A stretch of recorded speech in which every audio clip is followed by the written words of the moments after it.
is Rolling to Die, episode 80. Hail to the new dynasty. Hit it, DJ.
All right. Hello, guys, girls, and world. Squirrel. Yes. Here is your head game master, Henry, also known as Mayhem Heartsmates, or tonight, Eli Heartsmates, the son of Mayhem. And for the rest of us, for Rolling to Die, let's start off with the people in the room. How you doing, buddy? I am doing AMG, I think. Introduce yourself. You are yeah. I'm James Hill. I'm playing as Eden in a Arcane Trickster Road, level 17, with the best title ever, Kingslayer. Oh, yes. Maybe a little more tonight. We'll find out. All right, and for the guys on Discord, we have people on Discord for tonight, by the way, so the extra voices you do here, we will still help pop up and prompt on the channel when we can, and we'll let you know who they are. All right, first off, we'll start off with you guys. Who wants to go first? Howdy, it is Pando coming to you from the wild. I'm off grid, so I'm coming off of data right now. Tonight I will be still playing as Kamars, the gunslinger.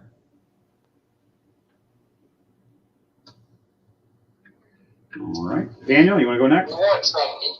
What's up, everyone? It's your favorite character, Finreal, but tonight I'll be playing as Azrael, the Tiefling ruler.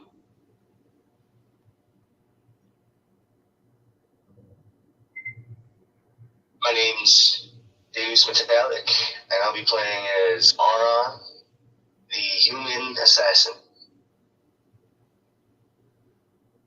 All right. And last but not least, And bringing you your music.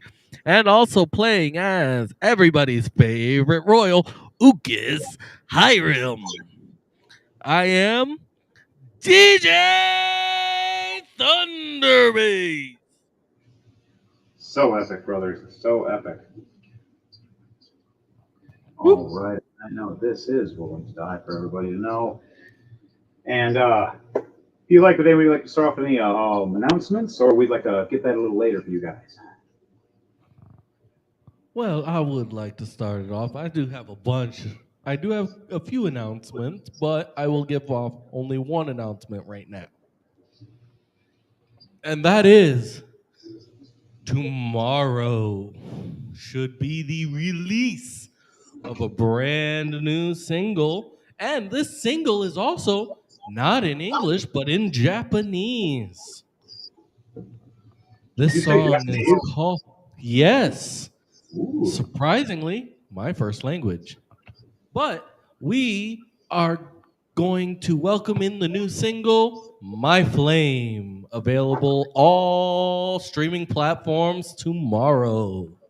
All right. After our announcements, we're going to have that song play for a minute to let everybody hear that if he wants to hear it and play it. The next announcements that we have as well are this Monday, we will be live at the temple, the Jewish temple for Sukkot. And we will be performing for Rolling to Die as well as live TV at their temple, doing a new connection to D&D. It's heading in the Jewish community and Jewish religion.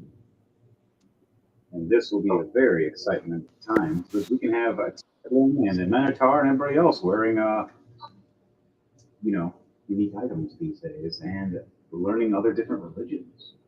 Something new to throw into our world of Rolling to Die, everybody. And we have Matt jumping in through Restream Self now. All right. I really hope that wasn't echoing on your end.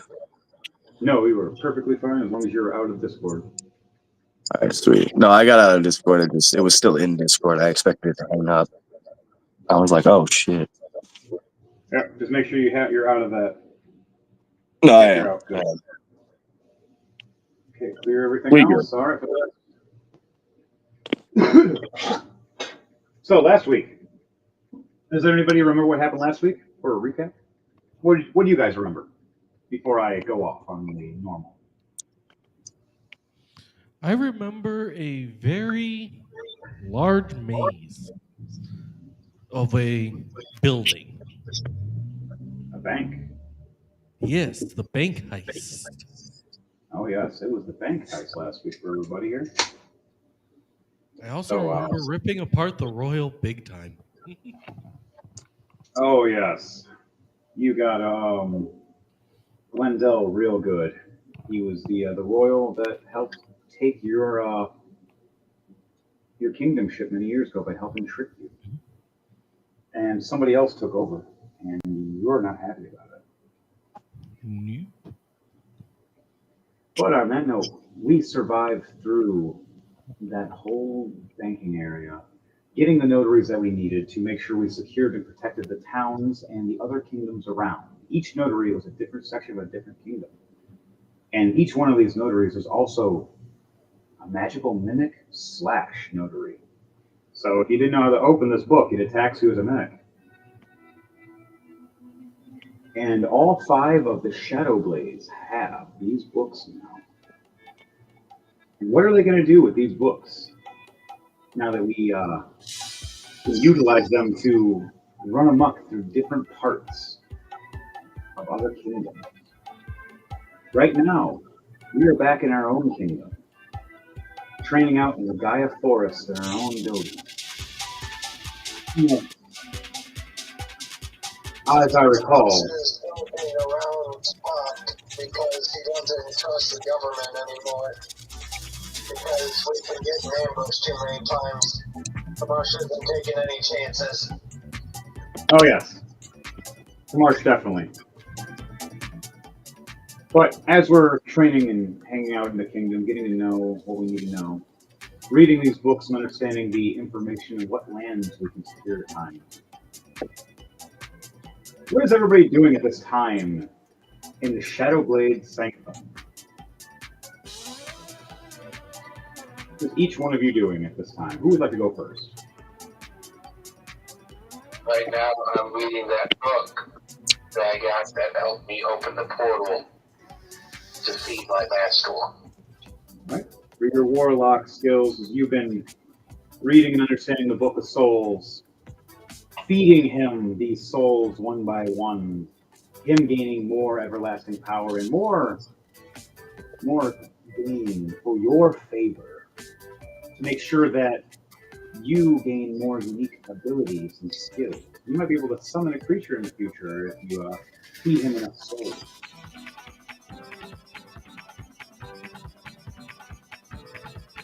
Deus Metallic, what are you doing at this time with your character? I'm practicing on my bow.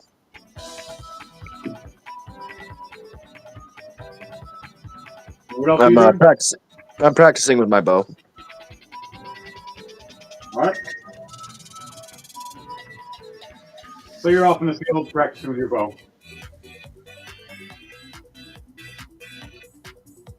And DJ Thunderbase, what are you doing at this time as Ukas? You will be able to find Ukas in the kitchen, actually, cooking up his ration for the day. All right. As you're doing that and cooking, Ruben, you either want to show up and approach, or send a messenger or a bird messenger to contact them in some kind of formal way, or do you want to? Whatever you want. You want to introduce him to me, Emperor, letting him know who it is, because there's been notes all over the kingdom lately, of all around the different towns. Who is the new ruler of this kingdom? Who slayed the old king?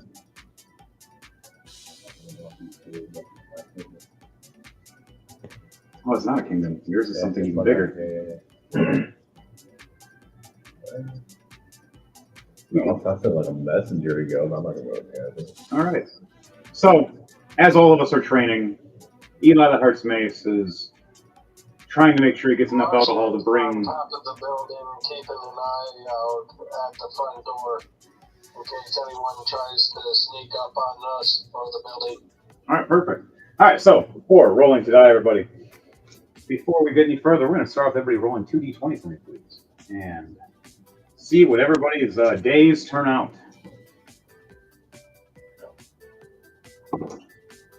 I had a 2 and a 12. Wow. 14 and a 5. Mm. I got a 15 and a 3 19. and a 5.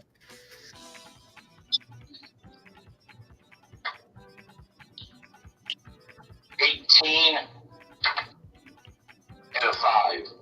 And what'd you get, James? 7 and a 17. And Devontae, what'd you get? A 3 and a 5. Oh, wow, we got a lot of 5s tonight. So far, the only ones that got good luck for the day will be Oron, Azriel, and Eden. Eden gets 1 turn of advantage. Azriel gets 2 turns, and Eden gets 3 turns of advantage. Sadly, Heart's Mace, he gets 2 turns of disadvantage. Not a good day for him. And Ukas gets 1 turn of disadvantage. All the rest of you fared well in a decent sleep and rest. Had an okay day. Some of you just had a very rough time, you could say, lately. You couldn't sleep well with what's on your mind, Ukas. There's too much going on in those memories after taking out Glendale and seeing the notaries and reading those books, realizing that your name was forged many times from kingdom ships before a new ruler took over that happened to be an old friend of yours. Do you remember what that owl bird person's name was? It was your old friend that turned and betrayed you.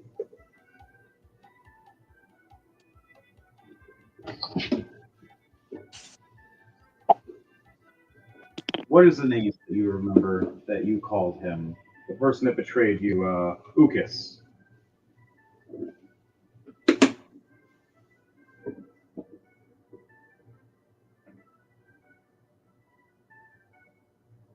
So you wanted me to come up with a name for the guy? Oh, yeah. What was the name of your friend that betrayed you? And took the kingdom.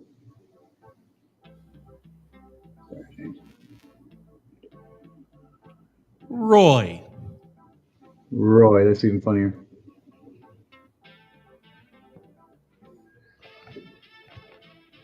Roy. Whenever I hear Roy's name, I want there to be an echo, like I just heard. Roy. Just Roy. Roy. Like he's being. There you go. We're going to call him Roy Mooncon. Roy. Okay, he's got ambition. All right. So we got Roy Mooncon. Roy Mooncon and Ukas many years ago. As you flash back through your memories, You remember the training. You remember you always doing archery. You always doing swordplay and combat, while your friend always read books and spells and cast things to do things for him instead. He never really was the one to get his hands dirty, but he was always the one thinking a lot. And he always got close to certain people to do jobs for him. And then, when he found out you were ruler, you were appointed the new king as your father finally left, and your mother finally left. He was jealous and struck. And he plotted and planned with Glendale, the bankers of the Americans, and of all the rest that turned against you. As the day you came back from your usual run, check out the villages, you show your kindness of being a young king. You were surrounded by people you thought were your friends that turned into your foes real fast. And only a few of your knights held off by you to keep you alive as you tried to flee away. They all thought you died when you flew off that cliff,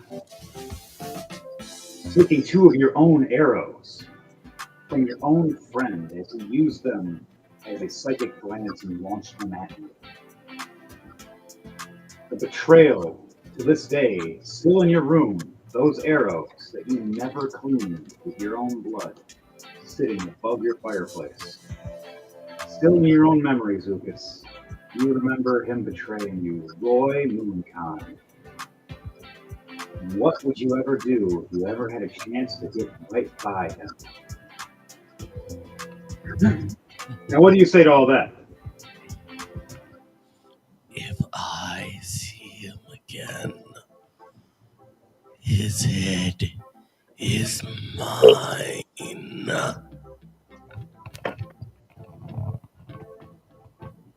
As this is going on, Marsh, you see a young messenger boy running, being chased by a wild bear right now, trying to get to our Shadowblade Sanctum.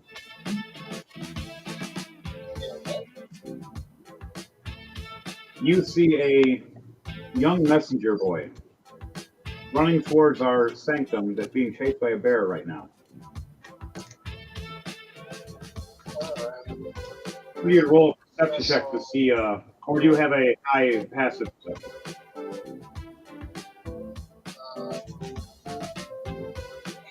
Perception passive. That you do see.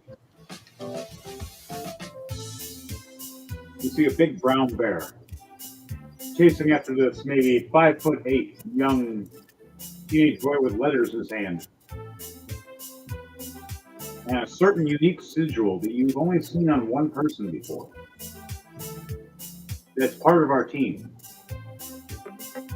But right now he's not at the building. You see a young man running fiercely as a bear is literally about to lunge at him. What do you do in this moment as the bear is jumping to attack this young male boy? I shoot missing both him and the bear, so the bear knows that I'm there and he's within range. You make a large shot noise trying to scare him off. Somewhat, yeah. Right as the bear is about to jump, he hears this fires. I also want the boy to actually survive. If he survives and gets the message, You're very dark, Marsh. So, I want you to do an intimidation check for me, please, to make sure you scare this bear off with these gunshots. alright.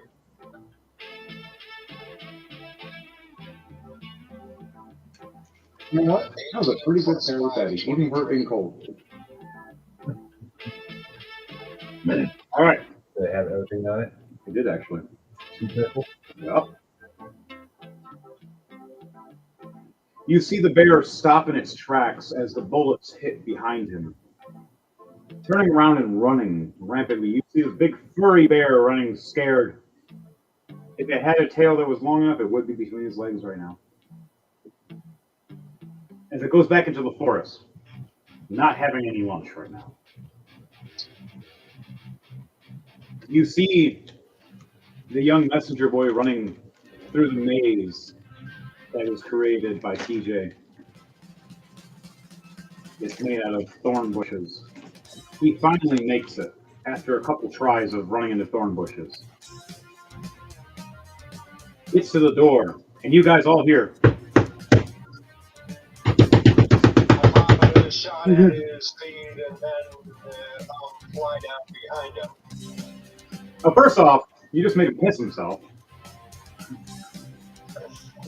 He's shouting fire around right by his feet. He's like, "What the fuck? Who the hell are you? A bird? With guns? What the fuck?" Mail check. Yeah, messages from a new lord. Yeah, can't say who yet until we're there. But this is for you guys. Please don't hurt me. Thank you for the bear not killing me, by the way. But please, no killing. You come to the wrong house. No killing. Does anyone answer the door yet, or is no one close enough to the door to answer? Eli the Heart's Mace happens to just be walking the door at the time. Opens the door and sees this young boy pissing himself and sees a Kamarsh standing there with his firearms just happily pointing, asking questions.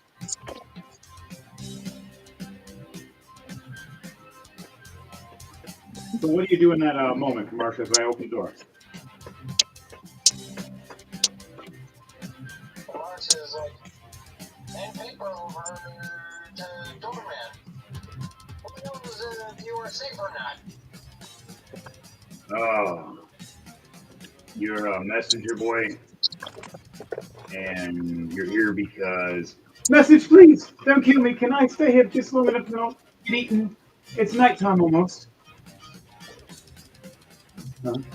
Mars looks at Eli and says, "You trust him?"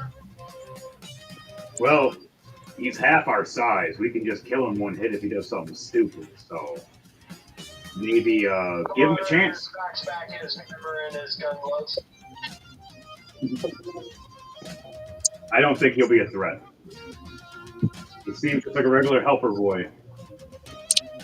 That symbol looks familiar. And he looks over. All right. Eli walks over to the bell that rings throughout the whole sanctum. And he rings it. Now, where is everybody at when he's ringing this bell? What are you guys all doing as you start hearing it ding, ding, ding, ding, ding, ding, for everybody to get into the hall area for all this the meeting? I'm finishing eating in the dining hall, so I'll be heading to where the meeting area is. That's funny. I was just about to say I'll be in the mess. Three minds think alike. I'm gonna get to you. First, I'm already. That was All with right. Devontae's character in the mess hall. All right, both you guys just eating, chilling. Yeah. Now, are you eating Lucas's amazing food that he just cooked, or are you eating your own food? I'm eating my own, but if he's willing to share or whatnot, I wouldn't. I mean, shit. I didn't want to impose. As you see Oron looking over as he's eating his dry meat and leaf sandwich, and looks over at Lucas's beautiful plate of steaming food, and just, oh man, eating this bread sandwich, mostly bread, thinking, I wish it tasted like whatever he's eating. I knew I should have hunted them rabbits. Oh. No, Lucas got the rabbits. No wonder I With didn't that see bow it. of his. Well done. Because of Looks like Ukas's someone's calling me personality, he'll look over at him and be like, "Yo, you want to bite 5 gold?" Damn. A lot for one bite. It must be that good, though. All right, Daniel, what are you doing in this moment? When you hear the bell ringing. I tried to ignore it because I'm in the middle of reading one of the passages in the book. All right, you're going to be roll a Constitution save for me to see if your god is going to talk to you or not, or your fiend lord.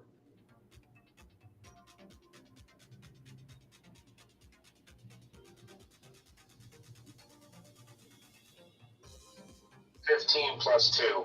It's 17. All right, you hear some whispers in your head. And you shake them off, and you hear them again, and with your succession, you shake it off again. And then you open and flip to the next page, and all the ink turns into his face. Listen here, I'm trying to talk to you, asshole.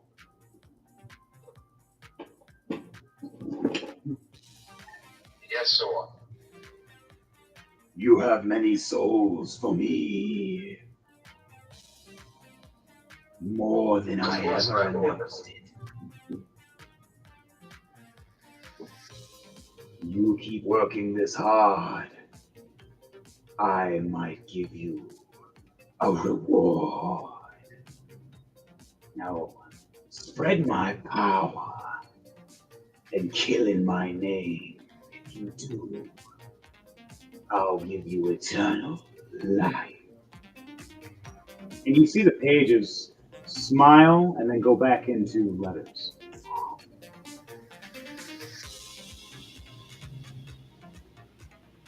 Total life for a tiefling. Oh, that's a name. And then you hear the bell ring again. Ding, ding, ding, ding, ding, ding, ding, ding. We gotta find the cord to cut that ringing. Interrupting me. I love that.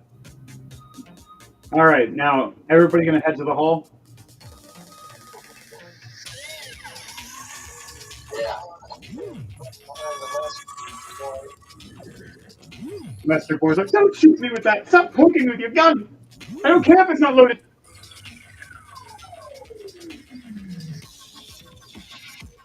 I fly down with my wings. They've done it, someone. That's stupid. You guys all stand there in the town hall of Shadow Sanctum, the Shadow Blade Sanctum. You see Eli open up the notary. Huh. This looks. I know this signature. My good friend Eden. He hasn't been here for a couple weeks now. What's been going on? We only seen him. We saved our ass last week. Where's he been for the past couple weeks? Oh, well, I can't tell you. You just got to read the paper and follow me. Hey, he looks over all scared and worried. I read the paper going. Snowbird his head and looks him in the eye. Now standing behind him. Marsh can't read. Mac, okay. Go back. Fuck. Be right back. You want to know what that note says? Yes, I do. I was just about to ask you. Hey, fuckface. Come to Eden Dynasty. I got some cool shit to show you. Whoa! Signed, Emperor Eden. Dude, you guys won't believe what this paper says. It has a royal decree and everything. I guess Eden's now you fucking emperor, dude. We have a dynasty under our hand. What do we do? This is so cool. And he looks over at the messenger boy. So how the fuck do we get there? Follow me, follow me. We all start following him. He goes around the hall. All the way through. Does everybody want to start following him? I'll follow. All right, we all start following like a Scooby-Doo gang. He starts running around. He goes through the kitchen. He goes through the foodway. Goes through one of the bedrooms. Comes right back around. Looks around again. Where the hell is your teleport sigil? It was in the hall that we were standing in, asshole. Ah! And he runs back into the hall. And stands and goes, everybody, quickly! I can only do this once! He only gave me enough power for one! You only get one. So everybody, all want to head to the teleport sigil? Yep. Oh boy. All right, every one of you all head to the teleport sigil. And we all get there and stand there. He raises up this little blue gem that changes red, and when you see it, throws it down on the ground. And right when he throws it, you see all of the sigils in the ground from the portal light up. And we just, and this red and blue flame. I will roll a D100 for me, please. Make sure you guys teleport safely or goofily. I rolled a Cox. Yeah, it's my Cox. That was Cox. 44. Again, nat 1. 56. 83. Okay, I'll roll for Matt. Everybody succeeded except for the usual two, as always. Eli the Heartsmace and Ucus Hiram. These two goofballs. Every time with a nat 1 for Ucus and a nat 2 for Eli. Oh, we both trip and fall. And right as everything teleports, we both come head first right down to the ground. Taking 31 damage of bludgeoning damage right into the you just got built teleport sigils. Beautiful floor. What is this floor made of that you just had redone? Yeah, the whole floor kingdom of this teleport sigil was redone in a special kind of granite, is it marble, is it mahogany? What are your enemies?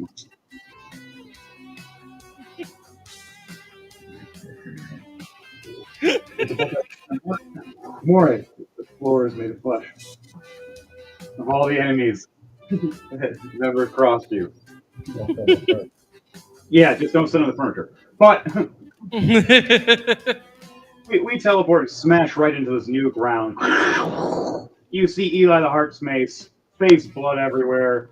You see Ucus, beak stuck into this beautiful floor. It just you just see cracks in his beak.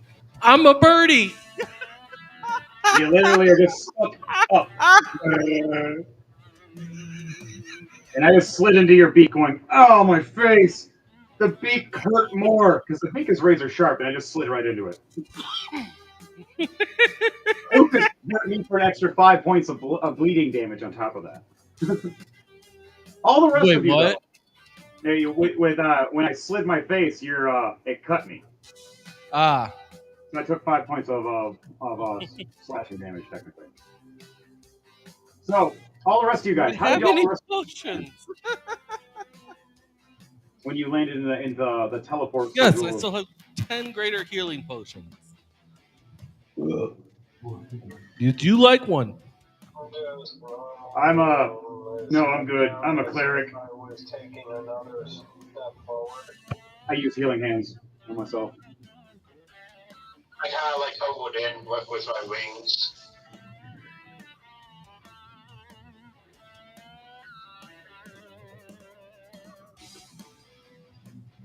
All right. You guys. 10 points back. All right. You guys teleport nicely for you guys land down right. Well, you see this comedic thing of Eli and Ucus fly and smash and get messed up for a second. After that, you hear the young messenger going, all right, I did my job. He's going to turn me back into the thing I need to be again. And runs off, and you just start hearing it. And quiet in the darkness, you don't know. Just, there might be more chairs now. More tables. Only other thing is you hear a muffled. What is he? Your dynasty is not be fucked with, or people will learn the pain. Welcome to the moon. Yeah. All right, so as we look up, we say, "Welcome to the loom." Right above our heads to the next storeroom as we walk forward. And there's another one that says the Kingdom's Castle. And it's scratched off, and now there's a new one that's a beautiful plaque above it. Dynasty. I didn't change them up. I just left out. I just changed these names. They are arranging shit. And they're arranging it for you. And they're just terrified if they fuck up. So, guys, we head to where the usual kingdom would be sitting. But instead, things are a little shifted around. And where you usually see just one throne, you see a war table and a throne. What else does it look like in your throne room right now? Like if you want to explain to me, sort of opening the door and walking in. These two giant doors. Question to ask me. Order me so I can come up with this spot. I'm fucking sucking. That's my bad. I'll give you some time as we're walking in. All right, guys. I want all of you to start. Is everybody start walking into this area?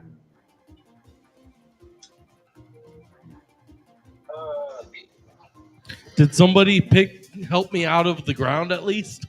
Yeah. Yeah, I need you and me are trying to. I'm helping you by yanking right now. Going, I need to do a strength check to be honest. Yeah, even though my strength is high.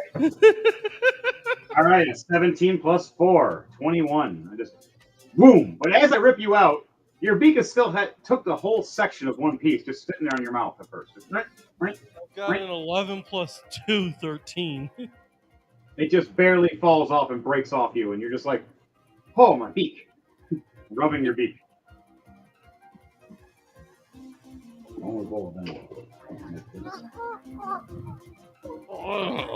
All right, guys.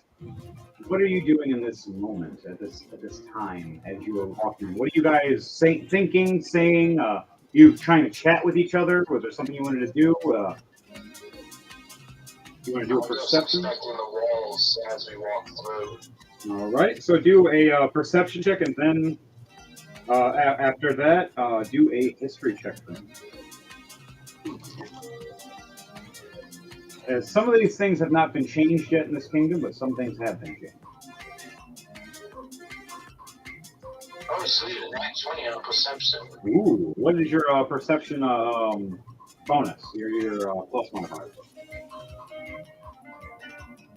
It's a -1. Wow. Even with a nat 20, you get a 19. I know. So you're not very good at looking around. That's fine, though. Even with that, though, you rub your hands across. Now roll a history check for me, please. As you're investigating, looking around, rubbing your hands across this wall, as you're feeling sigils and feeling different. 15, and my modifier was +8. Wow, that's a good modifier. All right, so yeah, 23. So while you're rubbing your hand across this wall, you feel that this kingdom, memories, the stories it's telling you within your dark commander that controls you at times, that you made a deal with, your fiend lord. You hear it in the back of your head from him. This kingdom has changed hands hundreds of times.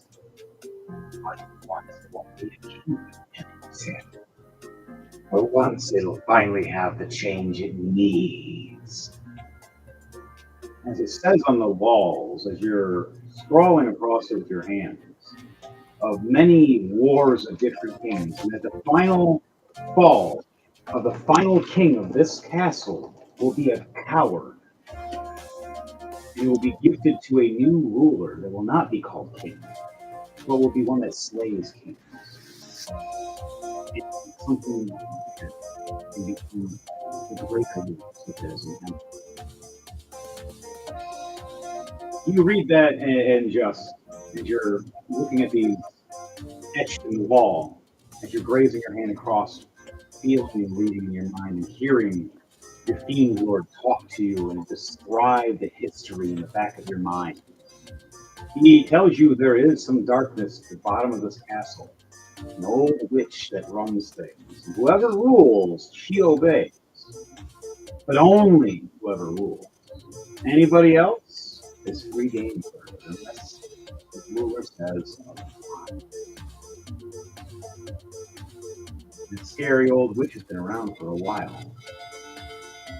And to her, she made the whole basement a home because it leads somewhere else. Another one. There's so much blood to this castle, it tore a rip. And only she knows how to keep it closed. And she has to stay there to make sure it happens. But you hear this from your fiend lord as you're walking. Because you rolled so damn high, it was beautiful. Okay. You're the only one who knows, though, Daniel, unless you say otherwise. Right now, are you going to keep it to yourself because you're hearing it from your fiend lord as well? Or do you want to let people know that your evil entity is talking to you? Or do you want to keep that a secret? Keep it a secret. All right, so Azrael keeps it quiet. He decides not to tell anybody as he's walking through the hall. Looks like he's just grazing his hand and just eyes looking around. Kamarsh, what are you doing at this moment? Walks in, sees him, he's going his hands, and I'm going to do a perception check. Okay. And try and beat his 19. I have any ideas. I was going to lose. You're going to hate 12 plus 8, Like the 20. people with ball. Well, I know. Yeah. Kamar sees him I and have an idea realizes that he's I was going to reading get the walls. Dynasty. I know I'm going to Shrugs his I got wings. loyalty. I can't read.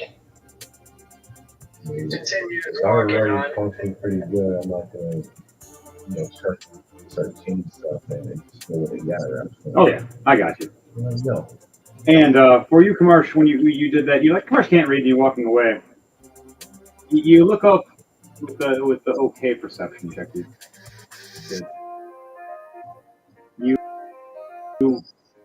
You see a portrait down the hall as we're first coming to the big door. Into the next one to finally open where Eden is. And every portrait just looks like a different person almost every year or two. And these kingdoms are changed non-stop. From different kings, queens, and other types of different rulers that all failed.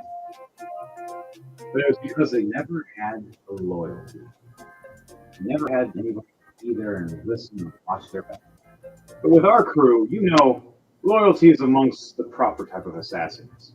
And your guns. Your guns have always been loyal to you. But that's what Kamarsh thinks. Alright, Ukas. What are you thinking before we finally get to the end of these doors? I'm gonna do a perception so I could see what I could see.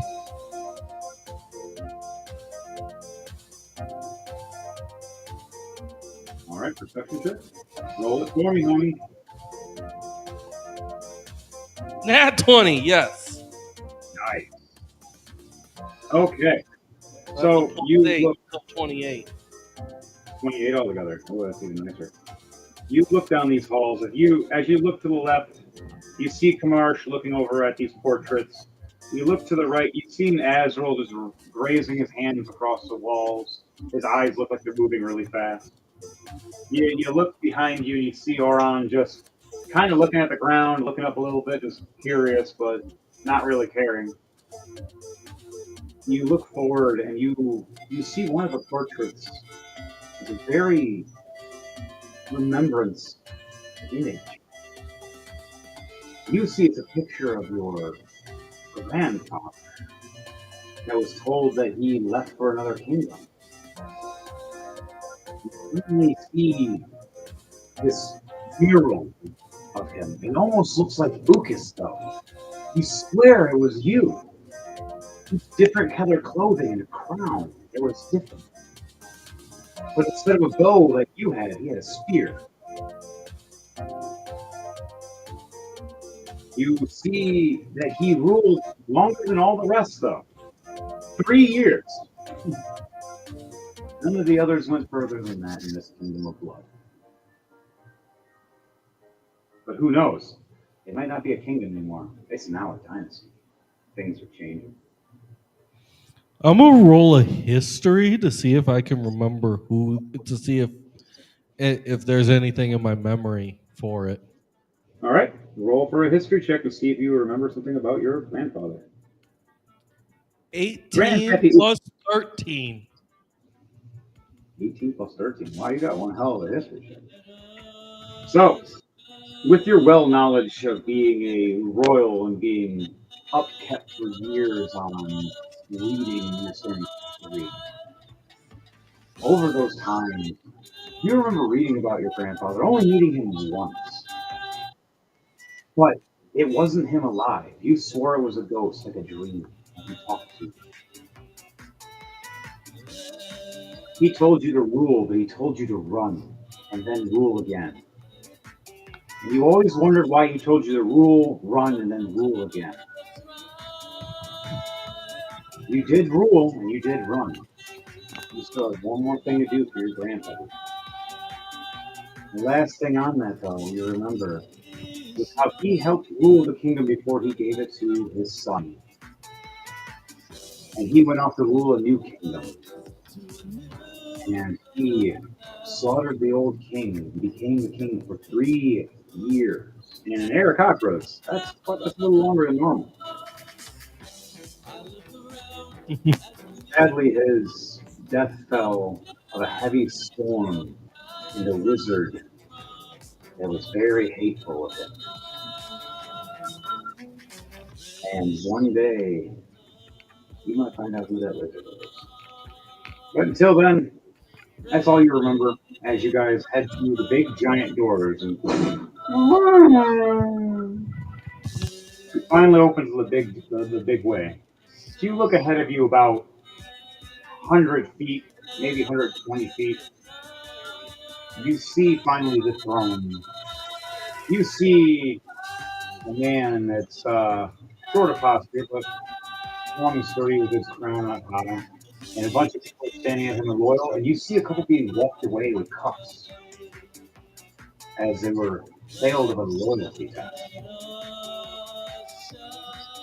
As the rest of us walk in, all of them turn their heads, all agaze, realizing that Eden was asking for his people to join us today. And wanted all you guys to be here for a reason.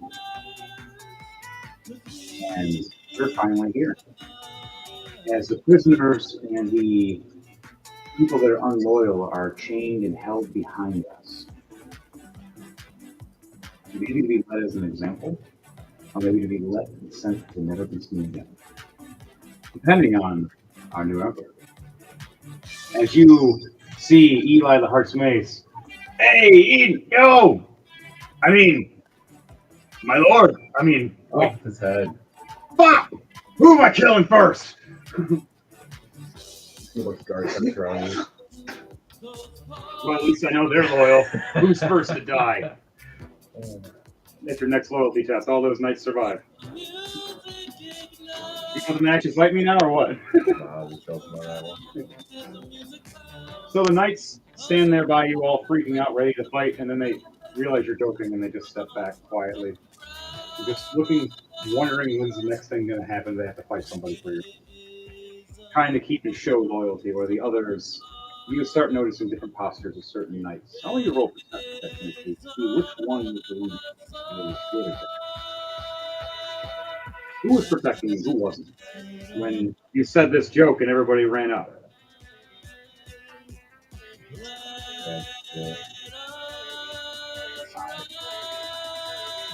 5 is it perception? Well, you have advantage for one turn, remember. You got your one turn.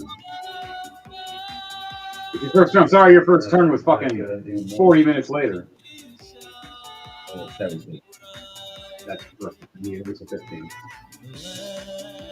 You look as you watch 8 of your 10 soldiers protect around you perfectly. You look at one step back and look at who's doing it. The other one looked like he was targeting, like letting him know. You've noticed a little nudge once, and you see the other one pull back, and then you see him nudge again and then try to act like he wasn't, as it looked like it was something else. You want to do the knight to the left of you and the one that's to your right just a little bit.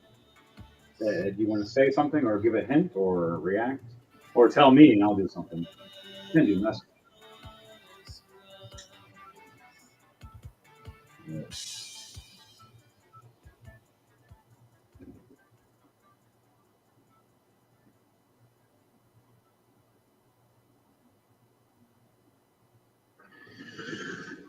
Does a 16 hit one of them? Yes, those their AC is 6. Yeah, we'll go 3 on 1, 16 on 1, 2 nat 20s. I have 4 frogs. Stealth attack, and Alright, so for all of you guys, arrows. you all sit quietly as you see this joke at first with Eden saying to Heart's Mace about fighting off his head. You've seen 8 of the 9 knights ready. And you've seen those 8 step back, but 2 of them kind of flinched weird. All you see was Eden just look over. And that was it. You've seen a bunch of arrows come out of nowhere. You thought there was no one next to you. As you look over as a frog came out of invisibility, standing right next to Upas. One right next to Eden. One right behind that knight at the end of the spear. Didn't even know he was there. You see 2 of them grabbing at their throats with poison arrows written in the neck. The other one standing there, holding his shoulder, bleeding horribly. How much damage is that?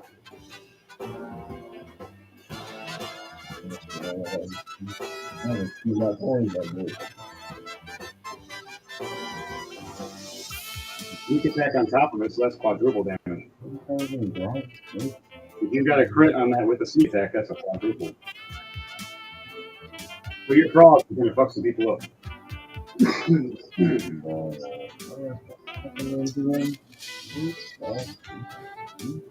got Steve. I was trying to see what their the dice had a roll damage. Yeah, I was going to say, kind of like an arrow, and a D8 poison damage on top of that. You remember, everybody, to like, share, and subscribe for 1 2 points of damage. Now, also, more because 2 of them are crits. So those are quads because those were sneak attacks first and then crit. I gotta do sneak attack damage. So dice want me to look at them.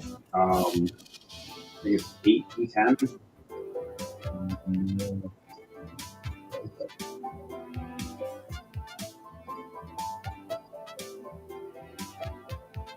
Let's see, 29. First one, crits that would double anyway, so 58. Plus 50 on that bit. Alright, so the one knight to your right and to your left, both of them with that much damage, their HP is only 55. How do you want to do this for both these guys? How do you want it to look with being surprised while they're just standing in front of it and ready to attack you and then just what? Are these guys fully armored or they like had a helmet on, something like that? These guys are the newer Royal Guard that you were trying to see who was, who's not. Your best Royal Guard are all armored up, which are 3 of them. These guys have medium armor. So like leather armor, basic little helmet, their face is still open though, their neck is open. One of them has a mask on, but that's as far as it goes. And a little bit of chainmail. All everyone here is like the pumping of like a string, and then just arrows come out of nowhere and they're sticking out of the neck of these guys. You just watch these 2 guys, you blink for 1 second, and you would have missed it. There's several arrows in each of these guys' necks, left and right. Right in front of Eden, just drop. And all the rest of the knights stand at attention, not even batting an eye, not budging at all, not even reacting. Knowing the test for a reason, because there's going to be no more betrayal in this kind of thing. And Eden's going to make sure of it. All right, you guys can clean up the bodies. You guys can exit the room and everything. I'm good here. Well, what about the ones that we need to teach about slavery and stuff? And these bad ones over here that didn't listen. You can put them in the pit for now. They can fight each other for all I care. Whoever's the last one alive, he can be free. You see the one big giant guy that used to be a cook? Oh, happy and hulky. You know what? You're good, actually. You make a really good fucking steak. All right, I'll pardon you for this one time. He nudges at you, goes, "You like my steak? I'll be loyal then." You're my head chef then. Steak! And he runs right off to the chef area. And one of the guards tries to chase after him at first, just to watch. He goes, I think he's good. He's actually going. I don't want to fuck you too quick. Right? The guy would just fucking halt him off. And he makes a mistake, man. It's hard to get a good steak in this kind of world. Usually people overcook it, or they use a dragon fire, and then it's really overcooked, and they undercook it the wrong way, where it's actually still moving at me. I mean, the werewolves love it, but all the rest of the people, it's not really their thing. So, now, Eden, you're here and you have the Shadow Blades in front of you. What do you want to say to these crazy folk that you've worked with many times?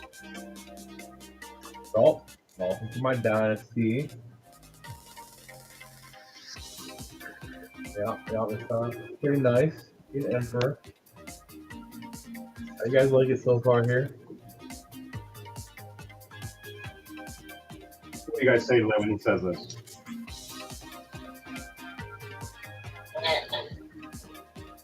It's alright. While you have your Fiend Lord in the back of your head going, "It's all right. This will be the perfect place to rule!" in the back of your head.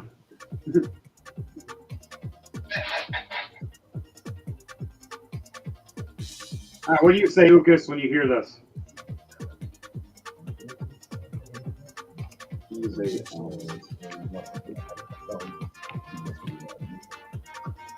Seems very familiar. It seems very familiar.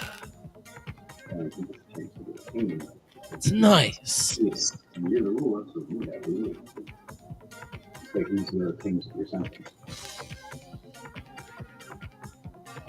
So, Eli looks over going, "Man, you got a dynasty now.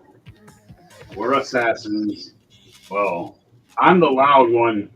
And I look over at Kamarsh going, "Let me take that back. I'm the second loudest one. But besides that, we know that there's other kingdoms here. They may not approve of your ruling if they don't know who you are. Would you like us to do anything about that? Maybe inform who the new ruler is? Hell, you can come with us and we can be your guard.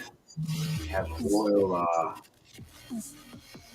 diplomatic immunity for some." As I look over at Ukas, going, "Isn't there something you told me a couple nights ago at that fire?"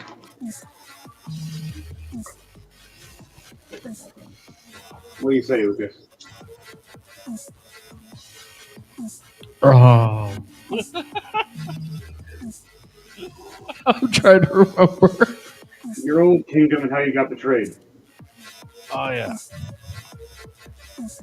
I have everybody's stories in my head, and I don't remember it all. I remember everything we talked about last night, too. I'm not sure if I can't remember how I said it.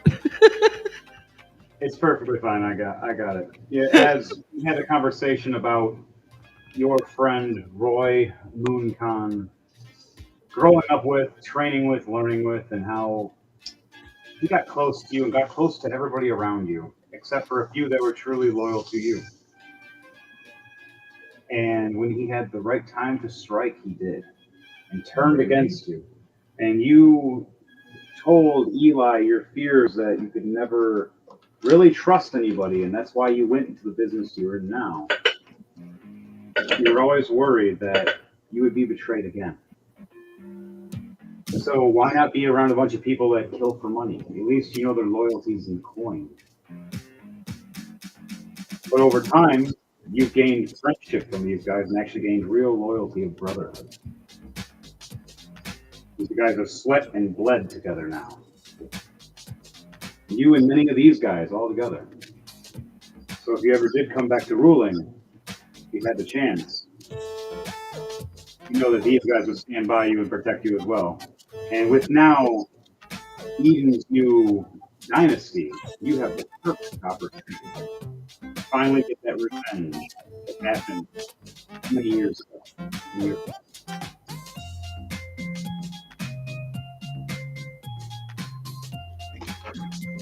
So what do you say to that, Ukas?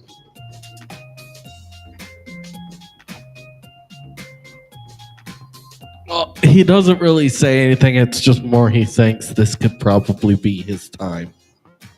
All right, so that's what you think at this time, and you're just like, finally, I might have a chance to get my shit back. So, Eden, all of us are kind of standing there dumbfounded, trying to talk to each other. I just pass. One of my frogs hop over to you guys.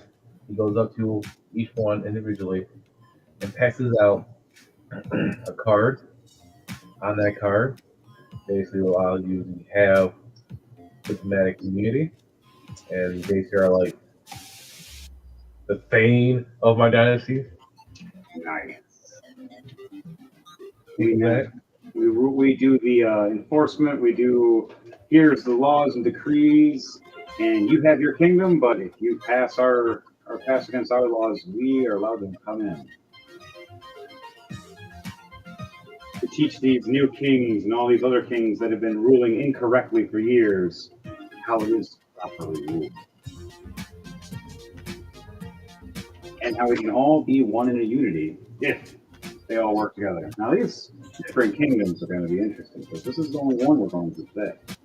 There's 4 more after this. Where the hell will they be? And what will happen next in the Shadowblade Assassin? So, guys, we're all standing here. Everybody got a special card. There's a magical little card. As you look at it, it glimmers a little bit at you. It shows the royal decree on it and everything, and diplomatic immunity. And if you are attacked and or assaulted, the card will react.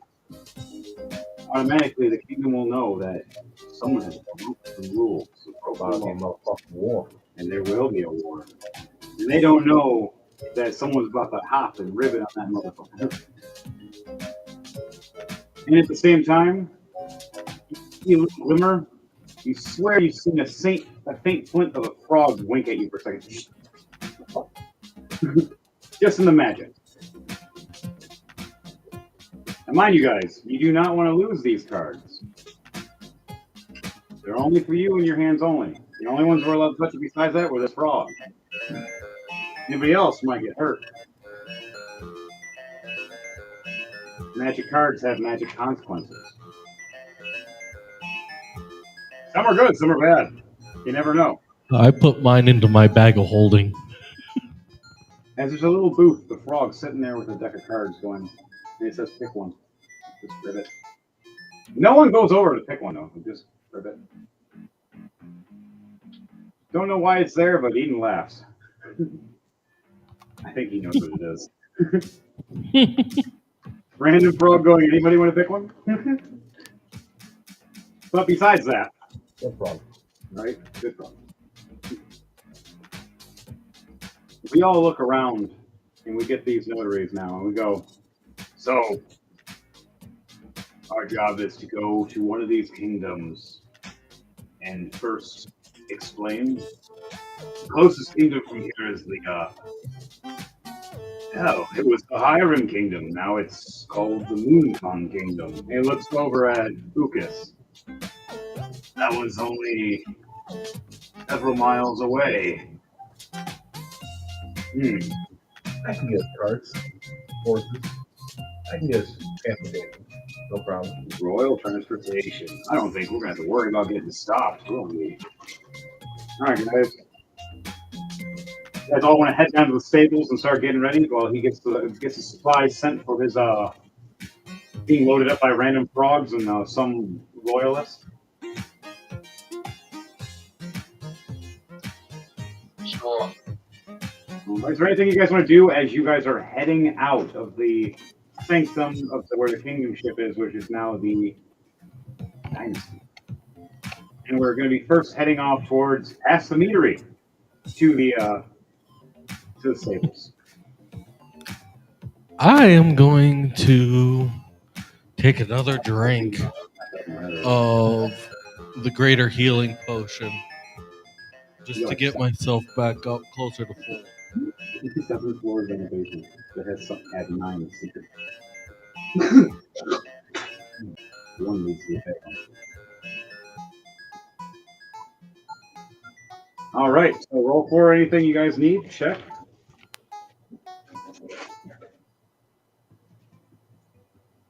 You guys are walking down these halls. You pass all those pictures again. You pass those sigils. You see different types of knights. The ones that have passed any kind of loyalty test, you've noticed wear a unique armor compared to the rest. Anybody that hasn't gotten their test done yet or hasn't been truly loyal hasn't got a unique armor yet, which represents at the same time this unique armor has been cursed by a witch of the kingdom. If you try to fall harm onto your own, who is the ruler, you shall stab yourself with your own blade. So whoever tries to harm him that is his own people that is wearing the special armor, hurt themselves instead.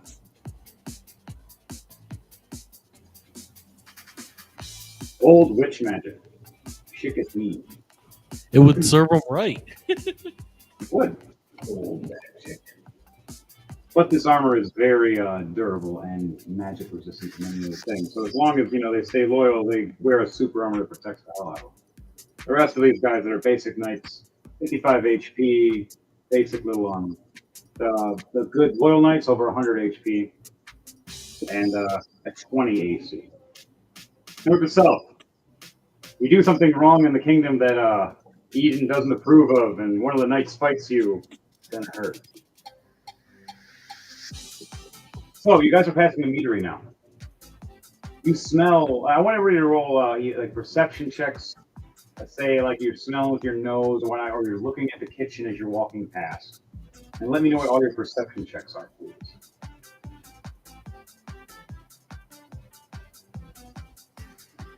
I'll roll for mine as well. Nat 20. Nice. What is my perception on top of that? +5. Wow, so 25 for my perception. 8.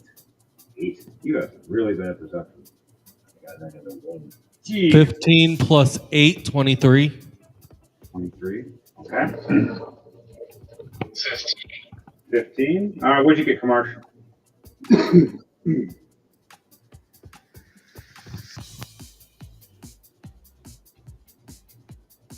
Bando?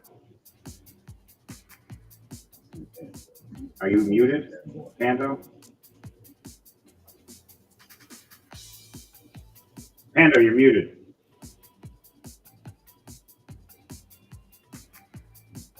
Yes, you muted. Sorry. You're good. Just. What did you roll for your perception check? Okay, perception.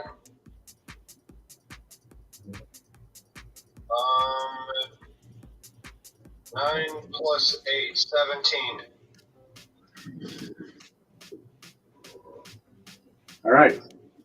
You guys head past to the meter. You see that big cook that Eden let live, cooking up and dicing up several steaks like they're nothing, super fast, and cooking on this giant grill, and has several different types of creatures and people of all different breeds and types running around as cooks. Goblins and even a Minotaur, and a few other, and another Aarakocra, running around all trying to make sure everything's cooked right, and another Goliath.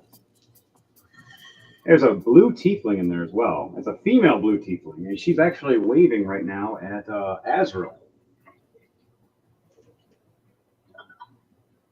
with your perception check, Daniel, that you rolled, you have a blue tiefling waving and with a chef hat on, smiling at you, and she's very pretty. I wave back. If she smiles, you see the one little nose piercing she has, and you see some tattoos up her neck a little bit. And she just starts to go back into chopping the lettuce and getting ready to cook something else. She ships off and gives you a wink. For Kamarsh, you smell some of the most delicious soup you've ever smelled as you're walking past the kitchen. And you look over and you smell it and you realize it's not just a normal soup. It's a special kind that usually Arakocra types love. As you see an Arakocra chef making this special brewed soup going, hi, you like this kind of soup too. We all do. You.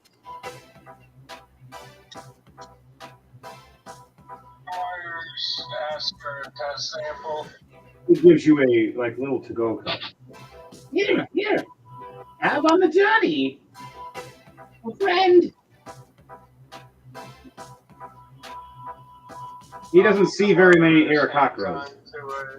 So.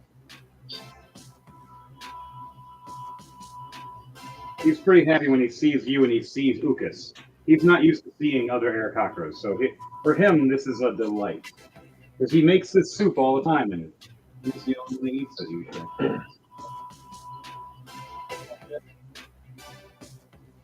All right. Well, the hands went off to Ukas as well. Here. Hello. Thank you, dear friend. Now, if you guys consume these soups and eat and drink them, they'll give you 35 health points. They'll give you advantage for one turn. So use them when you're ready. Okay.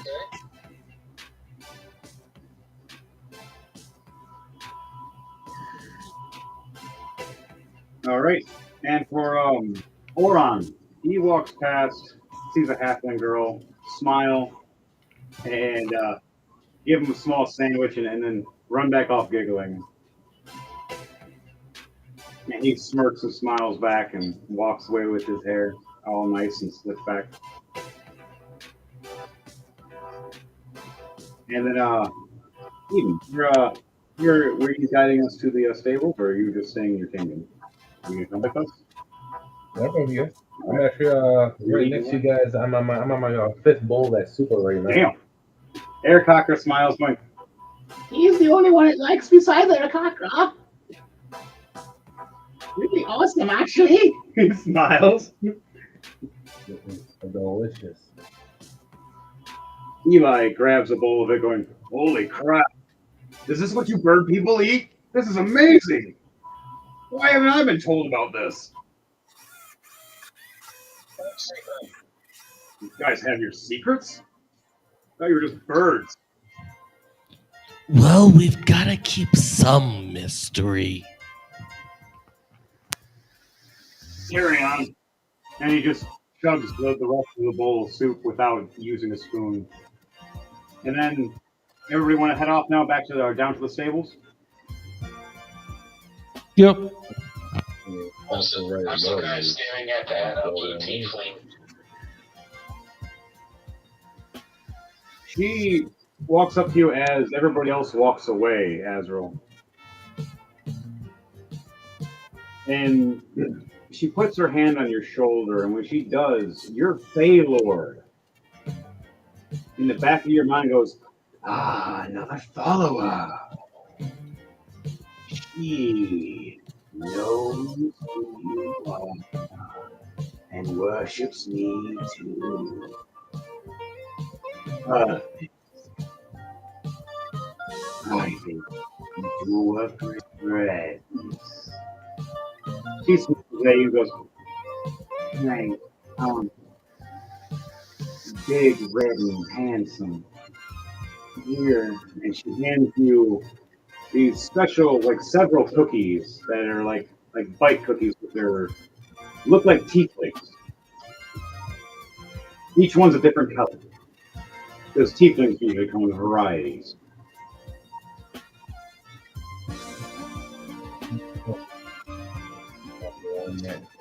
I haven't seen these since I was a child. These ones will heal you 10 points apiece. And they'll give flavor to our Lord. And she smiles at you. And she says, now off, I gotta make more. And runs off. I wanted to catch up with the rest of the guys.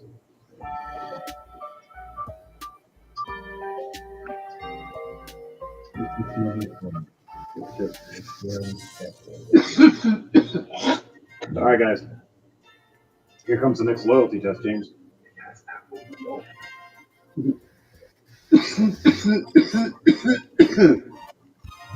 So, we head down the hallway right before the stables. Where the entrance to the stables is. What is everybody's marching position as we're going down to the stables? As we're all have to go single file down the steps to finally reach. We should roll initiative. Let's roll alternative initiative for everybody. Where would you all like to be for your positions at that point after that? My initiative is what? 3. I'll be behind Rose first. Alright, I'll go ahead as the very first. 15 plus 3, I got 18. Nat 20 plus 8, 28. Holy crap, you got 10 more than me. That's awesome. Okay, Oron, but damn it. Matt's not back.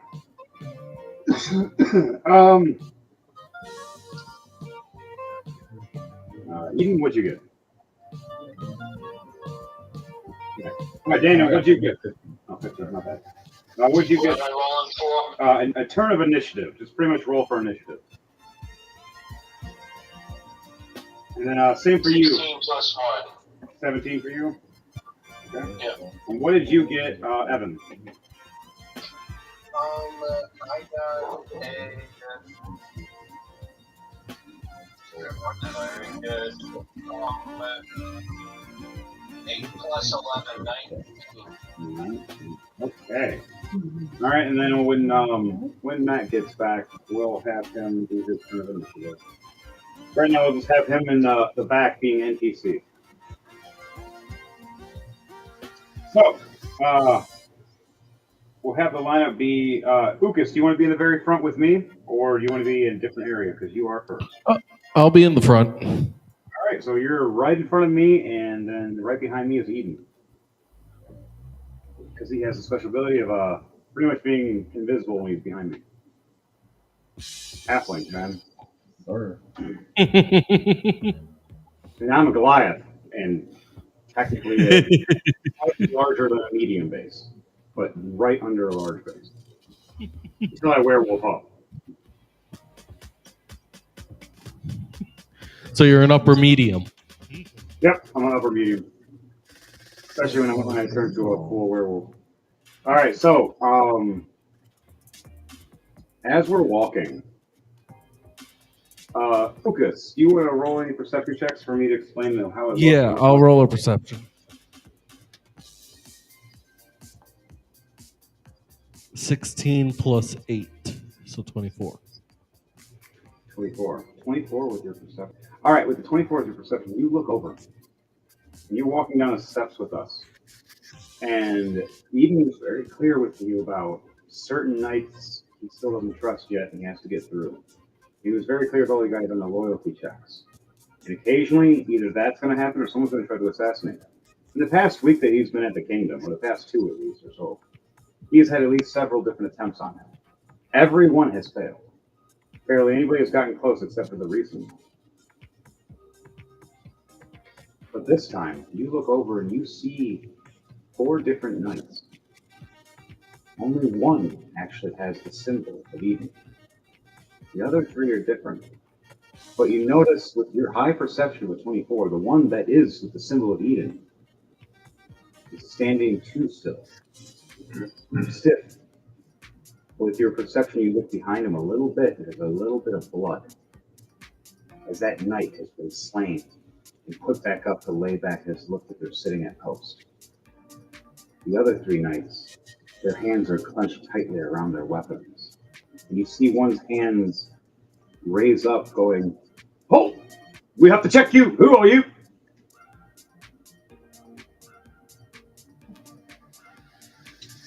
I am Ukis Hiram. And who might you be? I don't care who the play you are.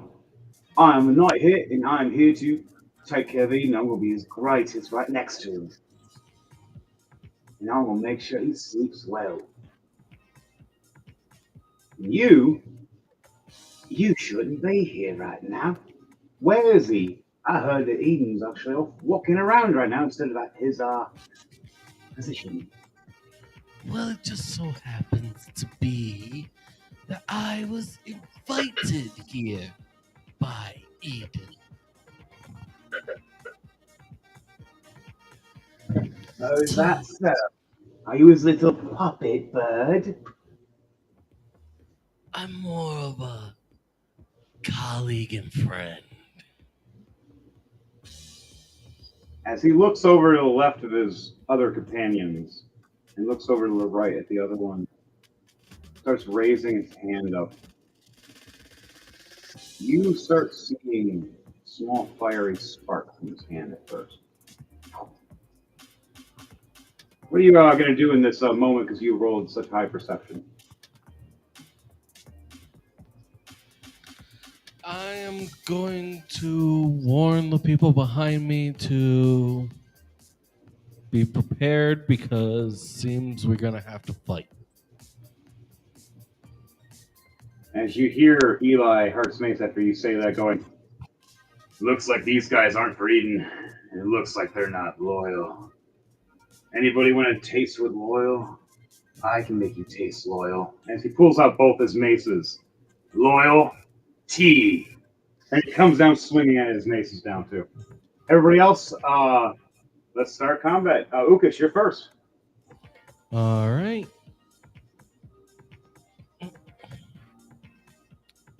Three guys. How close is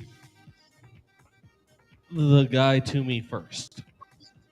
The first one is literally like 2 feet in front of you, just trying to look right in your face, all cocky as he's reaching for his knife right now, trying to stab at you. As he has his sword like slightly tilted to his right. His He hand is trying seriously to go. chose the wrong spot to stand then. Uh-oh. He's literally right in front of you. Yeah, so he's going to get this point blank. All right, what are you doing? It's a 19 plus 7 on a ray of sickness. Ray of sickness. Oh.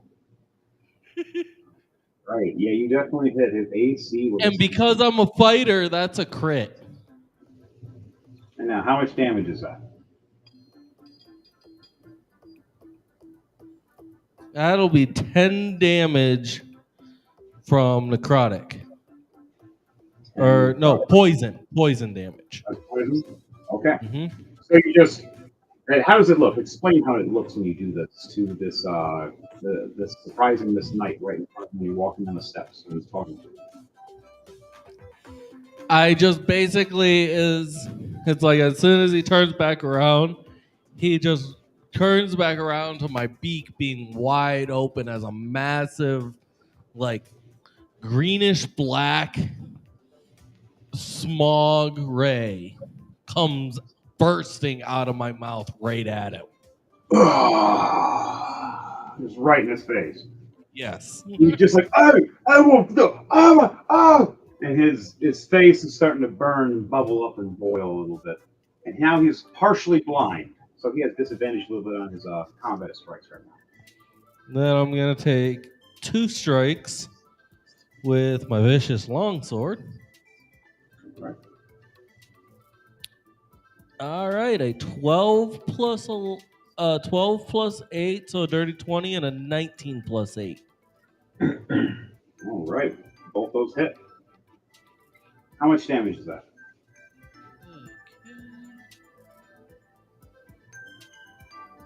Okay. 10 damage. It's gonna be a 4 and 16. So 20 altogether on that. All right. Nice, nice.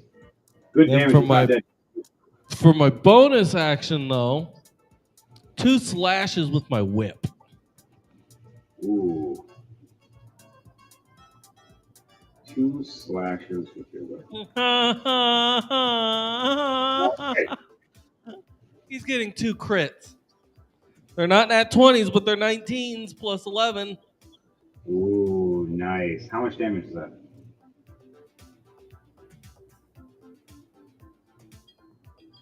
That's gonna be a 10 plus 10, so 20. 20. How do you want to do this, my friend? So basically, he's gonna turn right back around to the poisonous smog ray. And just as soon as he gathers his bearings, he's just gonna hear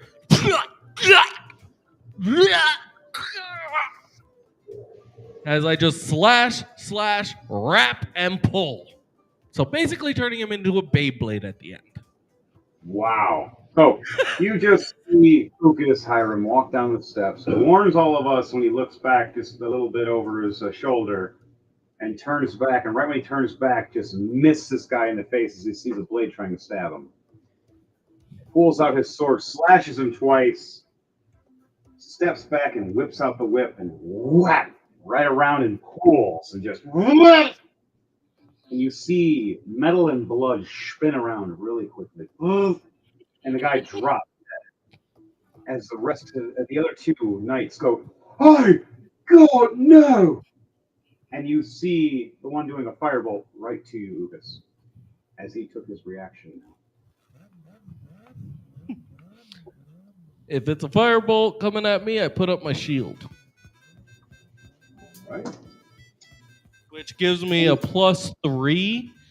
So my AC is now at 27. I had 26. You just got me. You see this strike hit your shield and reflect off. Ah! Damn!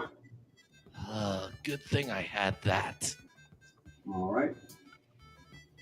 Now, who's after you? Evan. Kermarsh. Kermarsh, my friend. You just seen your buddy just get attacked for a second. He just messed one up and got shot at by somebody. You want to talk to that guy about shooting?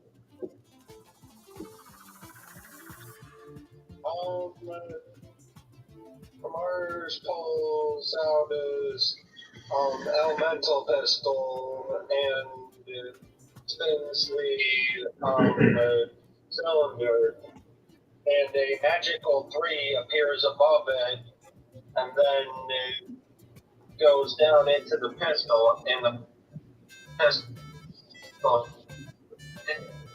catches fire. That was weird. I was just explaining. So yeah, as you look when he does this, he spins it around.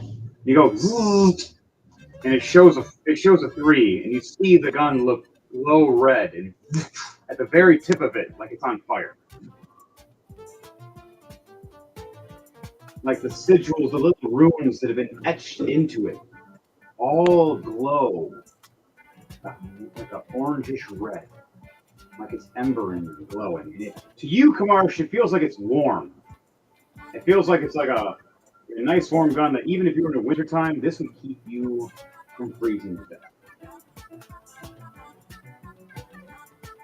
Marshall keep that in mind for later use. But for now, fire.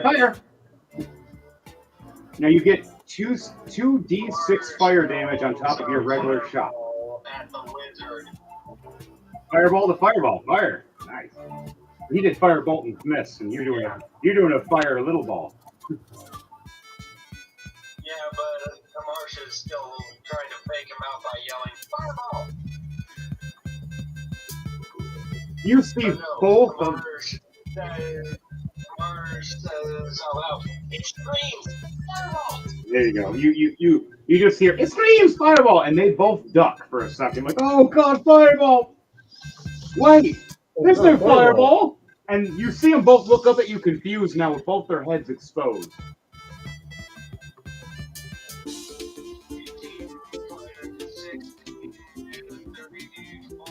34, Oh, that's a hit. 20 or 11 plus 16, 27, and 8 plus 16, 24. Alright. I'm assuming all of those hit. Oh, yeah. Their AC is 17. Distribute this damage how you will. 14, 11, and 17. Plus, you said an extra 2d6 Per shot. on each one of them. Each one of those. Extra 12 on the first shot. On the second shot, an extra 4 damage. And on the third shot, an extra 6 damage. Oh, nice. How do you want to do this to the guy that shot a firebolt at Ukas? Before he can duck down, Kamar fires off.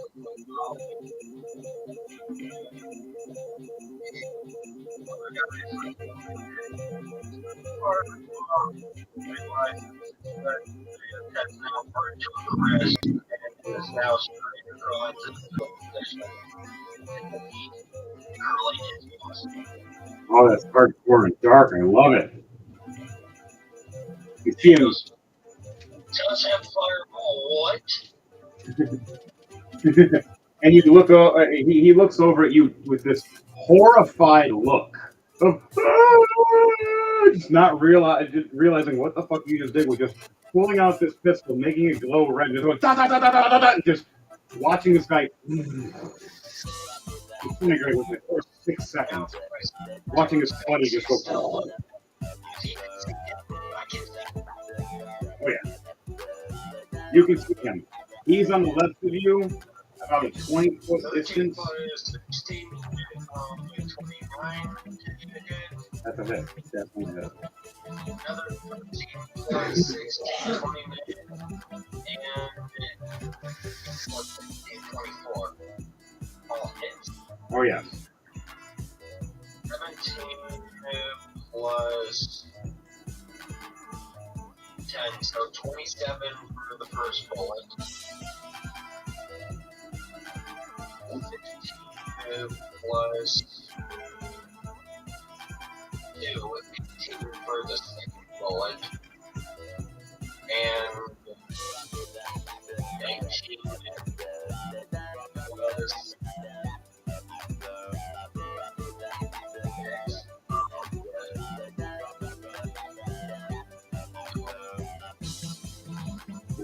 6.5. 5.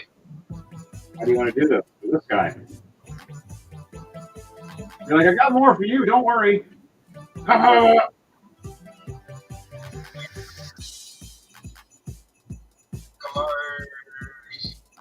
says again, it screams. I love it. So, when you do that, you still realize you're still in combat. As that guy curls up in crisps, you hear footsteps. 2 big orcs are running. They're from the old game. Oh, so, brother. Yeah, we will. kill them all. And then little, like, Dynasty. I can't even. How do you spell that word? I don't know. Kill them anyways. This bonus action, take a and fire off another 3 shots. And try to kill them all. All right, this big, angry orc just runs at you. 4 plus 16, 20. Yeah, that's 6 plus 16, 22. that's it. And 18 plus 16, 34. All those are hits. Another 16 plus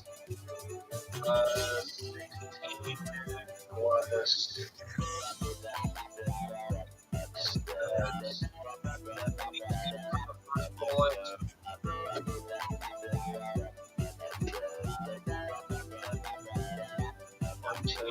Plus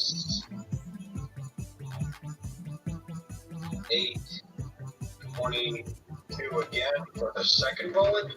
Yeah, that's 22. Yeah. And then 15 plus 7. That 322s in a row? What the shit? 66. Damn. No, he's not dead, but you just. And he just dropped to his knees right in front of you, and he's holding himself up with his axe, trying to get back up with a bunch of holes in it. What? What is that magic? Yes. Roll that. He rolled a 4 plus 4. Nope, he failed. He is on fire. So roll another d6 of damage for me, please.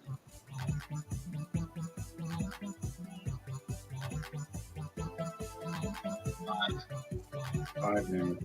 All right, he's not dead, but he's hurt really, really bad right now. All right, I will end my turn. all right, Kamarsh, your turn is done. Now it is Heartsmate's turn. I look over, going, oh, I was gonna kill those guys, but okay, I'll kill this guy. No, not the hurt one. I want the fresh one. And I rage. I use my bonus action to rage. And I run at him 20 feet. And duo roll an attack with my Mace of Smithing and my Mace of Terror. 31. Ooh, a nat 20 for that one, for Mace of Smithing. So 32 damage. And then the Mace of Terror. Another nat 20. Holy fuck. I got 2 in a row. That's funny. I have never done that. 28 more damage. Smacking him down with those 2 maces. And now I come back up with a double uppercut for both. Third nat 20. That's insane. I believe this. It's funny. So 22 more damage. He's not dead yet. He's hurt. And that's all I can do for my turn. It is now Eden's turn. Cool. And that'll be Asbro after that.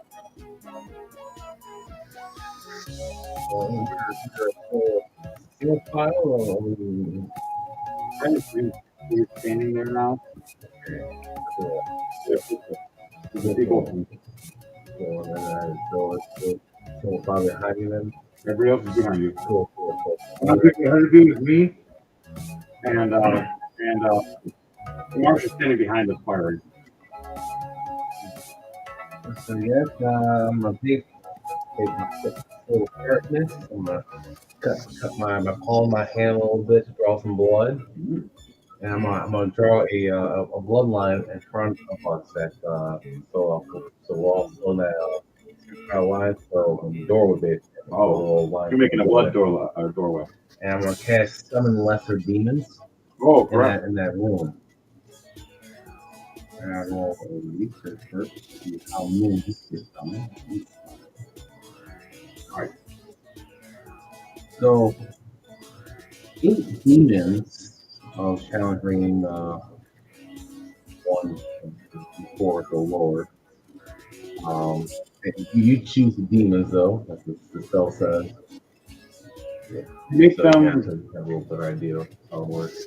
Yeah, so eight demons just appear in that room with them. So you see 8 different kind of demons just start opening up. One, it looks like this hellish-looking dog.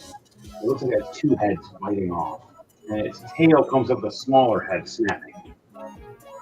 You see, looks like a giant red flaming bullfrog with horns and flame coming out of his mouth, and a giant tongue that lacerates out twice, with 2 tongues that are on fire. You look over and you see 3 brother demons, all similar stature, all standing next to each other, laughing, all glowing fire.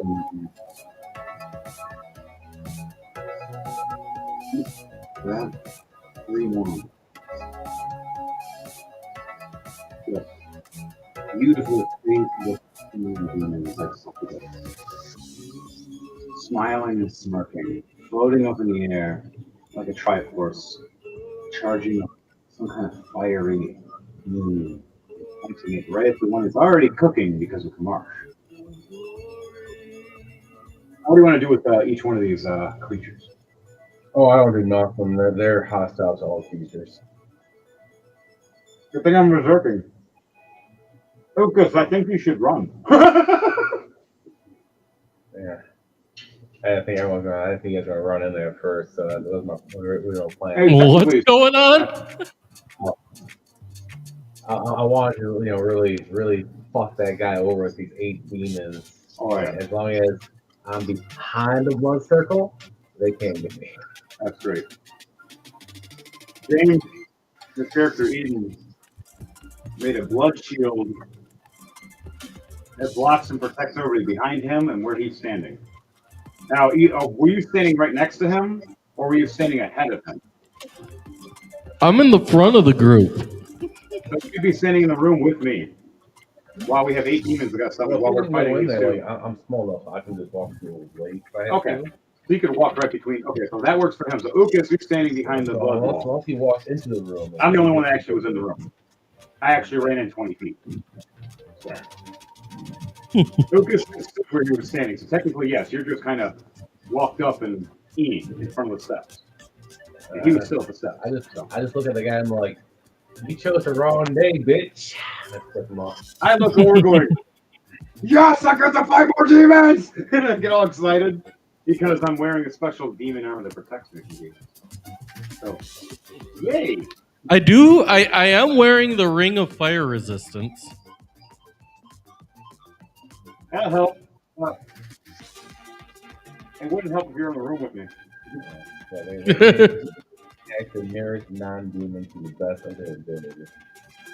Oh yeah, I'm that'll be the 2 orc.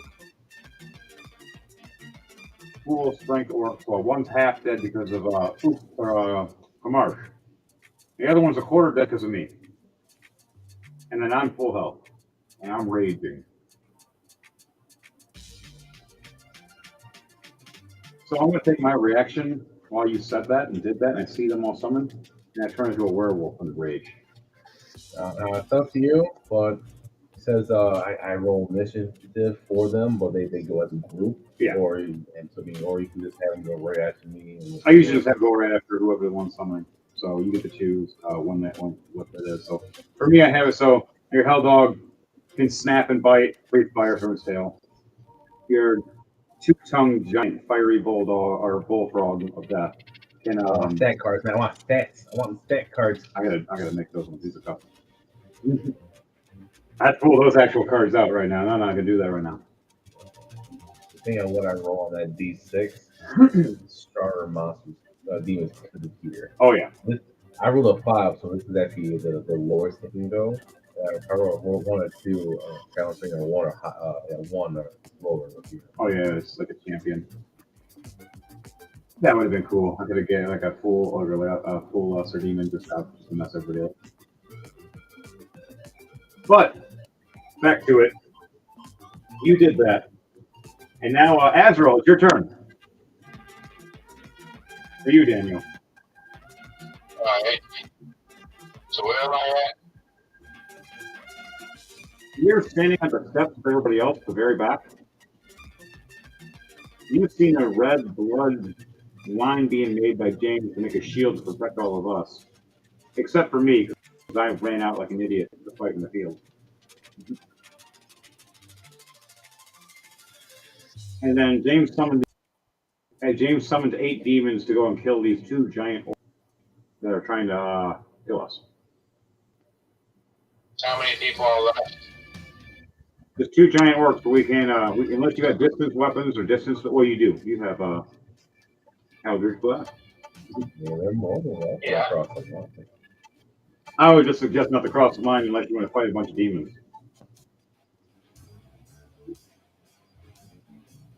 But I have something for that after we're done with the combat.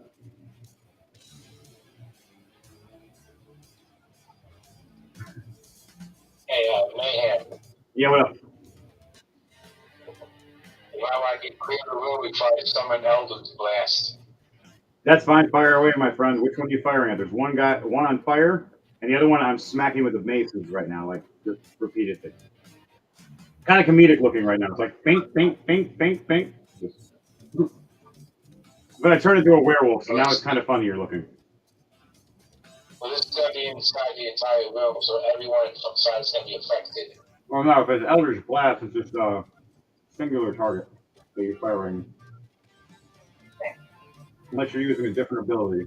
But Eldritch Blast, that's what it is. You fire 4 times with your shot by what level you are right now. When you get higher, you can shoot more.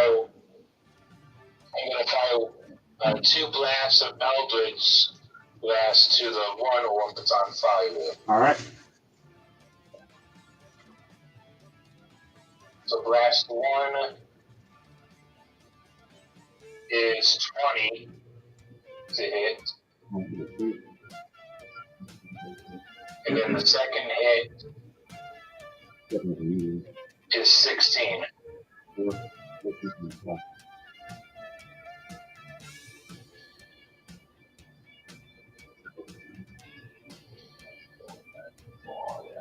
And the first hit of damage did a 6. Right. And the second hit did about 4 points of damage. All right. So altogether, 10 damage altogether. All right. How do you want to do this? For the one on fire, he only had a little bit of health left for him. The other one's still good health, but this guy was destroyed by Kamarsh. Yeah, I sent 2 blasts of Eldritch Blast to the one that has low health. Yeah, he did. How do you want it to look? Basically, like, both hit him and he just explodes into a million pieces. Blood and guts all over the room. You're covered with his intestines over your mouth. Well, werewolf. What's not wrong with that? That's lunch. That was Kamarsh's kill. Hey, look, he gets to put. I stole your kill on the board. And all the. Go ahead. God, I forget what Dave's character's name is. Oren. In Oren's voice, Kamarsh goes, "That doesn't go. That doesn't go." Right. In that voice. Oh, Matt, where are you?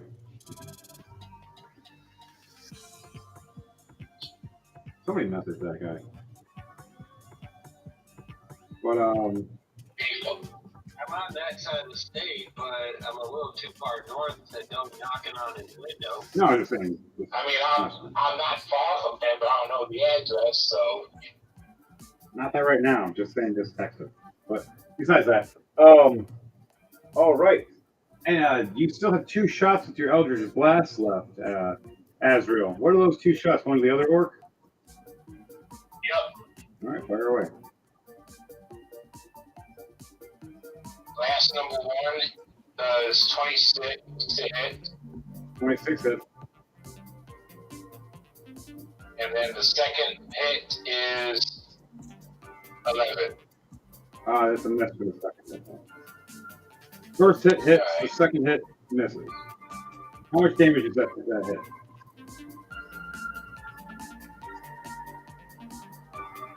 Uh, 10. Okay. So he took some damage, but he's just surprised. All right, and is there anything else you want to do before you end your turn? Not really. All right. As you see and hear and chuckle, there's a bunch of demons laughing. And now it's their turn. What are they going to do? All the war supposed to another tag. So, me and this big orc are dishing it out. I do not control you fuckers. These things are they? Okay. So, With me, I can't wait. I love it. And I'm the cleric. All right, so they missed the first 2 shots against me with a 17 and a dirty 20, and they didn't hit. I step back, miss, whoop, whoop. Whoa, these things are strong, but they're stupid. Second one misses me with a 4 plus 10, 14, but hits you with the second hit with a 22. You see the one brother jump up and drop kick Heart's Mace to the ground, and the werewolf just gets drop kicked by a demon. He gets back up, going, "Oh, that was not fun." And then the girls are going to go after this other guy. He fails to save, as you guys just see the big ass fireball. And Eli the Heartsmith looks up, going, "No, no, no, no, no!" And the whole room, besides this big blood shield, it just fills up in that room, kind of like a steam hole. Doing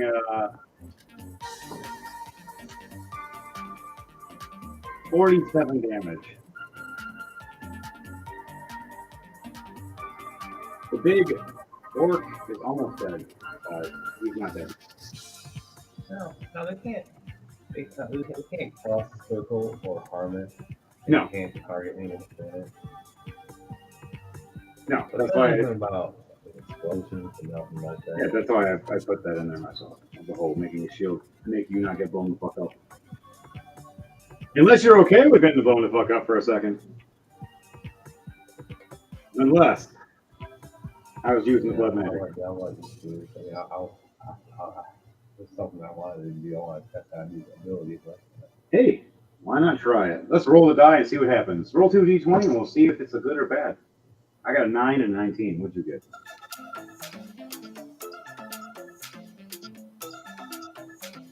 a 16 or 5. Because you got lower, you did beat me. It wasn't about height, it was about right. So what is it for the hit going to be? You see this big fire blast coming at you. What are you doing? So, really after casting spell in the area of effect, I use my reaction to make that creature make extremely spell. DC is 16. 9. So on a failure, I negate the spell's effect against me, and I steal the spell. You And can cast it for 8 just hours. learned 3rd level fireball for 8 hours. Good old spell thief. Stealthy. That's a good one. I can the worst time magical spell. You're lucky it wasn't that. If it was a higher level demon, I would have. That might have hurt. All right, so On that, you negated it, making it so, I didn't die or get cooked. Hey, the hell just happened? There was supposed to be a fireball and it's just not here anymore. Note to self, don't fuck with certain people. He just looks at the demon smiling like, hi. All right, back to the top. Ukas. And we have to just kill these guys or they just go away after a while. Okay, so what is still up? What is still alive? The one orc that's left that got fucked up, he's about half dead right now. And then the 8 demons James summoned to fuck over that orc. We can kind of just take a left if we really wanted to, the other doorway that's right next to the steps. But we're kind of watching him get murdered. I'm just standing there too as a werewolf, like going, I'm gonna fight you all! Okay, you can just drop it in his dip. You say it'll drop right before they attack you. Make a Constitution save.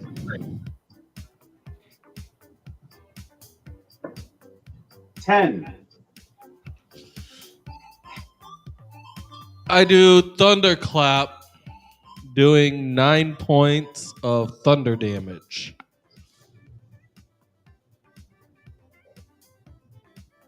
All right. 11. Oh yeah. So this is a big AoE effect when you do this. So not only does he have to, all the demons have to make a Constitution save.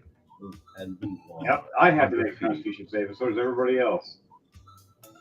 The direct person takes the most damage that you're pointing at, but the rest of us, we take a basic AoE. So everybody make a... Anyone within 10 feet of him. He is standing right on the steps with all of you. No, it's anyone in 100 feet. Yeah, anybody within 100 feet. Here's the thunderclap. Yeah.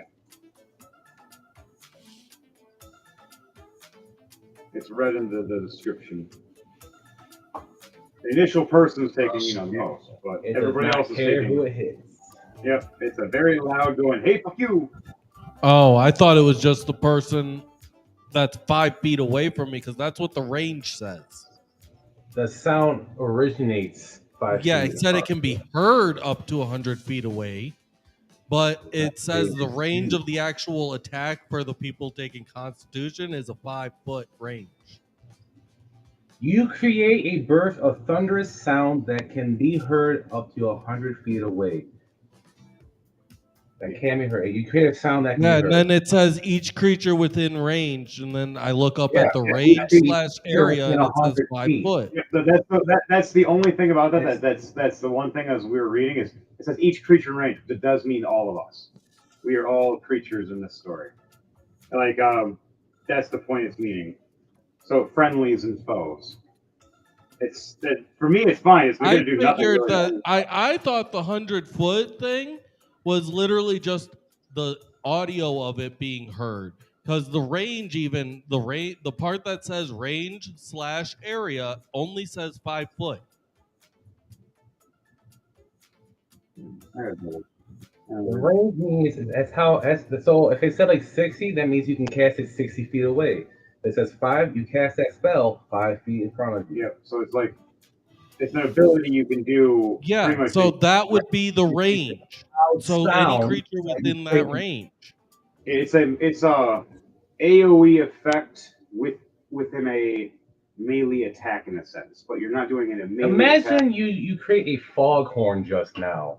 That's what you just did. A mega. All of us will hear that. In a small. That's basically what the spell does. Yeah, in a small room. Oh, it's fine. We're roll for the Constitution. Anybody that passes it will be fine, but anybody that fails will be taking half the normal damage. The direct person that you are trying to hit with this will be taking the full damage, though, which will be the orc. So everybody else could be taking 2 damage or 5 damage, but the orc might be taking 15 or so.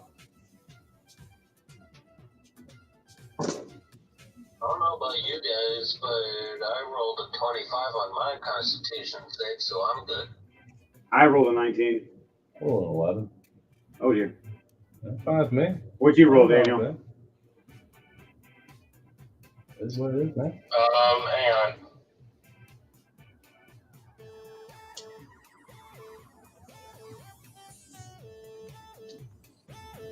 An 18.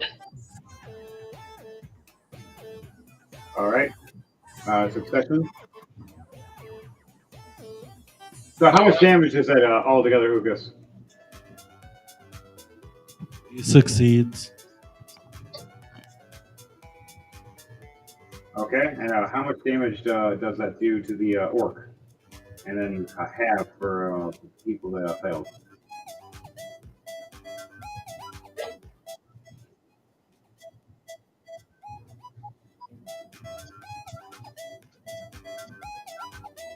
How much damage is that?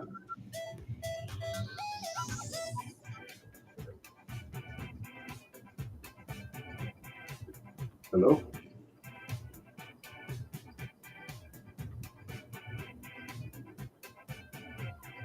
Okay, look at that. You back?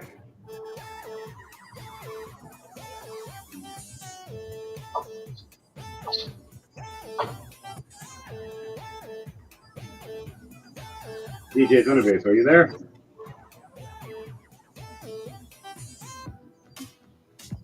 Okay. All right, I'll roll with them. 10 damage to you.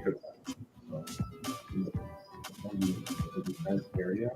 Yeah. It shows the damage side of Yeah. That's anything. That allows you to originate how that cell. Yeah. And the concept of it is it's technically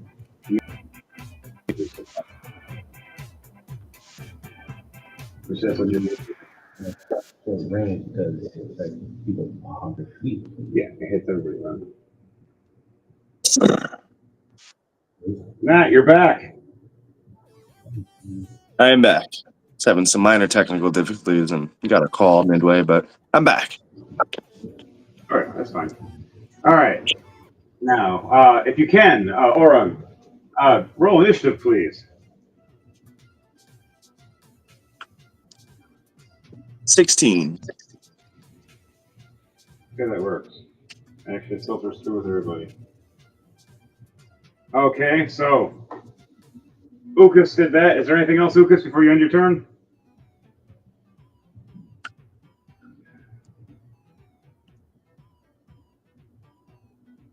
Uki. Ukas, anything else you do before you end your turn? All right. I guess we'll go to the next person. I was going to say it's a curse, man. I come back, he vanishes.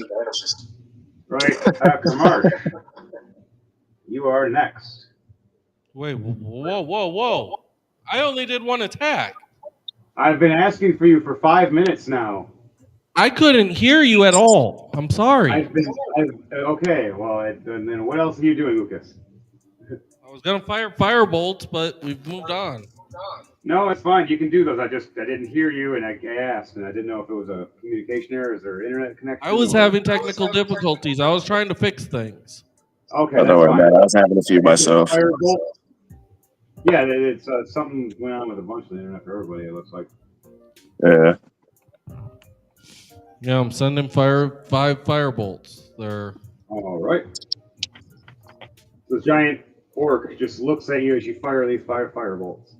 Are these saves or these hits? These are hits.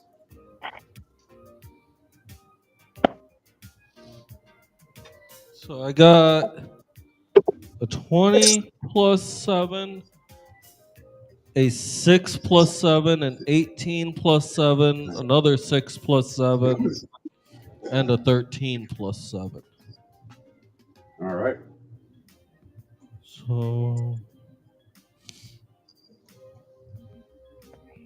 So the lowest I got was a 13.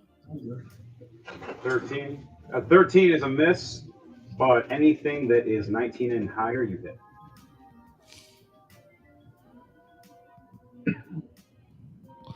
Okay, then that means 3 of them are gonna hit then.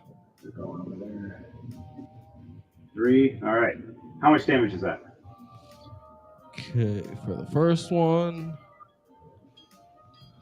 it's going to be 26 fire damage. The second one, 31 fire damage. And the last one, 38 fire damage. All right. How do you want to do this to this big orc that just got messed up? So I'm going to just basically, I guess, do it kind of like the Frieza Death Beam style. Each firebolt forms on the tips of my fingers. And you just keep So beam. at each tip of my talon is a firebolt. So 5 firebolts around 5 talons.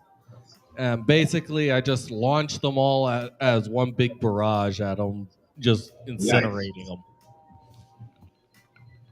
Right as I'm trying to swing my mace, I just see him disintegrate and I hit the ground going, damn it! Kamarsh, you're not the only one today!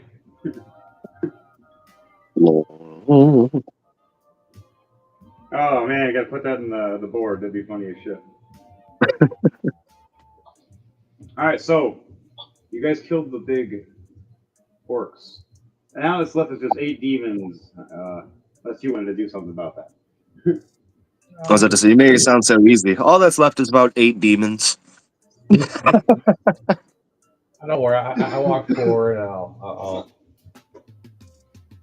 snap my fingers and they poop. You see these 8 demons just dissipate. And the girls all wave. The frog is the last one left, just looking and going, ribbit, ribbit. I made it so there's a 2-headed dog demon, a big fiery bullfrog demon, 3 brother demons, and 3 sister demons. And all of them are gone? Yeah, James has the ability to summon them and make them go away by a concentration spell. Oh, so they're on our side. No. No. Oh, okay, never mind. I was going to be like, wait, man, bring them back. They're not. I still up to 2 to 8 lesser demons that are hostile to all creatures. Yeah, so good in a position if you wanted to fight and mess somebody else up from a distance. But the backup, I can create a barrier around us, though, that will protect us. Yeah. So that's what he did, though, is he made that barrier to protect everybody so no demons. But I was the one that decided to jump in the middle of the fight going, yeah! Wait, why is the door closed behind me? Shit! The ultimate mosh pit was born that day. Moshing was invented this day. I just got attacked by 6 out of those 8 demons. The other ones attacked the orc, and the rest just beat the shit out of me. It's hilarious. That is kind of funny. That's like, I'm here, and then you find out. All right, now that that's gone and the shield is going, we look over and we see they're all gone and a few dead people, and we're like, oh, that's messed up. And our guards and Eden's guards finally run down the steps and come around the corners and everything. Your Majesty, what happened? We had a commotion. Just another day. Just Clean up the bodies, go back to doing what you guys doing. They nod and they head off. Oh, we lost Lucas. We lost our DJ. I think he might be restarting his computer. Yep. That's good. I had to. It was saying I was joining or trying to combine the stream. I'm like, I'm not trying to combine the stream. What the fuck? I had to re-sign in. It kicked him for a second. Funny enough, I realized midway through the problem that I'm also on fucking Chrome. So I don't know if Chrome's fucking up on its own today or what, but. Well, don't forget the Northern Lights have been out for a while. electromagnetic disturbances. I am having major sound issues, guys. You're fine, bro. No, that would explain all the Northern Light shit you guys are talking about. I didn't even consider that, honestly.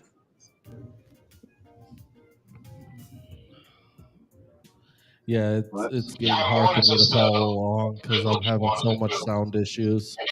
I'm losing volumes. I'm losing I love Bizarro things World. going on with my equipment. I have no clue what's going on. And yes, I did actually just get kicked because of all this stuff. Was both ways, cock monkey. But back to it, guys. Unpause. Pando, stand up. All right. Yeah, so it's gonna make it difficult for me to play. Sorry, guys. Oh dear. We'll try to jump through Discord if we can. I'll try. I was going to say, Discord works just as good. All right. So on that note, we all get ready to head off to finally get to the carriages. We get on the carriages and see they're all suited up and mounted and ready. And right before we get ready to go, James, I'll let you do a perception check for me, please. With advantage, you've been here many times. I know, that's not giving you advantage.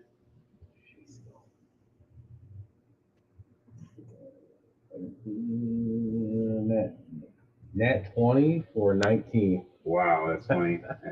He rolled a nat 20, but he got 19 for his perception. You look over and you see the corner of where the basement leads down from the stables. You see an old witch lady smiling at you, waving. And you see her pull out your flag and wave it, like a little teeny one. And goes, you, yeah.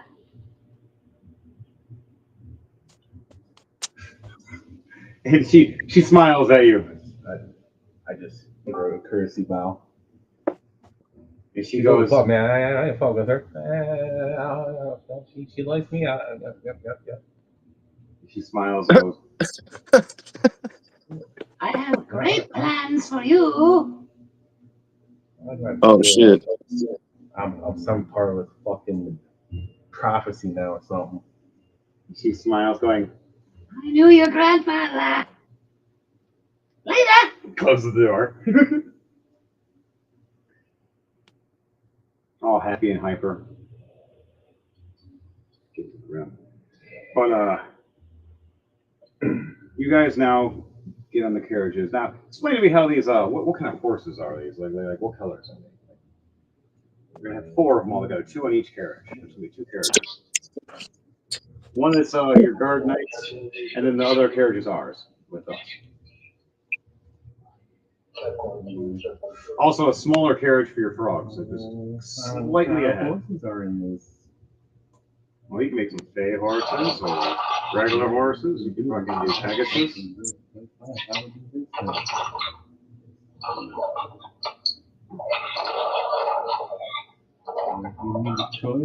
Don't yell at me. Whoever's yelling at me.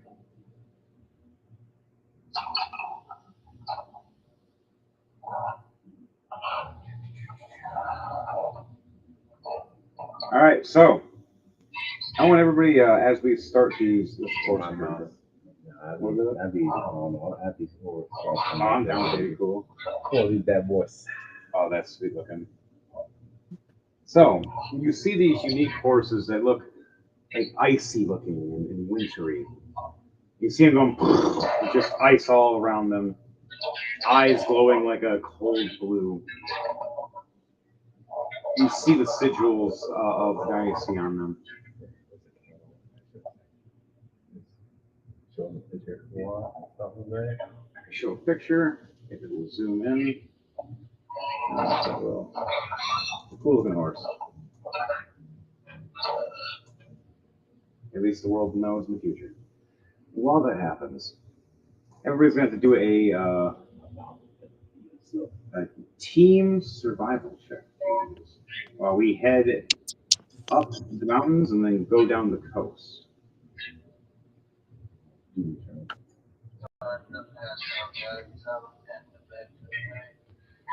All right, buddy. Should have had a Red Bull. To the wings. 14 plus 9, 23. All right. I do squats. But yeah, all right, 23. Yep. What are we doing? A survival roll? Yes. Yep. Group survival.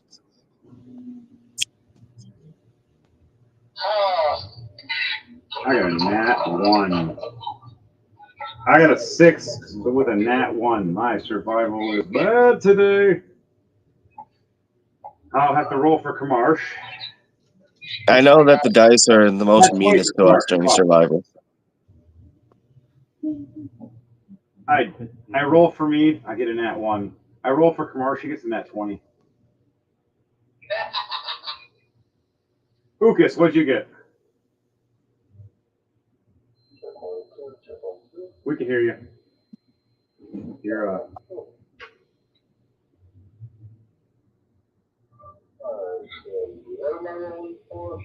survival check. It's a group survival check. So far, I failed. Did anybody else get under a 12?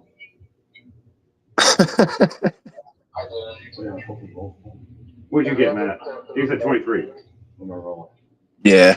I got a plus 9 for my survival. I'm always survival and acrobatics. I'm fucking Jesus right now.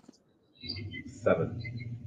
So me and so Heartsmace and Eden both failed. Out of everybody. That's hilarious. But the rest of you all succeeded, making it so we get through to the next part. We go down to the shore without an issue to start heading up towards the mountains of where it used to be called Hiram before. Now it's called Mooncon.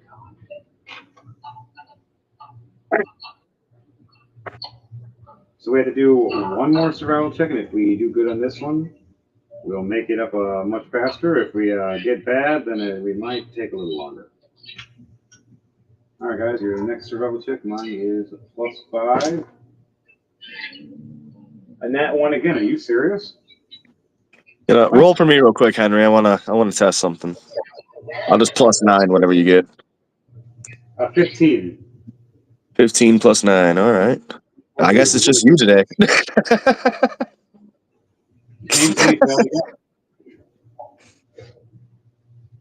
What?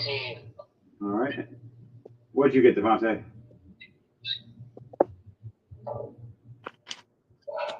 13. All right, everybody succeeds again except for Heartsmace and Eden. We're just kind of just sitting there, just hanging out, watching these horses, just going, these are some pretty horses. I have never seen such pretty shiny, icy ponies. Where'd you get them? Oh, yeah. Aren't I in Moon Dance right now? Suit and a big puffy beard. Oh, I used to buy weed off that guy. Oh, yeah. Have a cup of this. Oh. This is some of my magic drink. He grabs it. Yeah. So what does that do? I don't know. I'm resistant to poison, dog. But it tastes good. So for the rest of the ride, Eli the Heartsmace is knocked the fuck out. Oh, lightweight. Good thing Eden was the one heading in forward and controlling the reins for you guys, at least. The other reins are being controlled by the other coaches of the armament, where they are successful as well. We also have the Secret Frog, a little coach that's running ahead of us with one ice horse.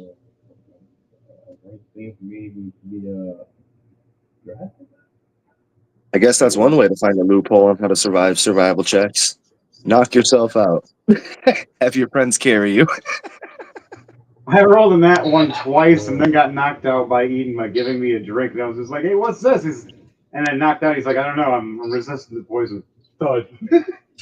That's fucking funny, man. Just don't tell him what it is till he drinks it. I don't know. I'm resistant to poison. It's just like the Big Al incident. Exactly. And the funny thing is about this is is that Eden and Heart's Mace have been doing this for a long time, where Heart's Mace doesn't care. He's not that intelligent. He's more of just durable and tries to kill people and be nice. Eden's just going, he makes things laugh. Watch this. And no one ever pays attention to Eden because he's always ganking shit. You just don't see it because they always see his goofy ass doing something stupid. That's funny as hell, man. You know, I do need to make more use of my fast hands. Let me start stealing shit from these NPCs. This, is a thieving assassin, sneaky story. I do it all the time, man. Yep. I think I got this kingdom. Literally. Right? No, I'm literally watching it. I'm like, I can do that. But you know what? Pulls out daggers. Fuck that stuff. It's like, I need to start doing that. I need to start actually fighting like a rogue. Like, son of a bitch. I got my homie over here turning into a king and shit, and I'm over here just not taking notes like a fool. The right way to play rogue, the wrong way to play rogue. Right? Like, one rogue plays as a warrior, the other one plays as an actual fucking rogue. It gets kingdom. Kinda. That's what just happened. It is, man. It's funny. I'm like, damn it. He played it right. He went through parts and went, hey, look. So, you guys head off, getting up through this mountain cove area. You start seeing this snake-way-esque looking mountain-esque. Ukas, how does it exactly look? Do you want to explain as we're rolling up to your old kingdom?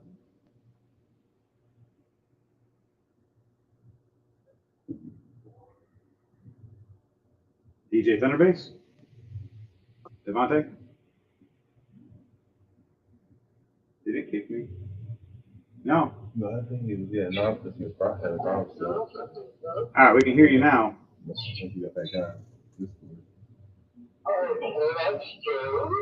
Yeah, that was strange. Okay. So Ukas, how does your kingdom look as it used to be when we were strolling up it through the mountains? I need to grab my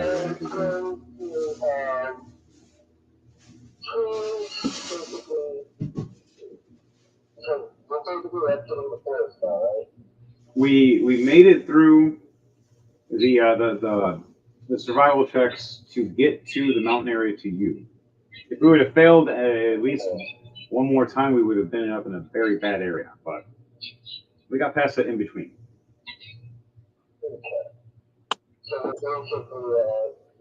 We're heading close to the entrance of the kingdom that you used to rule at one point and grew up in.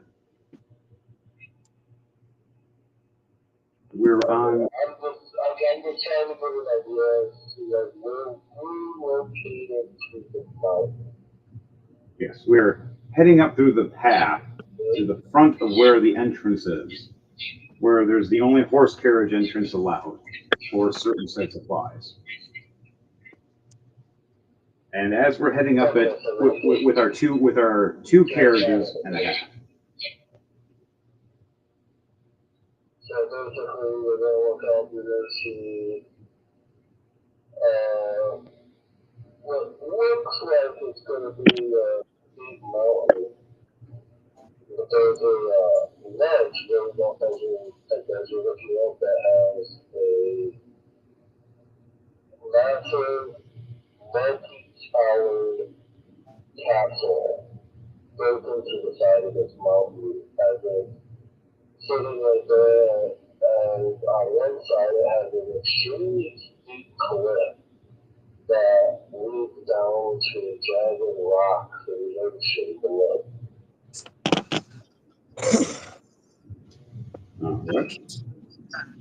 So is there anything that Ukas wants to say as you guys are heading towards there? Do you want to forewarn and let them know anything before we get there to announce the new Dynasty? Just to change or call ourselves the Dynasty Assassins.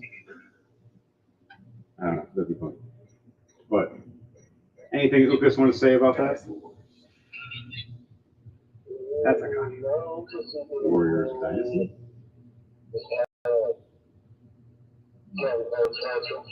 Already changed the name twice as good. At least this one. So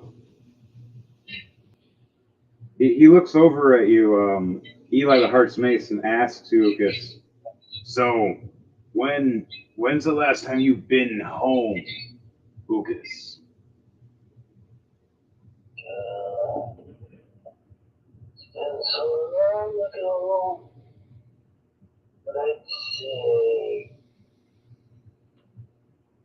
maybe about 7 years or so. No regrets. No regrets. So you said 7 years. Damn. And he looks over going, well, let's give you a nice home welcome. It's like, don't worry, we'll make you look good too. We'll have our personal guard. We'll have Eden protected, and then we'll have you be the diplomatic for this kingdom. Each one of us will approach one, and this one will be yours. You'll get the first. We got your back, buddy. And then I cast healing wounds on you. Healing you for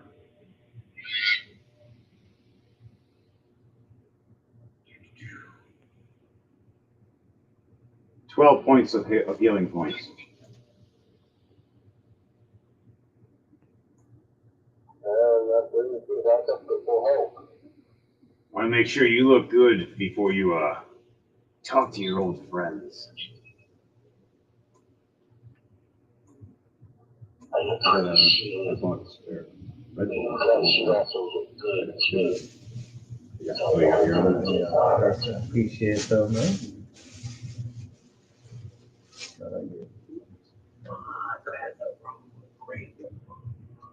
So he looks over at you and he smiles, going, you give us a signal and we'll attack. If not, we'll be peaceful. And what will the signal be, Ukas, when Eli the Heartsmace asks you that? What will be the signal to know if we're going to have to deal with hostiles or not? You see, you can just go up and tap the right side of the beak. So when Ukas taps his right side of his beak, that means hostiles, time to fight. Yes. Sorry, I guess we need beak. Yep. The beak could be like a big pack. You'll hear, especially because you'll have the talon to a beak. You're gonna hear. The second we hear that, we just weapons. Now now everybody gets explained this in the cart. So all of you guys hear this as we are planning this and we're heading up. The cart finally gets stopped. Both carts. Halt! Halt! Who is this? Who are you? We heard that there's supposed to be a new ruler and we're supposed to meet. Are you as such? As your royal guard walk out, surrounding your carriage with us. And they go, you got paperwork. You can't just show up with shiny armor. We've had that happen before. Yeah, sure. I'll walk up. Hand my paperwork.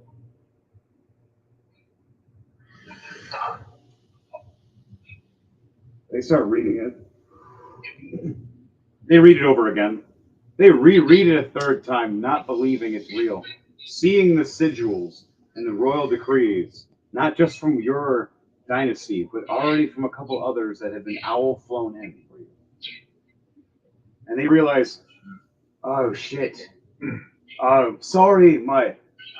No, you're just doing your job. Sorry. Doing your job. And he bows down to you. Open the doors. We have diplomacy. The new emperor. What? Holy shit! The new shop. The new emperor. He's there. So, I mean, so. Lucas, do you want to hide yourself or show yourself? What was it? I we got a platinum. Oh, sir. I got you no matter what. Pays for my next 3 years. Take some friends out too, man. Next guard's like, got you. You got the two guards that open the gate now are both on your side because you're just like they just paid for their beers for the next 3 years. They're happy. Now, Ukas, do you want to keep yourself hidden? You said, or for now until you walk in.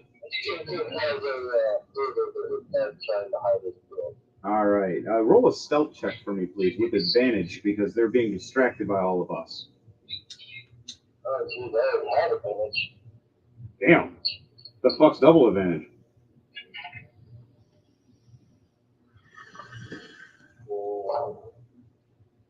I'm not close up to 828. There's your double advantage. None of this kills me. Once you ask me, I ain't gonna fix your problem. We'll talk. I like the rule. Fucking hell. Yeah, you got kicked Matt. for a second. I did. No, you were right. But it's only letting me join in through the Discord. Any other link I try and any other chat, it just tries to say I'm trying to like join my stream with theirs. That's It's weird. That shit happens again. I'll screenshot that shit and send it to you. It'd probably be a good idea. So, Ukas, you would have a hood, right? You said. Yeah. All right, so you throw your hood up and you hide behind Eli the Heart's Mace as he's just sitting there, leaned back over you, drooling, unconscious, and you just seem like you're another unconscious drunk foe. And they look like you were celebrating with the new emperor, and the emperor's the only one who looks like he can hold his shit. He's sitting there holding his drink as they're all, and us, all the rest of us, just unconscious with an empty drink next to us. We know who's the stronger drinker here, it looks like. Finally, as the horse has stopped, though, and we are actually in the gates. Finally, we wake up. Oh, well, at least I do. You're already awake. So how the hell we get in here? I'm confused. It flew? Wait, you horses fly too? Well, you grew wings, you picked everyone up, and you sat down just now. I can finally fly? I can finally fly! And I try to jump off the horse carriage. Acrobatics. 4. I face plant. Right on the dirt. Poof. Oh. I get back up, dust myself off. My purple armor is not so shiny anymore now. It's a little dusted looking.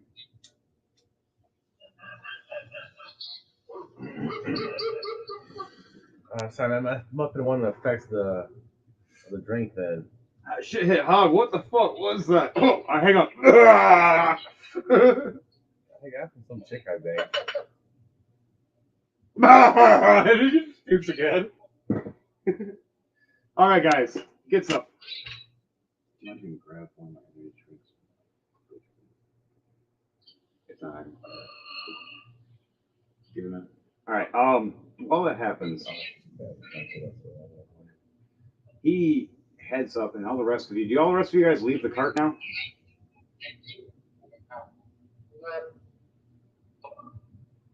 Matt, you leave the cart as well? Yeah, I'm gonna leave the cart. All right. We'll have Kamarsh watch the carts and protect them. He'll stand up top with his rifle, and he'll be just making sure no one does anything stupid. So his NPC will be a stealthy sniper just in case someone does something dumb. Some more demons. Oh, God. Just right off rip, just hellfire off rip. And we're all fucked. Can't wait. So are we being led there by the guards? They opened it, and the other guards are going to be leading us, while the 2 door guards are going to close it and letting us know if we ever need any help. Okay. So at least we got an exit strategy technically now. We're being led there. It's like a royal decree.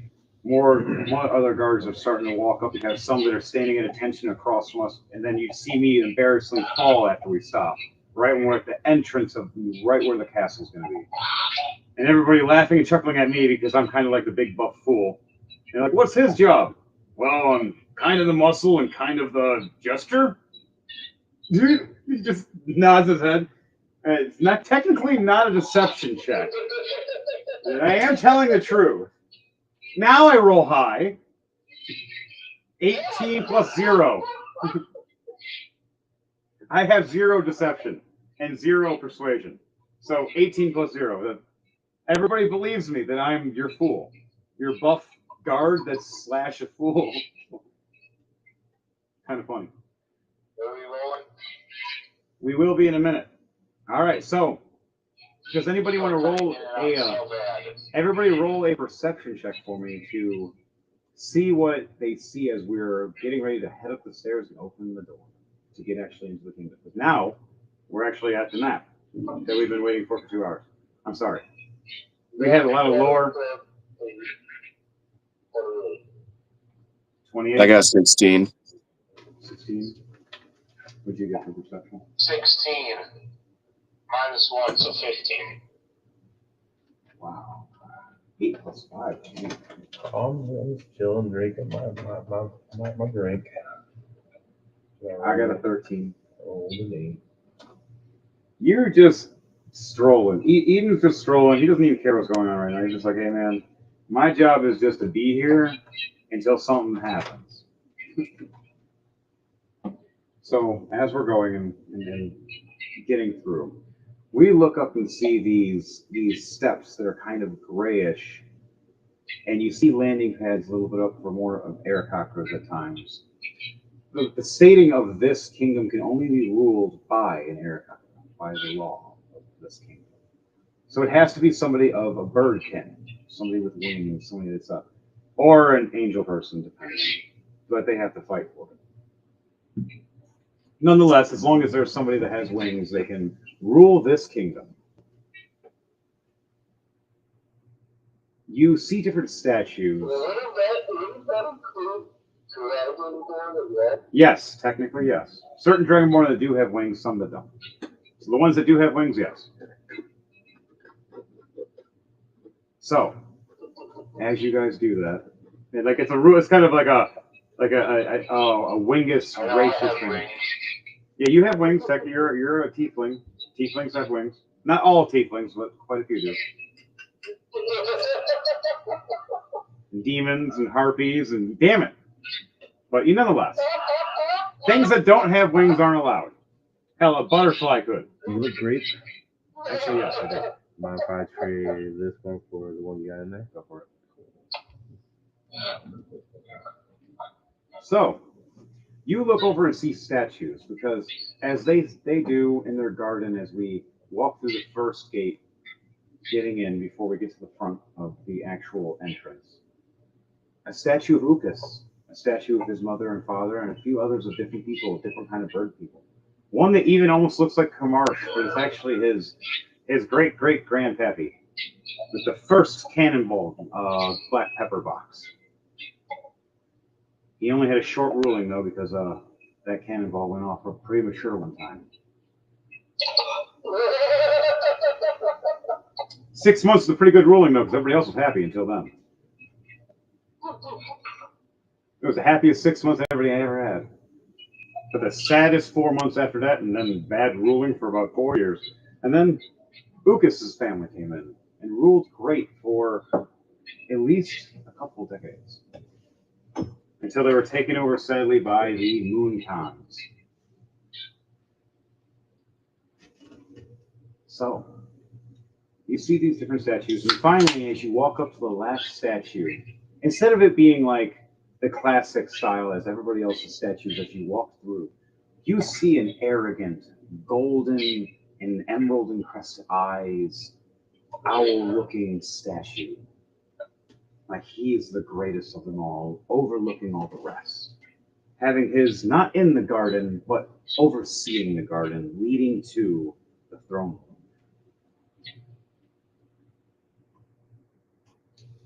Question. Yes. With my map 20 perception, am I able to see exactly what gems they are? They're emeralds. Okay, I'm gonna roll a history to see if I recognize where the gems came from. All right, roll a history check for me, please. with advantage for it being your home field.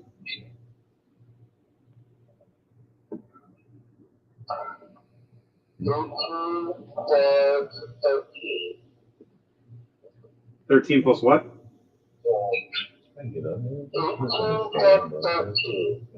Oh yeah, that's really high. All right, so you remember those emeralds were from your mother and your father. You looked at the statue of your family, and the emerald crests that were on there are wedged off and have been replaced with some stone instead. And they've been put on his eyes with the arrogancy of taking from your family and the one small diamond that was on your crest of your statue in his book, shining off his gold statue.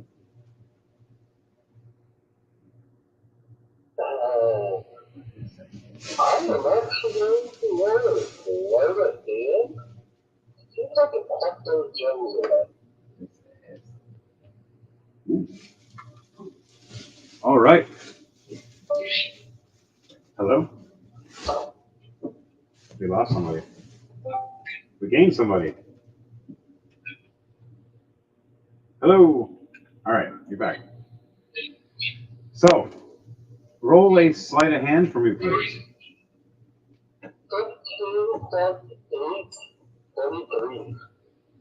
23. All right. Now, while you're doing this, I'm going to ask anybody else if they want to try to help in any kind of way. Know if anybody else is going to aid in such as distraction. I know I'm distracting naturally because my guy's kind of a big goofball at times. Especially because I just claim myself as a jester. Yeah, you sound great. Anything you want to do? He was coming up so bad.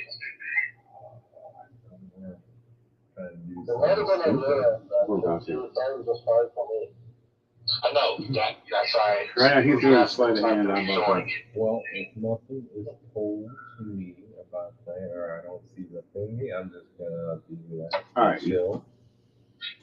You stay chill. All right, Daniel and Matt, is there anything you two want to do before we actually head to the throne room? So we get into this before it turns this scenario in a little bit. And I'll put us on the I'm gonna look around the walls a little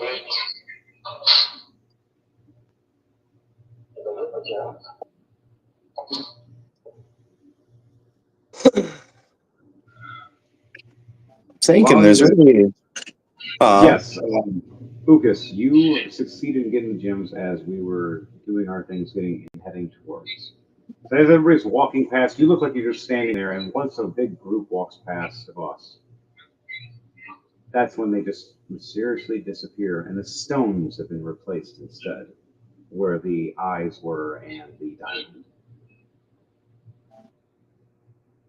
And Matt, what was that you were doing? I was just gonna say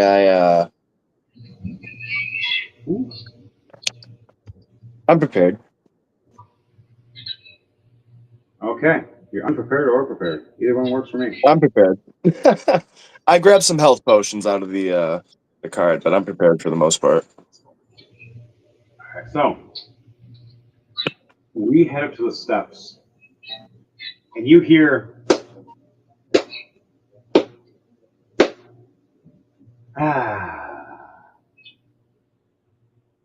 Ucas. They brung you here with a perception of nat 20 plus 16. 36 to see you. I like the swiping trick you did with my statue. And who are these people? They say they brung an emperor. No one rules higher than I. I believe you're a false emperor. Unless you have proof or paperwork or anything of such. What royal guard do you have? A big purple idiot and bird people everywhere besides just me? And did you have a tiefling on your team? Really? What an insult. You guys rule under a person to my knee. I think you should all bow to me. As he slams down his magical staff, I want everybody to do a wisdom save for me, please.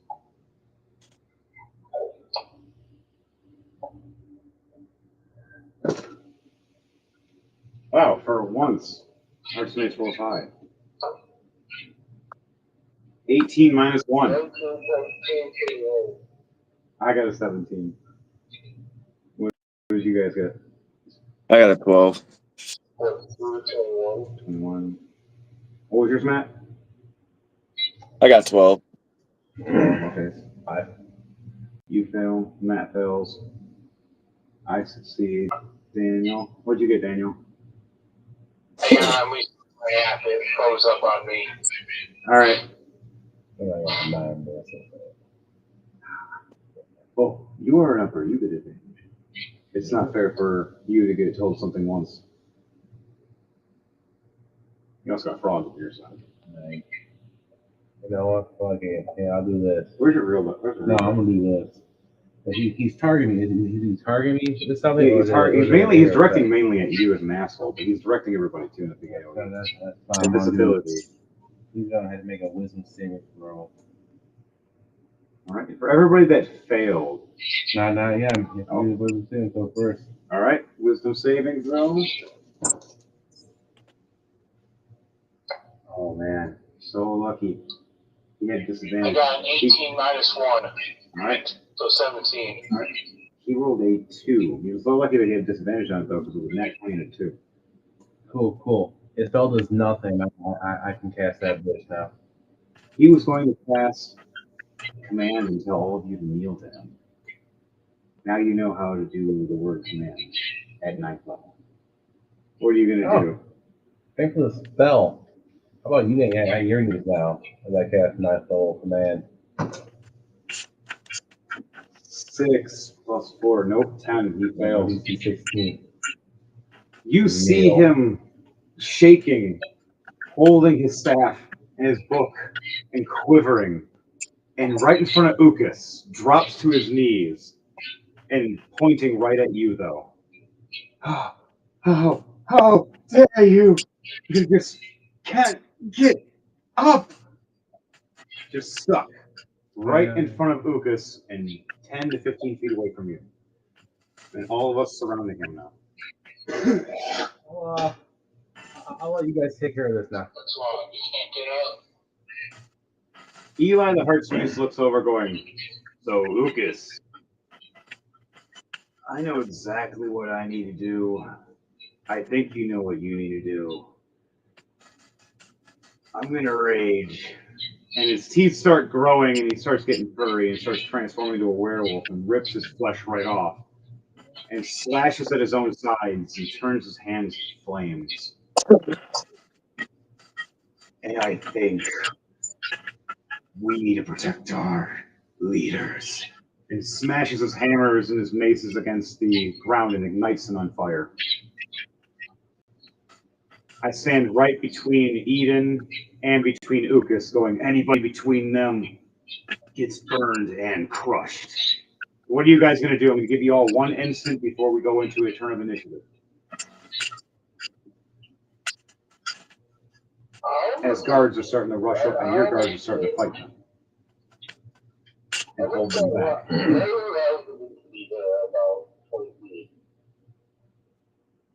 You're going to fly about 20 feet in here. You're right now, to let you know, Ukas, you are standing literally right in front of your enemy. Literally, he's kneeling in front of you, forcibly kneeling in front of you. You fly right above him, looking down at him, showing who is actually higher and who's above who. Deus Metallic, what are you doing?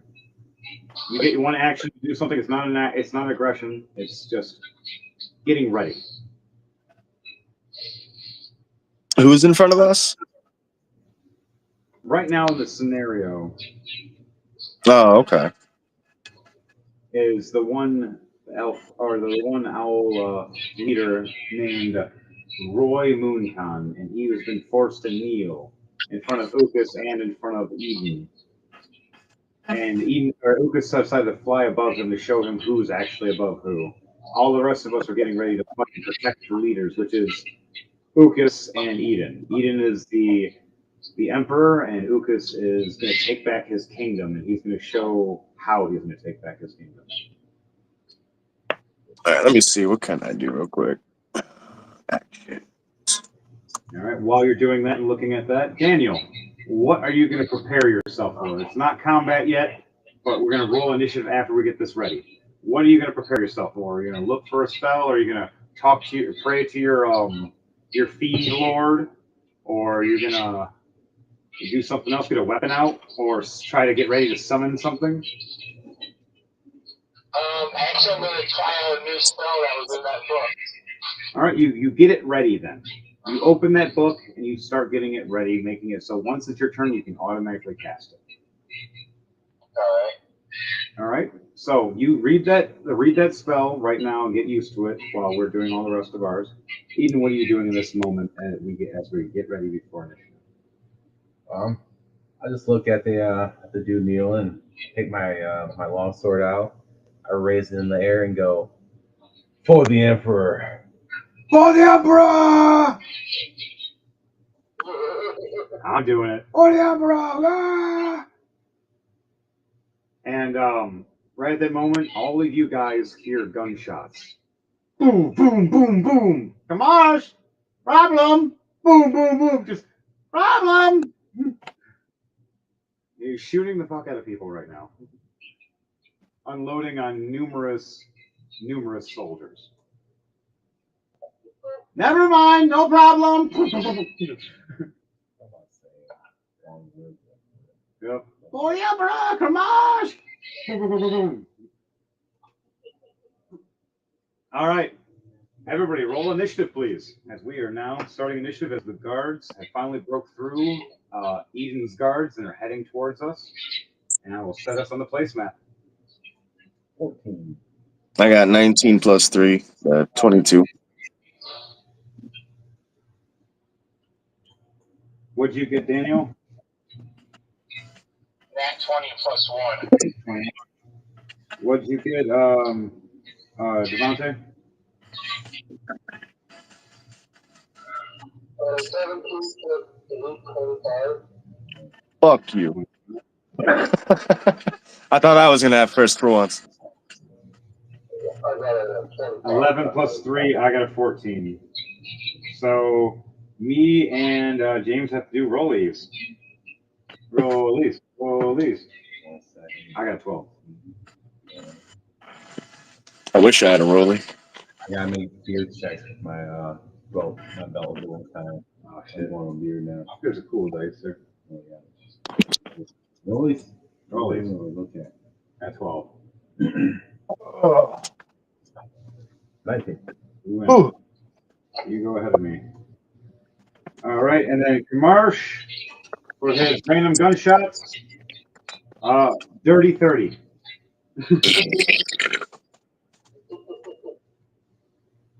Jeez, Kamarsh.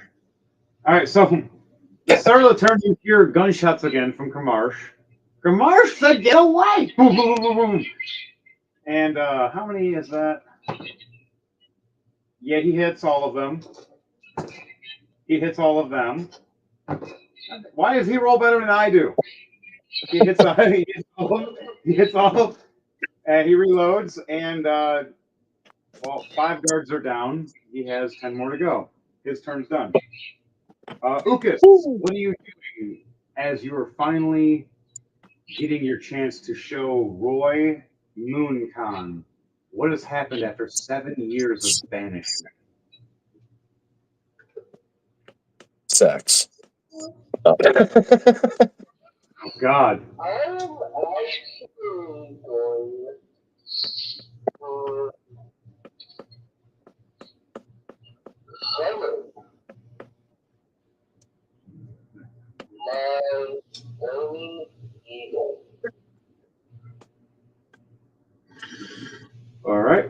learning English. You want to summon that. All right, now we are on the field. When I'm ready to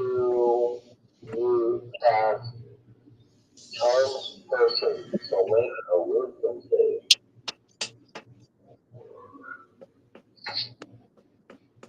You,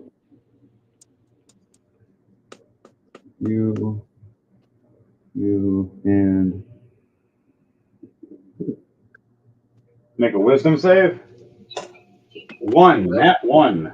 Oh, that was great. It literally landed on top of another dice and just stopped on one. That was really cool. I threw it, it spun, and then one. Never seen that before. An The outer dice- god fucked with an actual god. I call it interference. So he needs this nat one, I guess. What is this you're doing to him?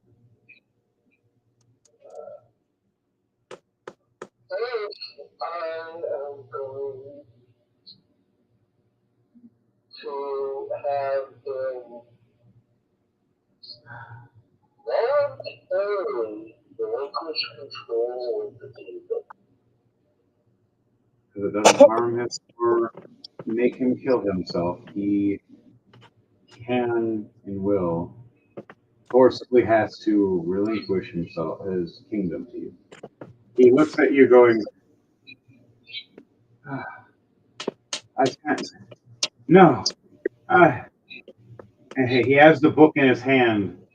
He sees his name under yours, and he sees your name being burned right under his. Your name above his, your name under his. And he sees smoke burning from his hand as he screams as the book starts floating off from his hand. Ah! And he lets go, screaming. And you see the book open up and little wings flapping. And it flaps up towards you and opens up to your name, asking for your blood dot signature.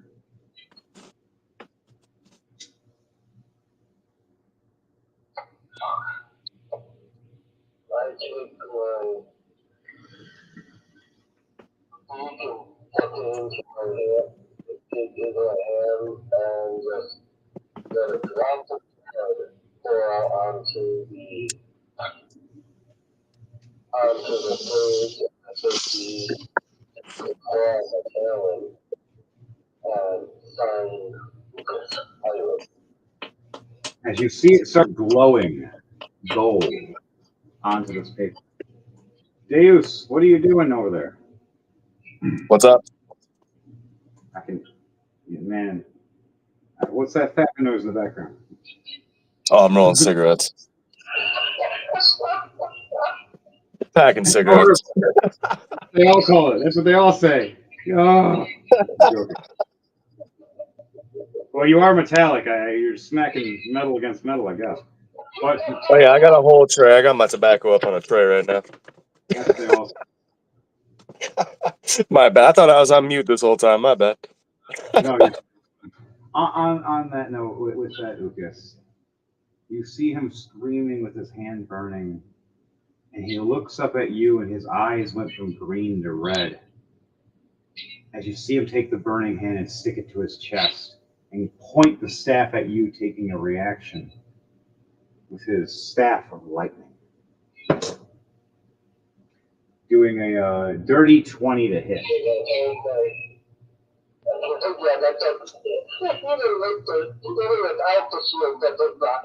A strike of lightning right past you. And you look over like, oh, you want to fight? I am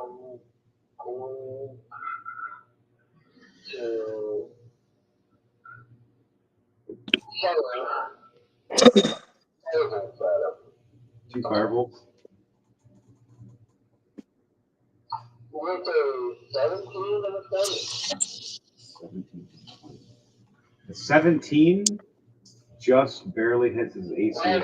No, those are the ones on the 20. Okay. The plus modifier is a plus 7. Ah, ooh, even better. So a 17 plus 7 and a 20 plus 7. Oh, so you definitely hit them. How does it look when you hit him? How does it look, and where do you hit him when you hit him with these two first? When he's standing there, finally trying to get back up and stand again, holding with the staff, with bleeding at the knees. I'm aiming for his fist right on each side. So that way he has no action with his leg anymore. Roll a history check for me as you're firing these when you're remembering we were hitting an old injury of his.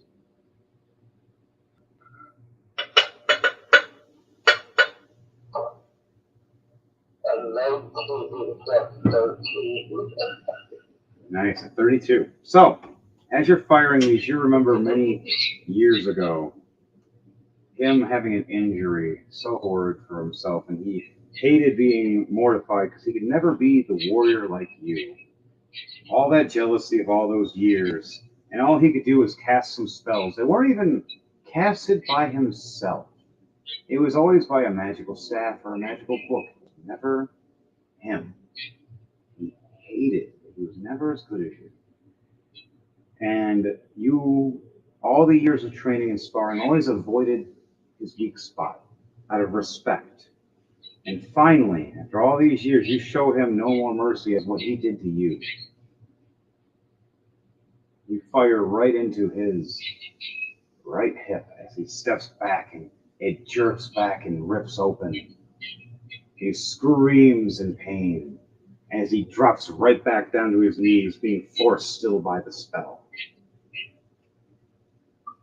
Holding. One doing 20 damage. The third doing 38 damage.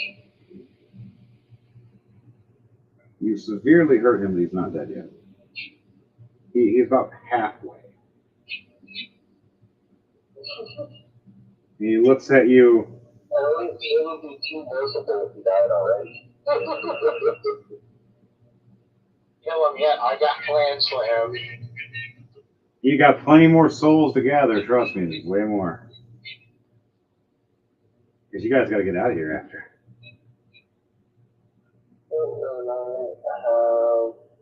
Maybe. One more attack. All right. I'm going to fire both bow at him. Are you using the original arrows that he shot into you with your old bow? Yep. Revenge. You've kept these bloody, poison-tipped arrows for many years for a purpose, just for him, and stared at him every night before you would meditate and pass out.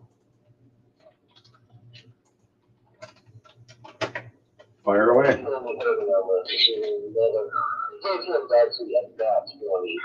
Nat 20?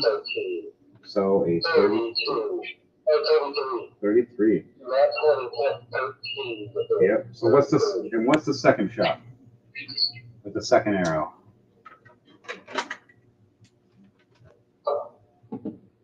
Mind you, I'm gonna That make one is a 12 plus 13. So 25. That's a hit as well. Now, mind you, I'm going to let you know these two special arrows that you chose, that you have left with your blood mixed with the poison that never fully killed you, but made you stronger instead. It's been sitting there, getting stronger and stronger, sitting on those rusted tips for years. So the poison damage is not going to be a normal D8. I'm going to give you 7 D8 poison damage per one because 7 years of poison. They've just been sitting there rotting. So these two. The first one is going to be 8 plus 12 plus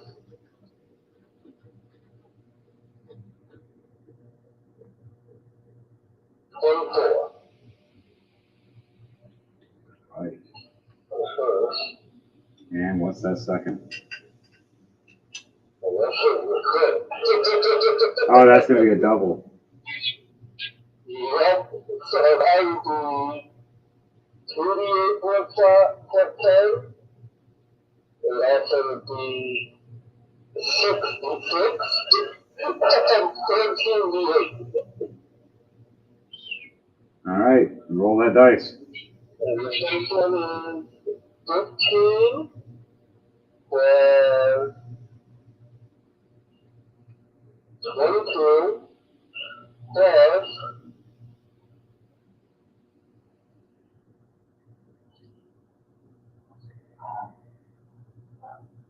56.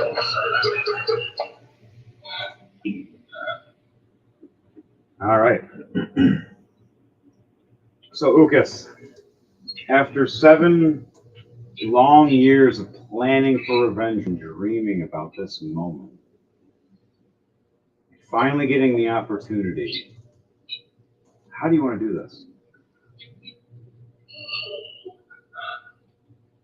These 2 arrows of death. So I basically I took a look at him as he's just crouching there and he can't move.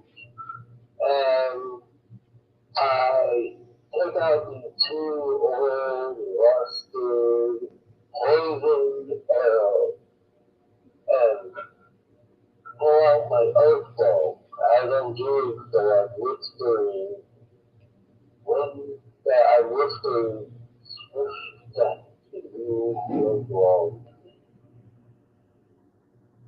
And When those arrows in, and when doing that, it activated both.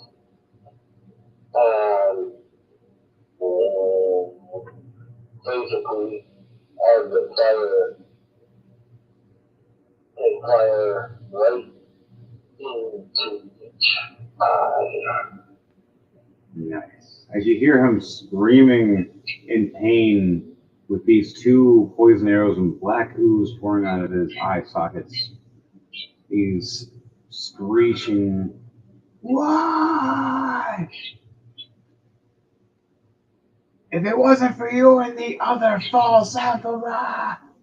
And then you hear him go, and then starts falling forward and face plants with the 2 arrows, completely making them protrude through the other end of his skull. And you seen it coming when you didn't look for me. And with that note on you, you hear some of the guards cheering for you, but other guards calling you false as well. So now you guys have half the guards on this castle on your side, half the guards against you.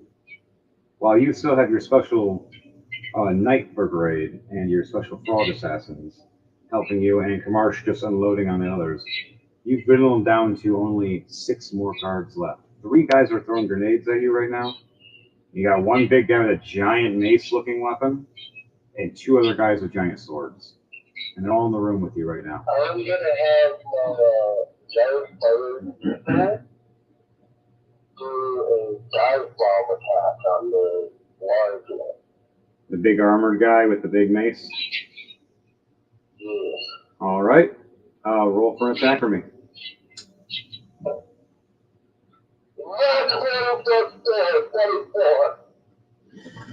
Even with that, you just barely hit, as his AC is 24. He is a lot tankier and a lot meaner, and he is pissed right now what you just did to his ruler that promised him much land that you just took away from him. 13 damage. It is halved for physical damage. And fire damage. That is still natural, though, as it hurts him. Okay. At the end of your turn, Ukas? Yep.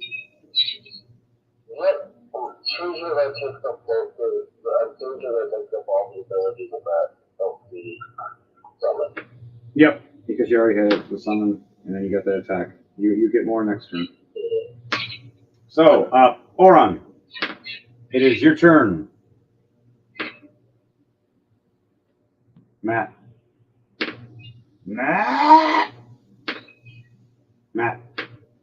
Deus Metallic. I summon you with titties and booties and all the strange things. Close enough. I'm here. Good at summoning.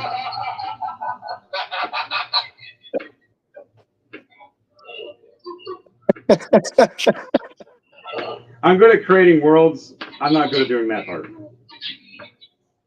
Ah, it's all good. Now, if it was a random jingle or a random rhyme, I can do that. I can literally make a living off making jingles for the rest of my life. I do it all the time. I should start doing that. Back to it, though. Deus Metallic as Oron. What are you going to do this moment as you just witnessed Ukas getting his revenge finally on this other king that just had a worst day of his life? Meeting the new emperor, talking shit to the emperor, learning a lesson from him, and the last things he hears before he dies is "For the emperor!" and then die. And he looks up and sees arrows in his eyes as he's screaming in pain. But I'm gonna run his pockets. And there is a couple guys above you right now chucking grenades from about 20, 30 feet away. All right, I'm gonna hold off on running his pockets. Holy shit, raining nades. Holy shit, man. It's raining nades. That's pretty much what's about to happen when it's their turn. Hmm. You guys are so lucky they rolled low. They got 13 and lower. And our lowest. At this point, I wish I was proficient in fucking guns. I would shoot one of the grenades in midair. But I got 13, 12, 7, 9, 4. how many guys are up above us? Or do I have to make a perception check? You gotta make a perception check. You gotta look around for a split second. But while you guys are doing it, you hear in the background again. Kamarsh says another count on the board. Kamarsh has just wrecked 10 guards by himself. I got 12 for perception. How much? 12. You can't see the guys above you. You don't even know they're there. You look up for a split second, but you look down more focusing on a big armored guy who just got hit by Devontae's little phoenix, like fiery bird. And you look over and you see a couple of knights with big, giant broadswords.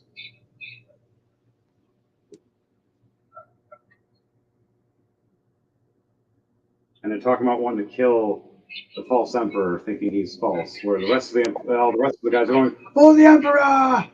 all chanting it across the room and going, "For the king! For the emperor! For the king! For the emperor! Fuck you! Fuck you!"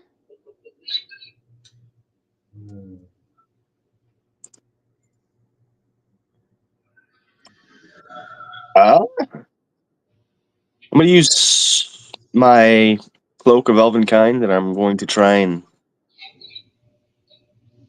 disappear from sight. I'm going to sneak.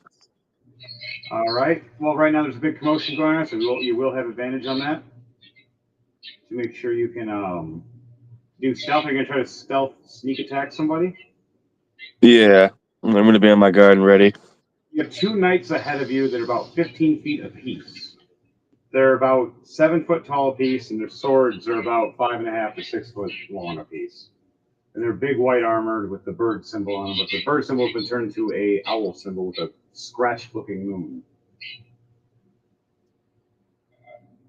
Okay. And there's a big 25 feet away from you with bigger armor on that just got attacked by Devontae's bird. But it didn't do much because he's really big. His AC is 24, by the way. The smaller guys in front of me, the ace. Oh, okay. I was like, wait, the guys in front of me? Yeah, there smaller guys in front of you are 21. Jesus Christ. These are elite guards. You gotta come across a little stronger. You guys just murder fucked like half the game.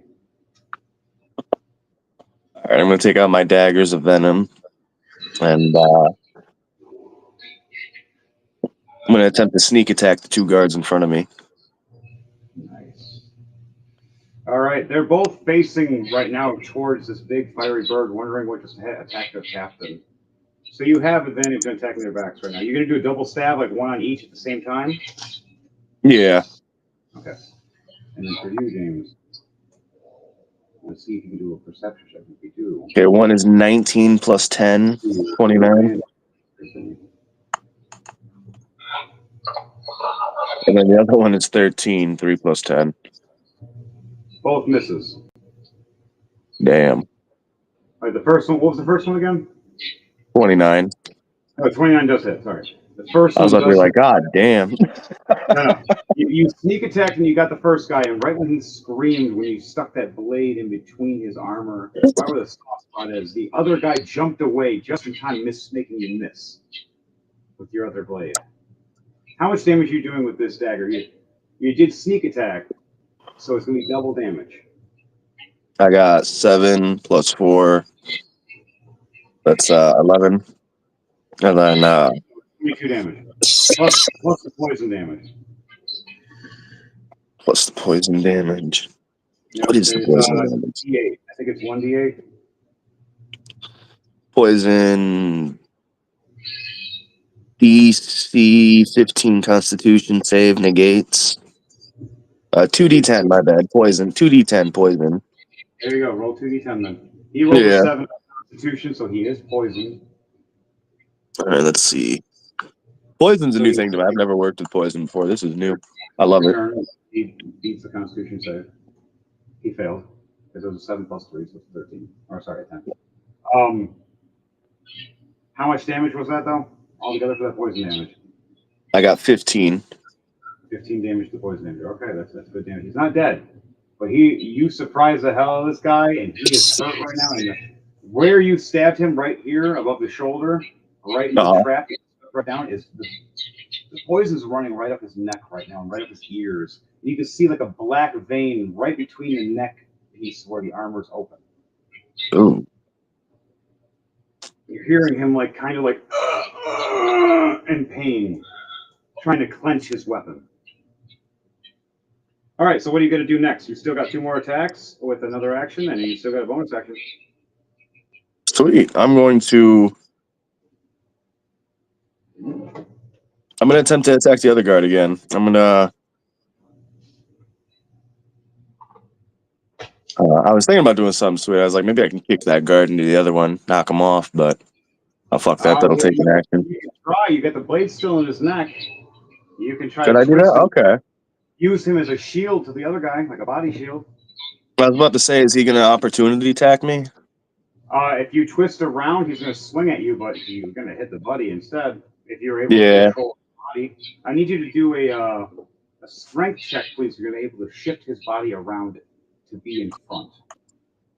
Be in front of you. Thank God. Shield. 14 plus 1, 15.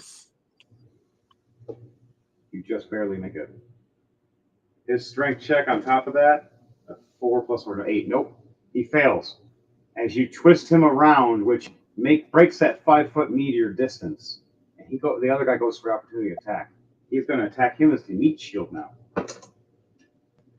It hits with a 19 plus 10, a 29 to his own buddy. Damn. Doing 27 damage and 10 holy damage. Holy damage, huh? Oh, noted. 37 damage he just took. Just right there. Now, holy damage, Daniel, you might be worried about that one. Daniel? Already died from holy damage. Damn it, Daniel. You're not supposed to die yet, Daniel. But back to it. All right. You still have those 2 attacks with your action, but your bonus action is done now. Oh, that was my bonus? Okay, sweet. All right, so I'm going to... Either way, either one's going to be, if you choose one or the other, it's still going to be 2 attacks. You can either stab the hell of a guy you just got wrecked, or that you have a knife in. You can just stabby with the other knife, or you can try to throw the other knife at the other guy. It's up to you.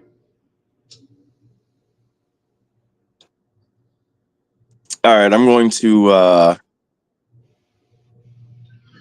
dash up to the other guy. I'm gonna attempt to slash him again. And Pull the dagger not out slash. of the... I'm gonna stab him in the openings of his armor. Oh, the one guy's already hurt. No, I was gonna dash up and do a stab. Well, you know what? The other... I was about to say I might as well kill that guy. Real bad. The one guy you have right now, you have a dagger in his shoulder blade right now, sticking into him right here, and you have your free hand right here, and you just pushed him in front to let the buddy just slash him. So he took a significant amount of damage, and you already gave him a bunch of damage. He's hurt pretty bad right here. So he's right no, here. You're good, yeah. Out of him. Or I'm more like, you're still alive? Huh. Yeah, he's still alive, just barely. He's more than half dead. You can hear him wheezing and gasping right now because the poison from you tearing into him up his neck and out into his lungs, and he has a big rip under his chest armor because that sword just ripped right through his armor like it was butter. So he's bleeding. All right, I'm gonna damage on top of that was an extra 6 damage he just took. So this guy is let's say on death's door, pretty close. Okay, yeah. I'm just going to I'm gonna stab him in the throat. I'm gonna put him out of his misery, or at least tempt. 13 plus 10, 23. That's a hit. All right, damage ends. I got 6 plus 4. That's 10. And then nope. What was the poison damage again? 2d10? 2d10. All right.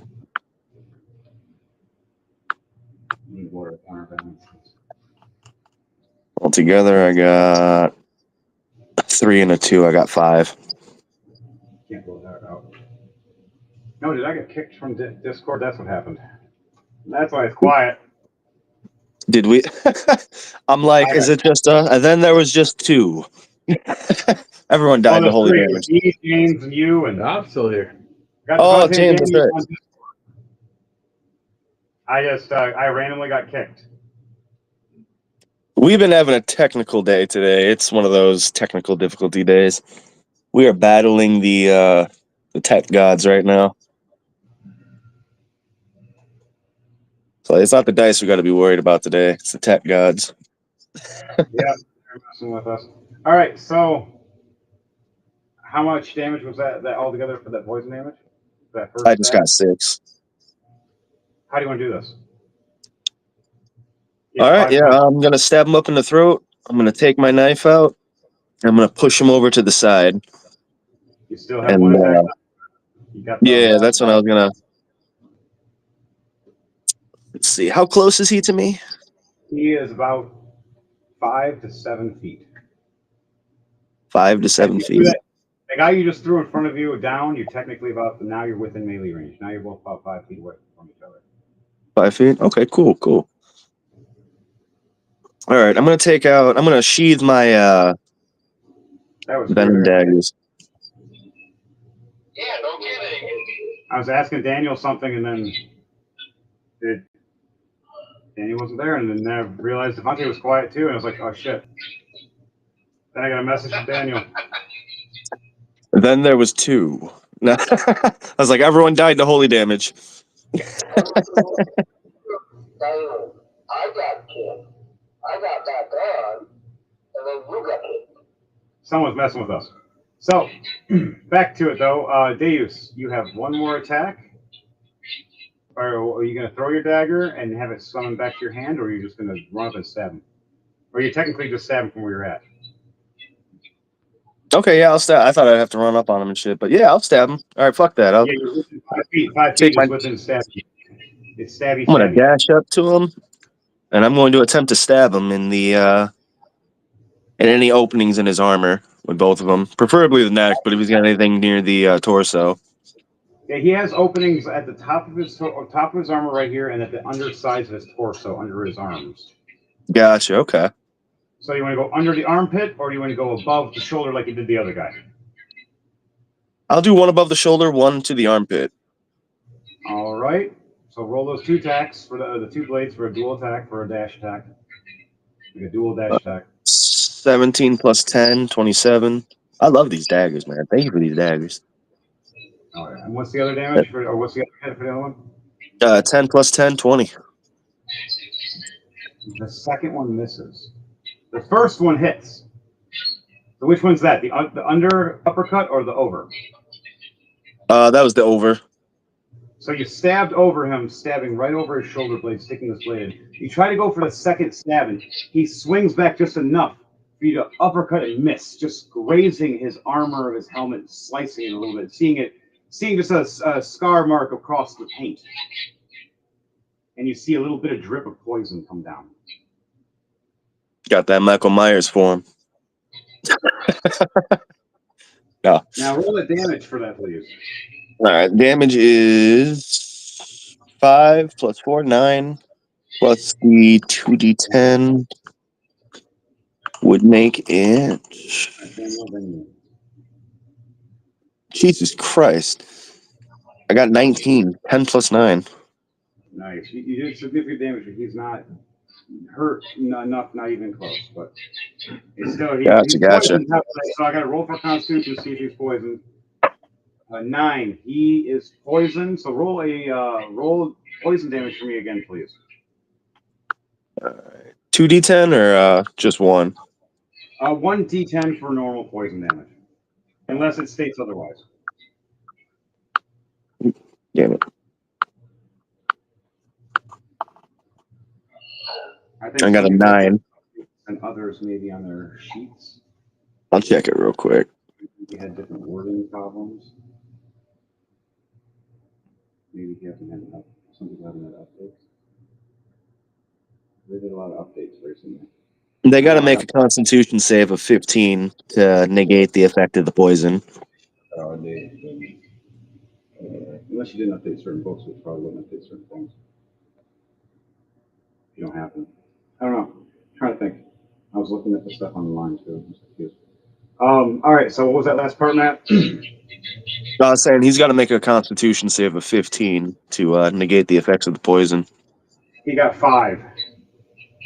Damn. How much damage is that? I got 9 damage. Nice. You see again from this guy, from his neck where it's a little open from the armor, the black veins go up his neck too, and you start hearing him gasp, just like the last guy. You try and take him out damn near the same, but one's from the front, one's from the back. All right, you end your turn now? Yeah, I'm gonna have my turn. All right, Daniel. It is now your turn, and James, you're on deck after Daniel. Woo! All right. So how can I identify who's all good and who's the bad enemy? Make a perception check for me. Huh? Make a perception check for me. What does your Also, vision whoever's tell you? attacking you, who's not attacking you? 19. So you look ahead of you and you see Oron fighting and taking out one knight, making the other knight slash one knight, and he kills him off and goes to the next one. You look off and you see Ucus firing his arrows and then sending his bird off against a giant armored knight that is one of the heavy commanders. You look up above you and you see 3 men grabbing these metal-looking cylinders and lighting them with a torch, and you see sparks like it's a grenade. And then you see a couple men above you with crossbows. At least 2. What do you do in this instance? And you hear the door behind you being hit. Alright.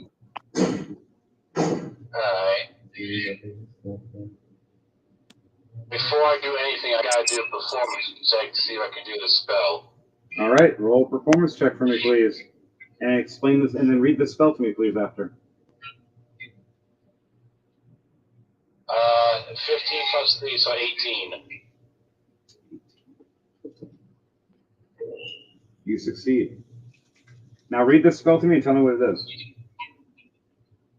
It's a book it's a spell from the book of the Fiend. I just shake it until Why is it not coming out of your head? never. Basically, it lets the Fiend take control of my body Very well. and more or less suck the soul out I of used to every grab it enemy and shake it. and for my eyesight. So you're allowing your fiend master to take over for a few turns. Yep. All right. What do I have for a big monster kind of test? Explain to me how you think your fiend master looks to me. Is he like a giant wolf, or is he a horned fiend, or is he like the dragon-esque? Is he a giant? He hasn't taken his full form yet because he hasn't had enough souls. So right now he's just inhabiting my body. So he still looks like me. It's just his mind and his powers are filtering through me. All right, so this is how I'm going to have it then. You let this happen as you pray and set in and succeed. You raise your head up and your eyes roll back in your head and they come back black.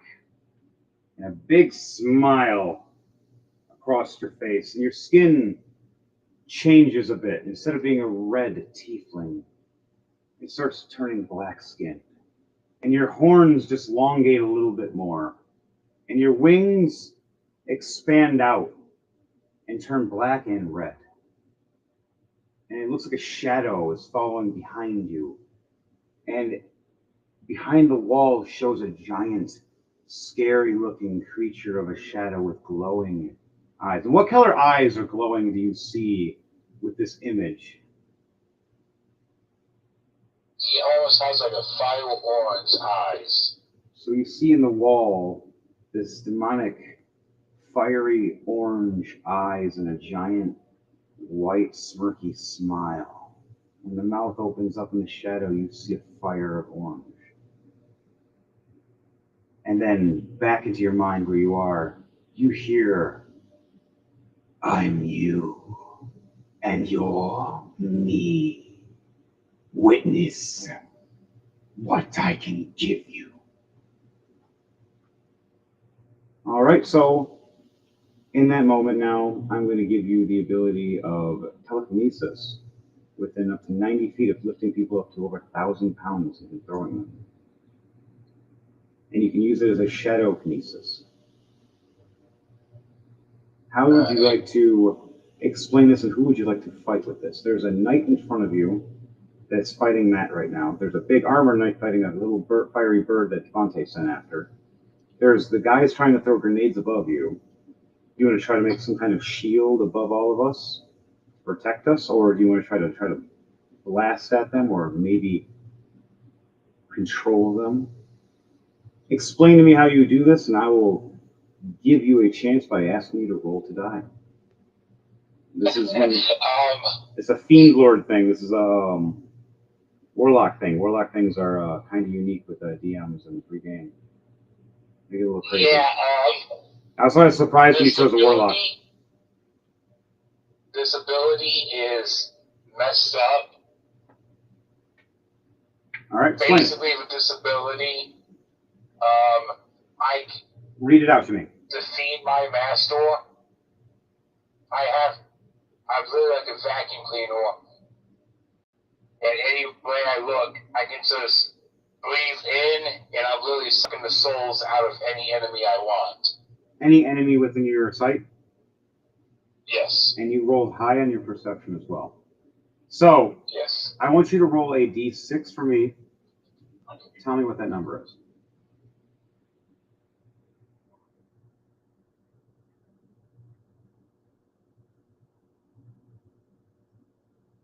Six. All right. So, number 6 helps you make 3-level lower demons, not like exactly demons, shadow creatures that help suck souls and point for you. So you get 3 targets. Now, I'll point out these targets for you, and you can tell me which ones you choose.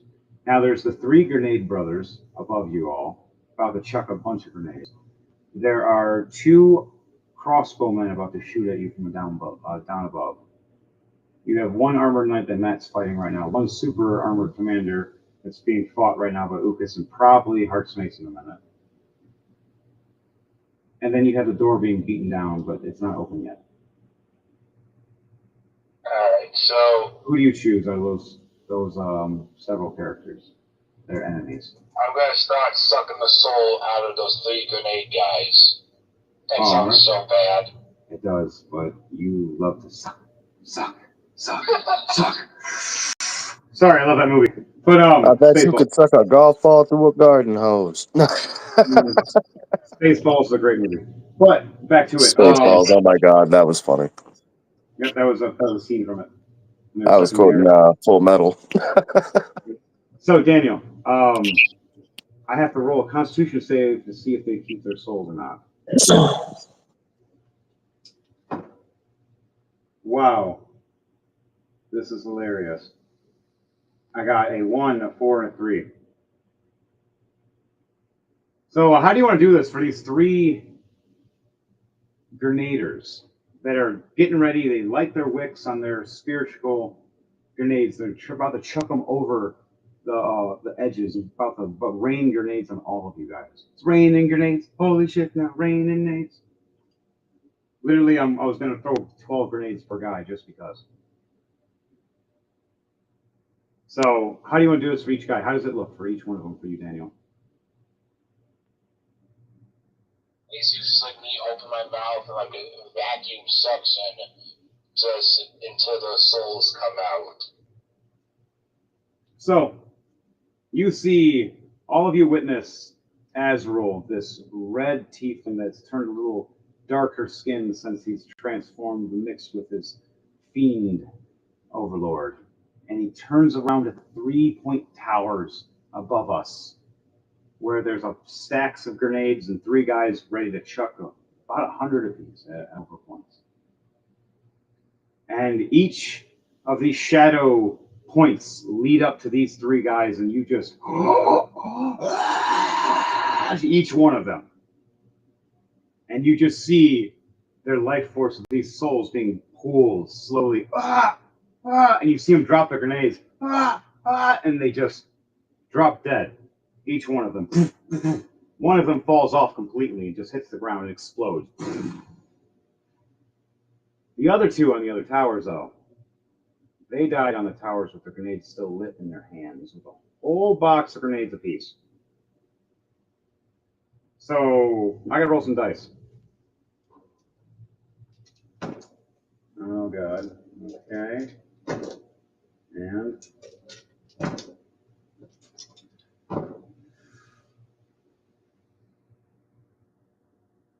189 damage of grenade damage is exploded from each tower. As you see 2 of the towers from your, well, you say if you guys are facing the entrance you just came from, would be your right side, but all the rest of you guys, your left side, just ignite and blow up and start shattering down in front of you. Wow, I just realized what the hell I just said. Anybody else catch that?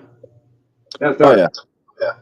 Wow, I didn't mean it, but he did. Souls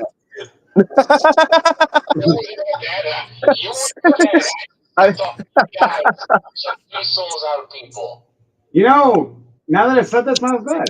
Okay, carry on. So you see them crumbling now. I need everybody that's within the vicinity of these crumbling stone that's falling above us, except for Ukas. Ukas is there's still explosions around you. There's no stones and debris. I need every one of you to make a dexterity save, please. And it's going to be a disadvantage because none of you knew it was going to fucking happen. I got 19 plus 3, 22. Yeah, it's a disadvantage. So you got to roll twice, and whatever the lowest number you take. I rolled a 15 plus 3, 18. 10 10 plus 3 was a fail because I got a nat 1 plus 3. So I failed completely. Nat 20 plus 1, What's your second roll?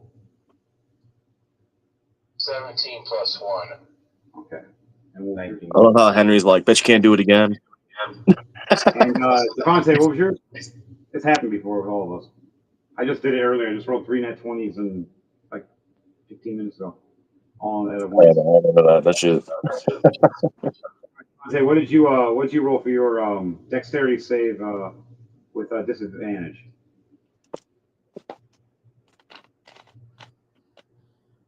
Is Devontae still in the chat?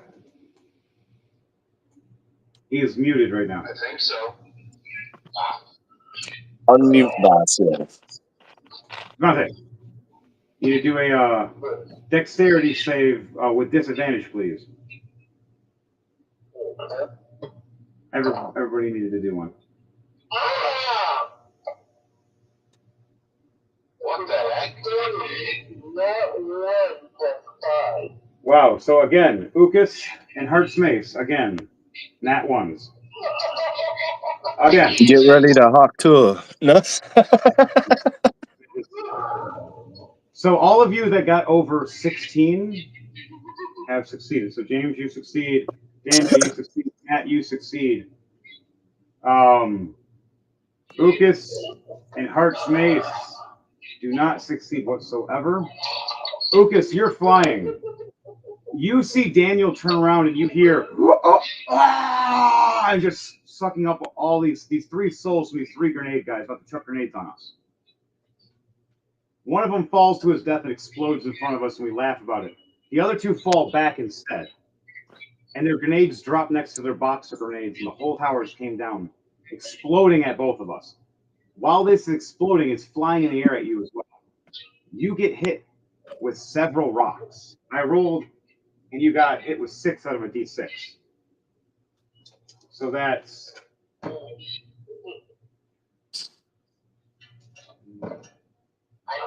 49 damage, not including your falling damage you're about to take. How much damage? 49 force damage and explosive damage all together in one shot. It's just 49. And then you're taking fall damage of 20 on top of that. That's not including what's going to happen to me. I'm going to die later. Yeah, you just fucked up the king, dude. You literally almost just killed the king. Talk about Ukas almost fucking, like, he AoE'd us for a second. Damn, Daniel just AoE'd all of us.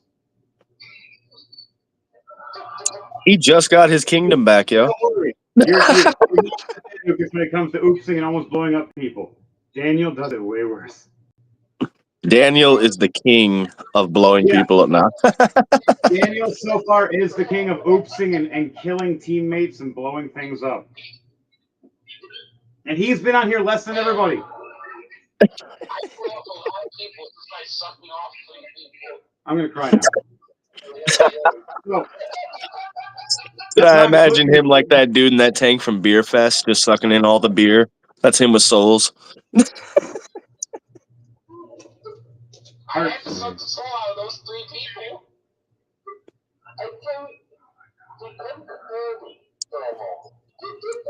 The whole place blowing up around us, Dan. I'm doing my part as he's sucking up. So, Heart's Mace, as he sees Ukas hit the ground, he's like, no, shit! And he turns around and tries to cover over Eden as the walls are covering. Eden, as you move away, as I'm trying to cover over you, the pillar falls on top of me and hits me for 142 damage, not including 2 grenades that are rolling right in front of both of us right now. I need you to do a dexterity save with me, please. that would have killed me. I got disadvantage. For once, I got 122 fucking health. That would have killed me if that was me. You jump right away. I grabbed some of the rocks and rubble that I just got smashed with.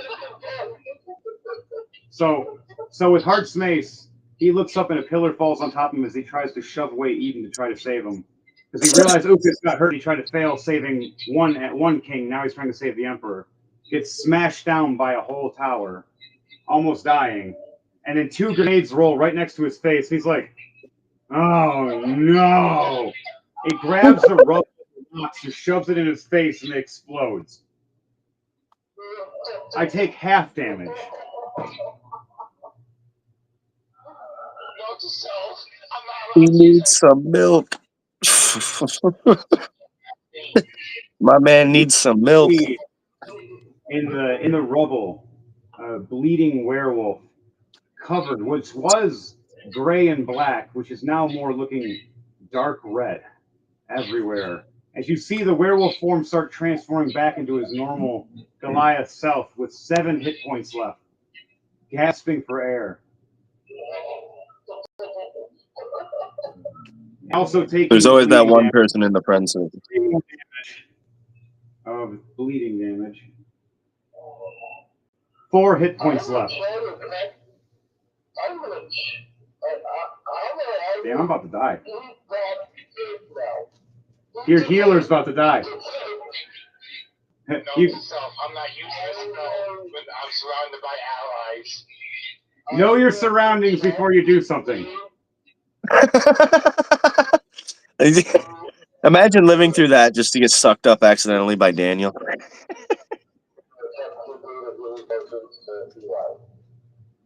Okay. So Eli, are you doing a Eli, Uden, or Eden? You mean?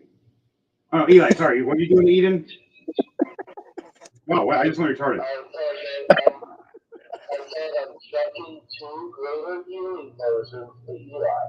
Okay. So now I'm gonna see if I can catch them before they shatter on the floor.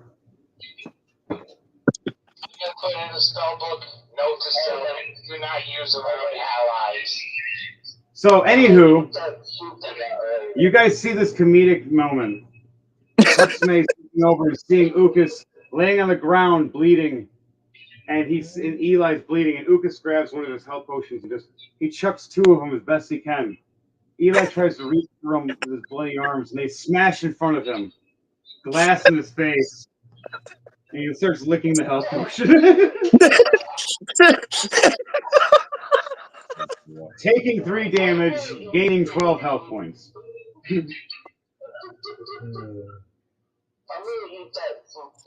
Damage, and then I gain 12 hit points after. Can you imagine if one of them hit you? That's fucked up.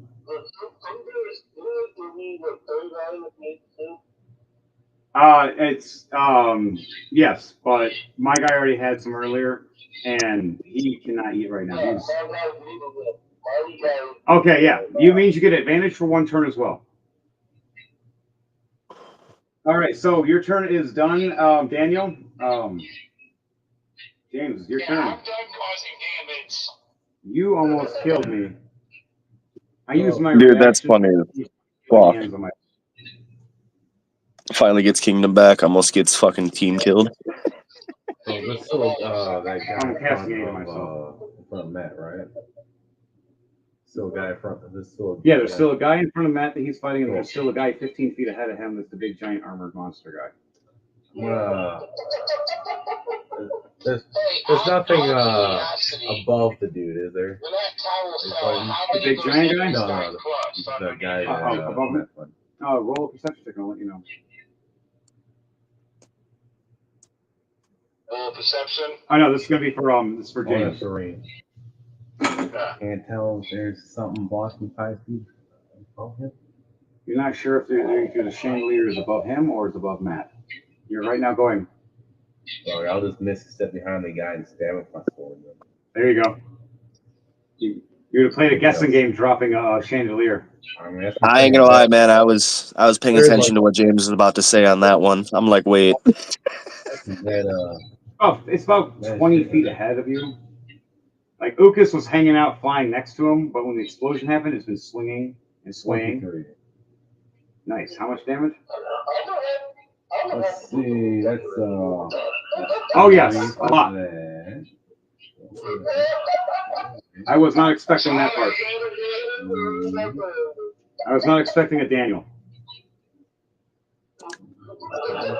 Should be a warning shirt. Beware of a Fenrir. 30 points of damage. Like, wear your black onyx around Fenrir at all times. Behind him, anyways. He That's doesn't know funny you're as there. fuck, though, man. That's hilarious. Shit like that makes the games funny as hell. Explosion completely fucking rung his ears. So he couldn't Oh, hear. that was my attack and my attack. All right, so how do you want to do this? I teleport behind the guy and I just slash his Achilles tendon there. And, Ooh, as he's my eye level now, I just slit his throat. nice. So, Matt, your character Oren, you're fighting this guy and you stab him. You're like, I gotta assassinate this guy in the most hardcore way. How the fuck am I gonna do that? All of a sudden, you hear, ah! And he drops to his knees, and all you see is a small man jump in front, and here is Eden slits his throat, all cool assassin style, and just puts it right back in his little sheath and just walks away like it's nothing. And you see the body just drop, boom, as he made sure it was eye level to him when he slit his throat. By slicing his Achilles tendons, making him go knee level to him. Hardcore, That one still counts as mine. No.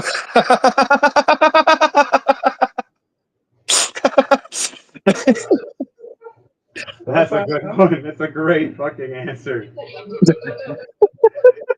You guys are still fighting over points and kills where everybody's like half dead. Eli over here is like, you guys are cracking jokes and I'm dying?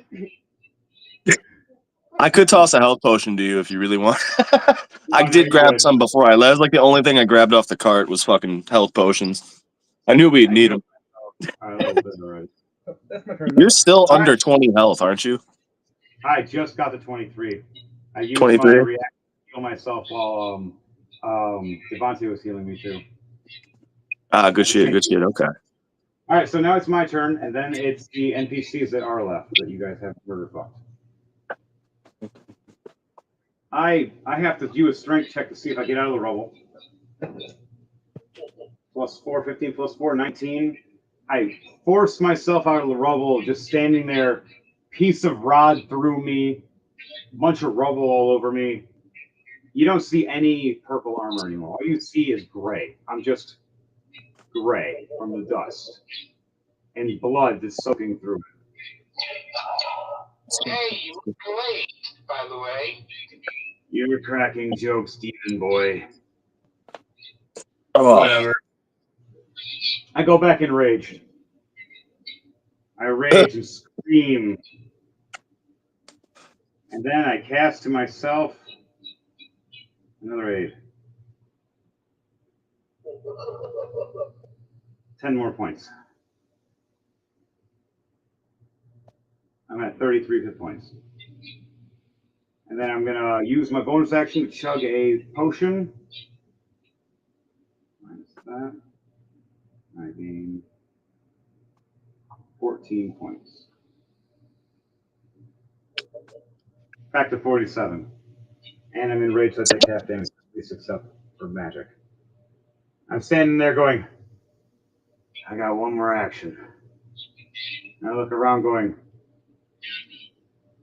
and I just hold my action with my javelin about to throw it. Or, fuck it, I'm going to hold my action for everybody. For,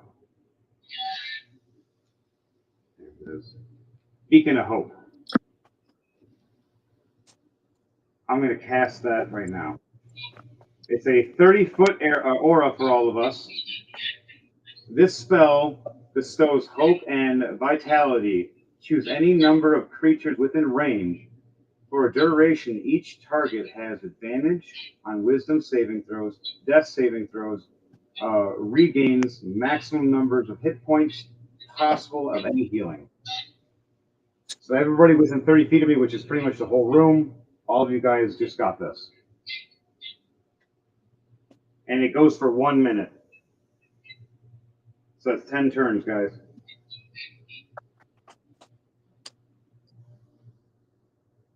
So I gain more hit points. Sweet.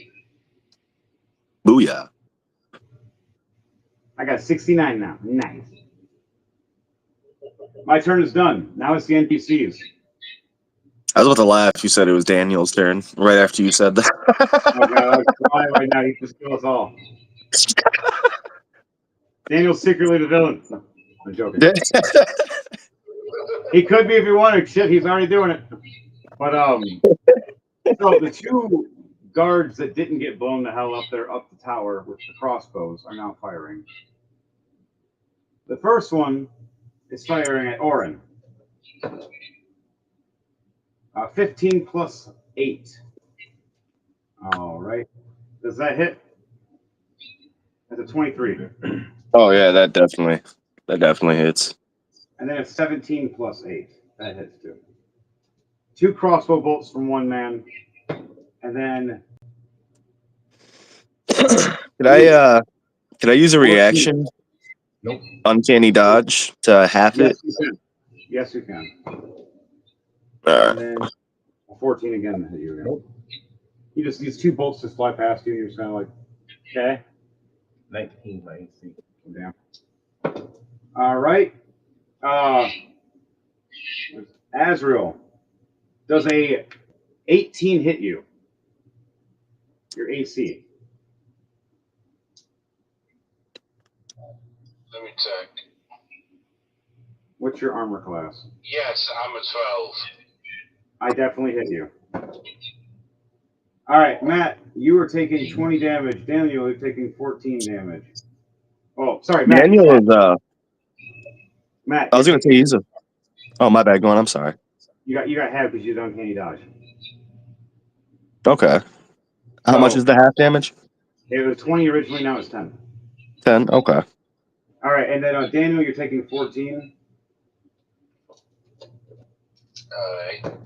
That was I was gonna say Daniel might have a reaction too of some sort as a warlock. I can't remember though. Building falling on you? No, that's just character plays as a placement. I actually had this point out for all of you anyways. But warlock skills he does have, he could have done a reaction. You can, I don't know, well, you can. Daniel, you are a tiefling. Yeah. There is a special ability for you called Hellish Rebuke. You should read that real quickly. I'm going to give you a chance on that because it's a really cool ability tieflings have, especially if you're also a warlock. Give it time for the tiefling to shine. Tiefling class. Tiefling class are actually pretty cool. They are. They are really cool. I need more male tieflings. I only have like 3. I got like 7 or 8 female tieflings. Not gay. That's good. No. I just need more variety just for everybody else. I'm kidding, guys. I'm kidding. I'm kidding, audience. Don't cancel us. Just momentarily surrounded by hellish flames. Yep, it's called Hellish Rebuke. You can do that to the guy that just hurt you. It's a reaction. Alright. It's something you can always do if someone attacks you and hits you and it's not your turn yet or it is your turn. You can play Hellish Rebuke as long as it's on the person that attacks you. 2 d10s. First, make sure you hit. So you still got to roll for an attack. No, roll for an attack. It should be a +8 with whatever d20 you roll. Yeah, isn't that my initiative? No, not your initiative. This is your attack with this ability called Hellish Rebuke. It's a reaction. This guy shot you. You're using an ability called Hellish Rebuke, which you can have a chance to hit him. You also have a chance to miss him. Pretty much whatever damage he gives to you, you can give that back to him, like half damage. Sometimes it's more. Yeah. Yeah, Hellish Rebuke is fucking useful. There's an excellent opportunity for you to learn how to use it, though, for sure. I have it right here. Hellish Rebuke, 1 action, which takes the response of being damaged by a creature within 60 feet, which he is, of you. And it can be seen, which you do. You point your finger at, and the creature that damaged you is momentarily surrounded by hellish flames. The creature must make a dexterity saving throw. It takes 2 10d fire damage on the failed save. So dexterity save. He got a 6 plus 2. He fails. 18 plus 1. All right. So he took 19 damage. Hell yeah, there you go. Nice. So So anytime you get attacked, you can do that. Yep. And oh yeah, Daniel. By the way, Yeah. how do you want to do this for that guy? Because he was hurt from the explosion. There you go. Hell yeah, man. He attacked you and you killed his ass for it. Point at him and direct it towards him. So how does the hellish flames look to you when you do it while you're in your fiend lord's form as he was taking you over? How does it look? How do you explain it?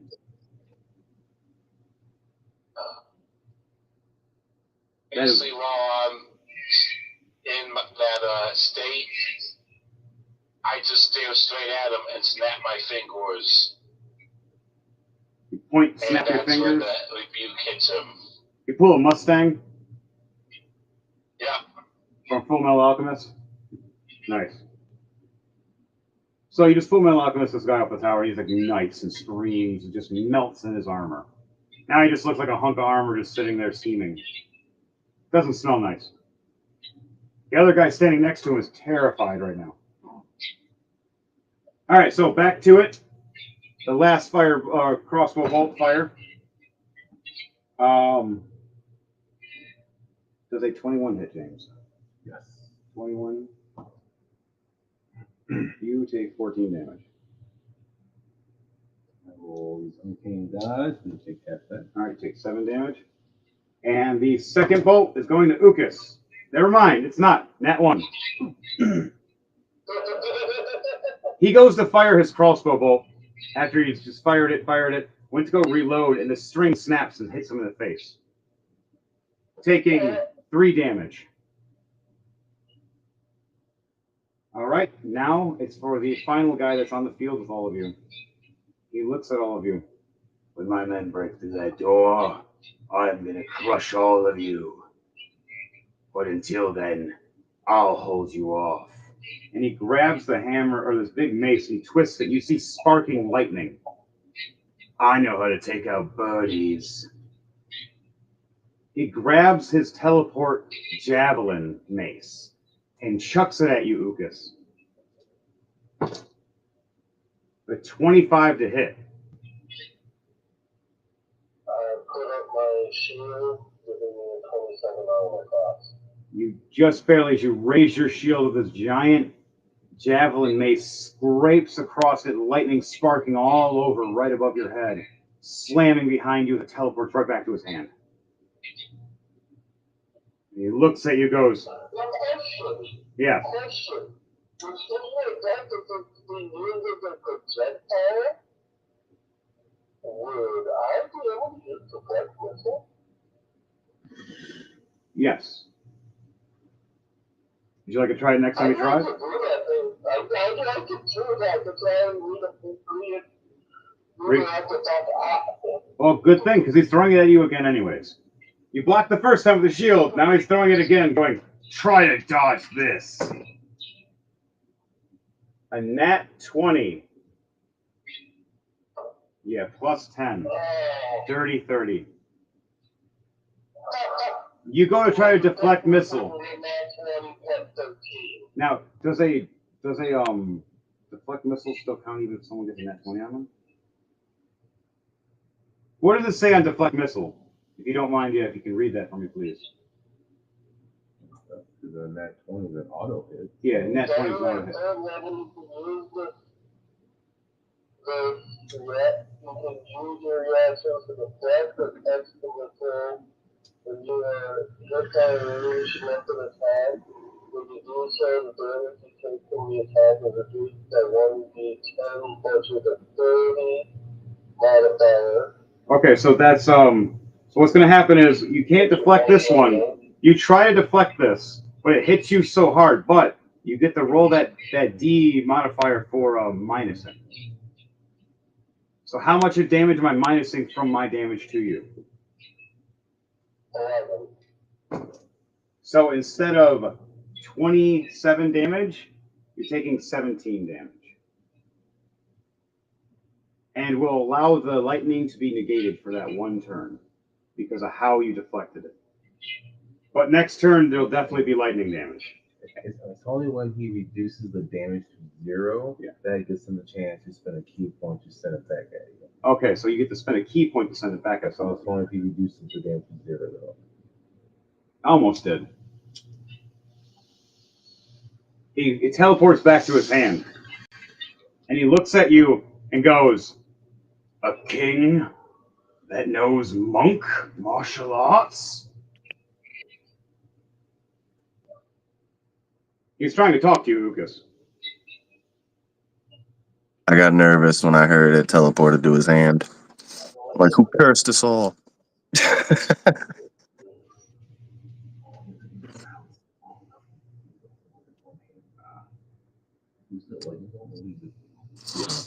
So he looks at you and goes, "If you're a true warrior and can beat me one-on-one, or at least hold your own long enough, I'll bend the knee to you." And he slams down this giant lightning javelin mace. And he has it stuck in the ground, and you see him take off his armor. And you realize when you look at him, he's missing an eye. And he's a torn, scorn-looking Goliath.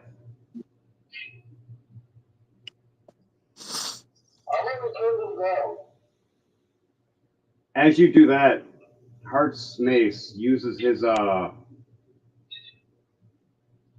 reaction to heal you. Use all my spells there.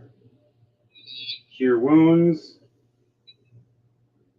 I touch your shoulder and give you 14 points of healing. Plus it's doubled because you're in my circle right now. So that's 28 points of healing. You're in my aura. So you just gained 28 points of healing. And you got saves. Everything is advantage right now for you because you're in this circle. So if he fights you, you have a chance. Now, does everybody else want to let this happen and just one-on-one brawl? While we only have to deal with one guy left? Besides him? One-on-one, baby. Honor. Honor. Goku would never take help from anyone else. No. That's what everyone's been saying about Sparking Zero. Like, Goku would never lower the difficulty. We have one left above us to shoot above us. I got nothing to hit him with. You don't have distance. You got your frogs. They're always around you. They're always in stealth. No, I'm good. All right. Okay. Now it's back to the top, guys. Lucas.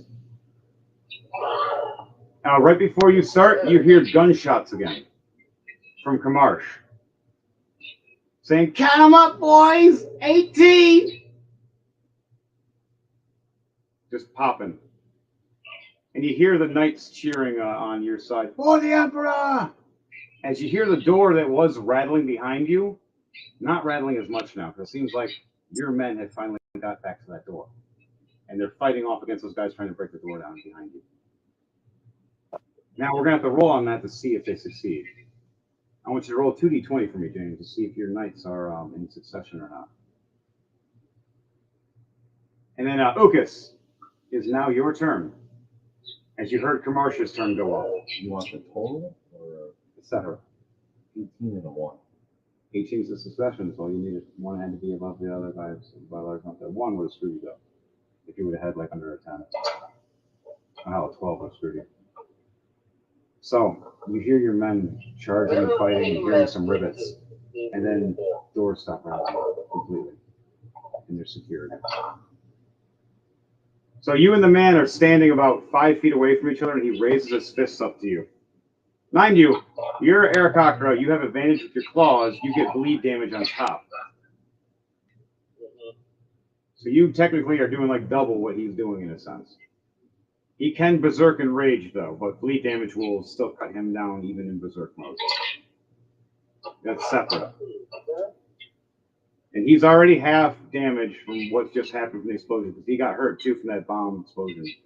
He was not he almost happened what happened to Eli. A part of a big rock just smashed him against the wall for a second and dented his armor severely. So another reason he wanted to take his armor off was making him hard to breathe. We don't talk about the cause of that. Right? Now, Ukas, what do you want to do? As you hear, "Show me, King. Why should I work for you and bow to you and this emperor?" The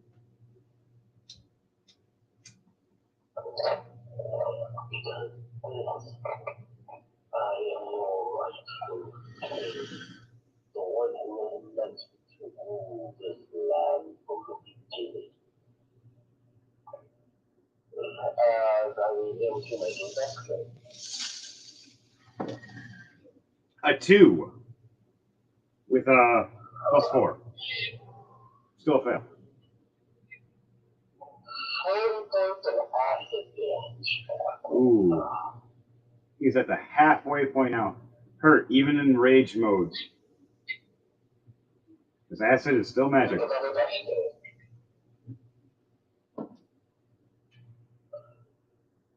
18 plus 4. 22.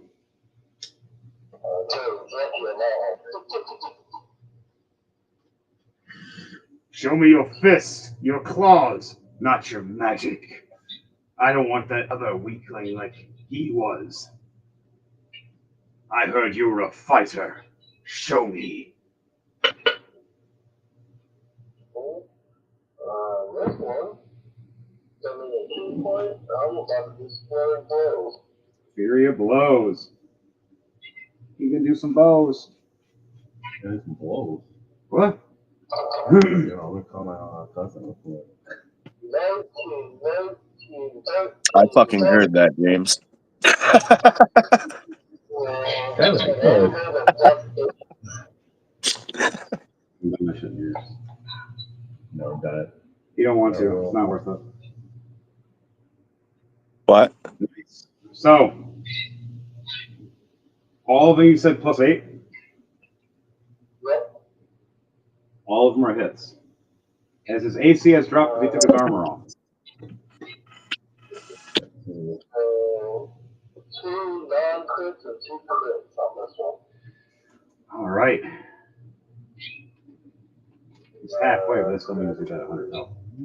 5, Once you get to 25%, then we'll 60. 5, Unless you guys just kill him anyways.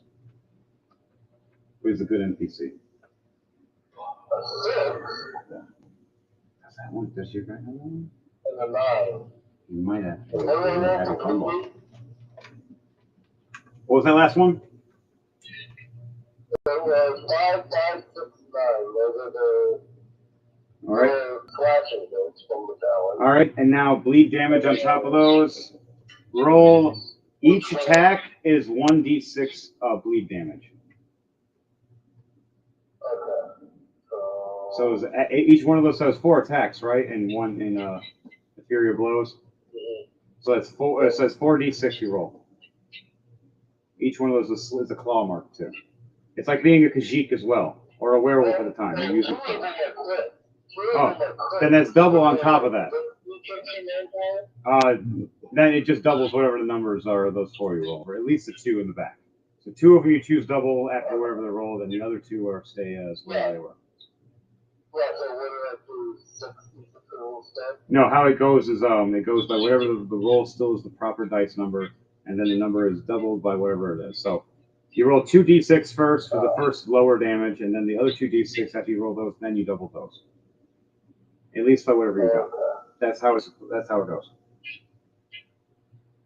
So it's 13 in total for all 4 of them.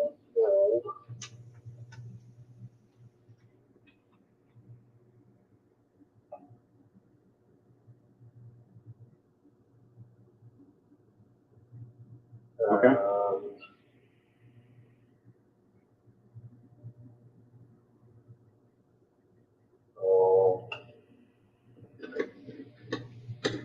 Once you get him to quarter health, he will succeed, but he's not there yet. He's at halfway right now. You almost spend another 2 points to do another 4 as well. Ooh, nice. Remember, you can always follow up with a stunning strike to screw him over on his turn. There's a big advantage of being a monk. Stunning strike is one of the meanest things, to be honest. Flying characters, screwed. I'm going to prepare 2 actions. Let's have the bonus action. Oh, yeah. And here's the nice thing about you being an Aarakocra and a monk and doing a Fury Blows with Stunning Strike. If you're fighting another flying character and you do Stunning Strike, they fall to the death. Depending on how far. Because they could have a chance to flap if it's too high. But usually, if it's within like only a couple hundred feet, they're just going to go splat. Now, if it's a couple thousand, they have a chance of their turn activating. 10 plus 8, 18, 10 plus 8, 18, 17 plus 8. So 24,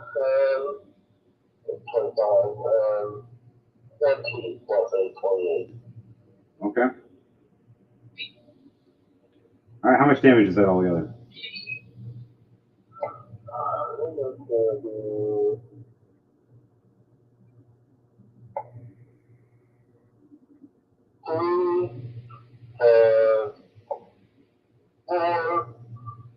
4.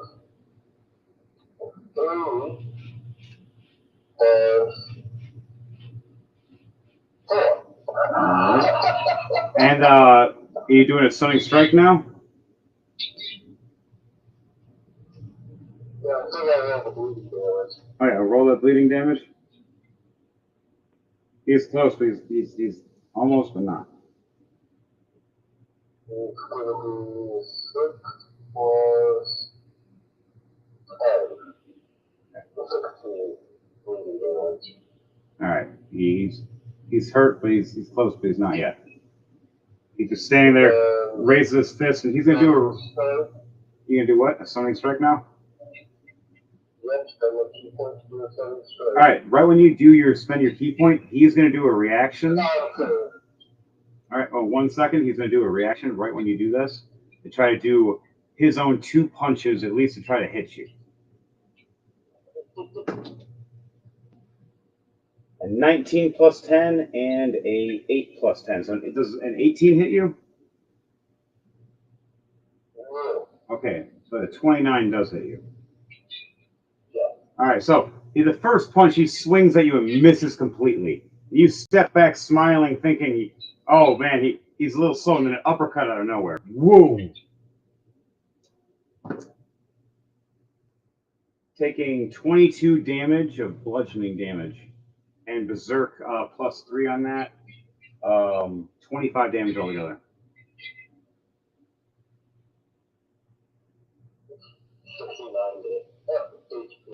Nice.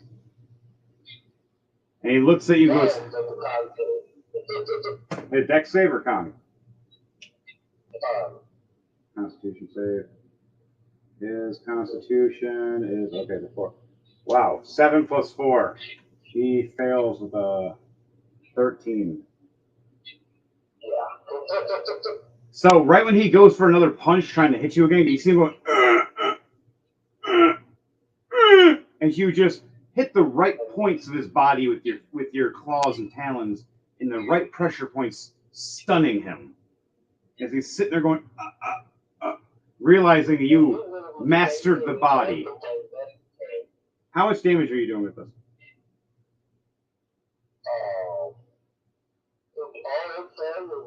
Oh, it takes a stun instead. Make a stun instead. All right. So within that, and the points of the bleed damage, you're at the 25% mark. Now it's not going to be a kill, but how do you want to do this to make it so you show to him why he needs to bow to you and be the personal guard for you instead of for whoever else? He is very formidable and a very loyal man, but he only believes in fighters. So as I basically do to the point where I just step back away and I'm just like, so are you done being disobedient? As he realizes, roll either a intimidation or a persuasion of how you are saying this to him. Persuasion. Persuasion. Okay. So we have a text modifier on that. I did it advantage. Ooh, there you go. You are very good at talking with this character. He's very diplomatic. He's the most diplomatic fighter I've ever heard of. He has some really good stuff on that one. Don't ask him for charisma.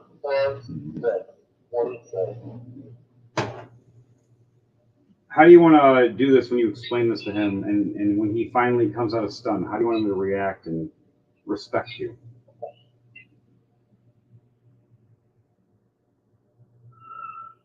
First, I'm just going to look over at the. Still with that in the room with the statue of my character's family, right? Yes. So I'm gonna look over at the statue of the one that depicts the one that depicts Lucas. I'm gonna look back at him and it's like, are you done being disobedient? As you can see, I am supposed to be here as the king. As he then says, now take a look over there. As he points to the statues. He looks over and he realizes the almost 100% description, looking just a little older though, of a statue of you as a king and a younger version of you next to your mother and father's statue. He drops to his knees, realizing that he served your father respectfully when he was a great warrior, and your grandfather before him. And you see a tear down the one eye he has left. I vow to Ucas and to Eden in your guys' new dynasty. I will serve by one of your commanders and fight in any war and stand next to him whenever you need protection. By my lightning lance or my body. As he bows to both Ucas and to Eden. I have no need for any more. You can have it. As he looks over at Ucas. Then I will stand by you, my friend. You're a good warrior. I hand him one of the potions and I'm like, now heal up, because we still want to eat. Alright, now I need to make him a dexterity save. Nice. No, I just handed it to him. Oh no, something just I happened. handed it to him. Right as you hand him this potion, the crossbow guard fires his crossbow right at his hand, right at the potion. But he rolls a 15 plus 5 for his dexterity. And uses his right hand to grab the potion and uses his left hand to catch the arrow, and he swigs the potion. And he looks over and goes, so it's death then. And he grabs his javelin and you see him chuck it. And just, the guy gets pierced right against the wall. And then they see it teleport away and the body just slide down. The natural base weapons damage is a 10 plus. The guy only has 7 health left. So, no matter what, he was dead. Not including lightning damage. But on that note for him, he got dead. You hear the doors open up finally. My lord! As all of Eden's guardsmen surround him and put a shield wall up. Are you safe? Always. Looks like your shadow blades are really as good as you said they are. And as stupid. How do they survive? Did the castle break in here, sir? Like, fall on people. As you see me walk up going, yeah, it fell on me. You're still alive! Told you I'm hard to kill. Why do you think Eden likes me? It's a game. I hand you a superior healing potion. Sweet. Can I pass out from this one? He chugs it real quickly. How much health am I getting from that?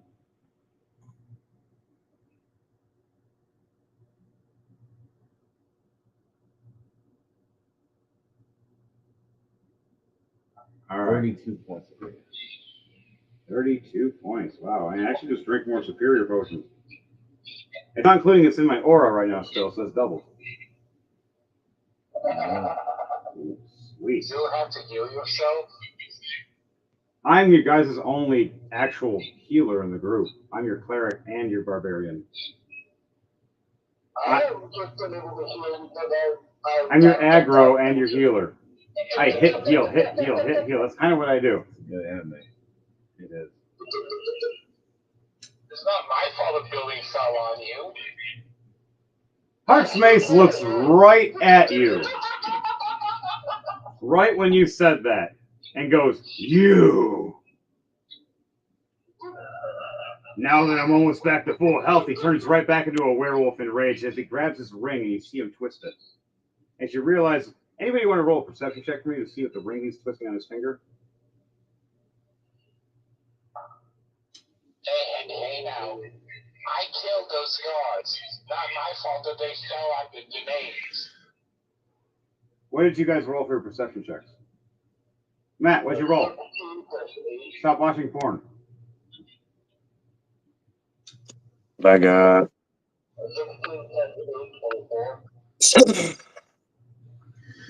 24, nice. What'd you get, I Matt? got 10. 10? Wow. Yeah. What'd you get, James? 15. 15 for Daniel.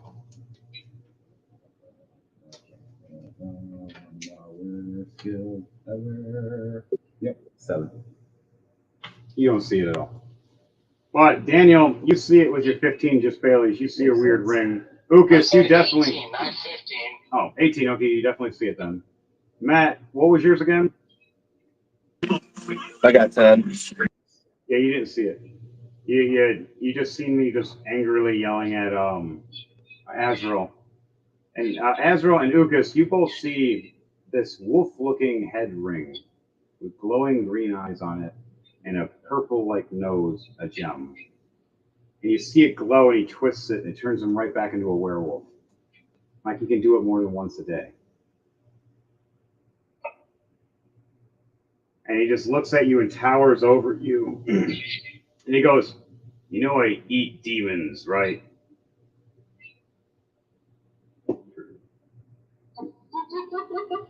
He looks, You can huff and puff all you want. I'm not afraid of you. yeah, I know. You blow everybody else's houses down. Go find some pigs to blow.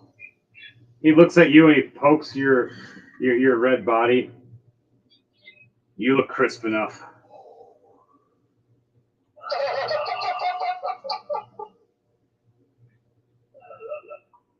He smiles. But then he goes, at least I'm alive. At least you're alive. And then the rest of the guards come in after we're talking. And again, it wasn't my fault. Those guys fell on the grenades. Right. You guys look back.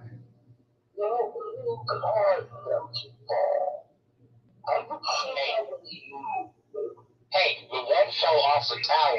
The other two fell back in. That was not my fault. I would like for everybody to roll 2d20 for me, please.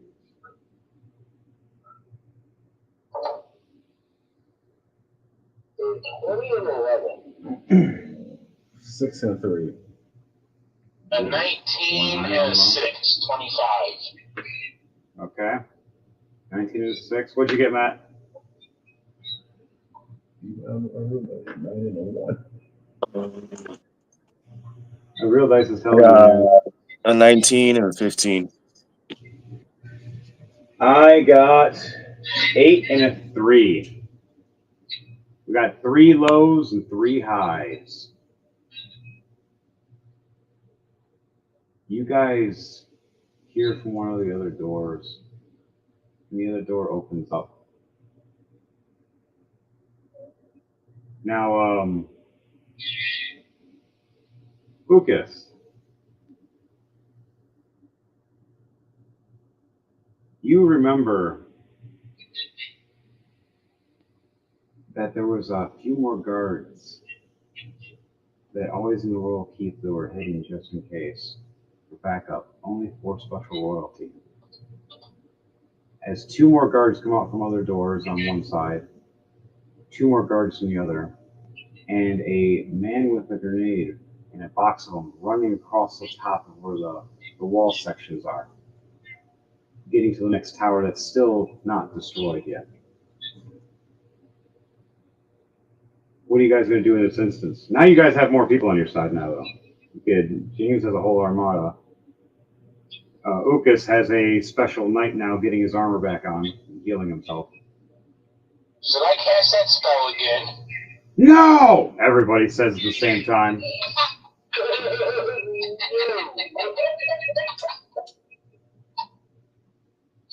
Even in the back of your head, the demon himself going, that was not a good idea for any of us. Yeah, why not? Sure. Out of all of them, Eden's the only one who agrees. Yeah, do it. He has his whole guardsman surrounding him right now. He's I good. got evasion. I got luck point. I'll do luck. Yeah, you're good. So, on your guys' left, doors from near the other entrance about 15 feet away, and then doors from the other 25 feet away open up. Two swordsmen from each side, two archers. So, got four guys that just came in, and then one grenader that just ran up to the top of the tower. What are you guys going to do? I'm going to give you guys one chance to prepare something before we go back into initiative. How far up is the guy in the tower? 25, 30 feet.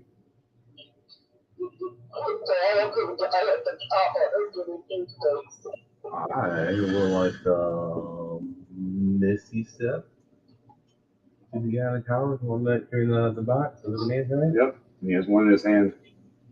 He's holding the box like this, like a football, and running with him, and he has another one in his hand. It's already lit, and he's going like, And he just got over to the tower part, and he's like, sets the box down, and he's raising it up. He's about to chuck it. So James is doing Misty Step. That's what he's going to choose. So you'll teleport behind him in the back. So you're choosing behind him or above him. I want this where the moment he pulls the pen, gets ready to fill the grenade back, I want Misty Step holding his arm. So you can't chuck it? Yeah. All right, so we'll have you do that. What are you guys going to get ready to do for your thing? Devontae, what are you doing first? Well, I said that I was flying up to the guy at the tower state. So you're going to fly up to surprise the fuck out of the grenade guy as James is Misty stepping to scare the fuck out of the guy. This is going to be funny as shit. The two rulers are going to double team the fucking grenade guy. Like, nope, you are not doing this.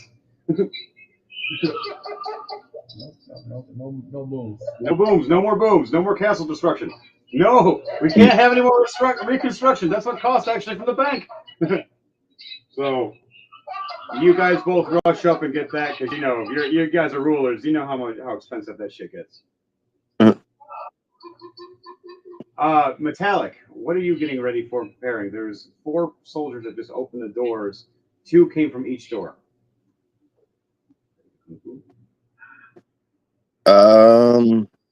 Sneak. I'm gonna use my Cloak of Elvenkind. Stealth.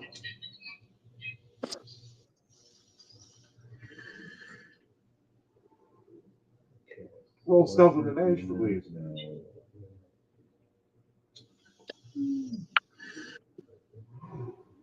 Come on, you bastard.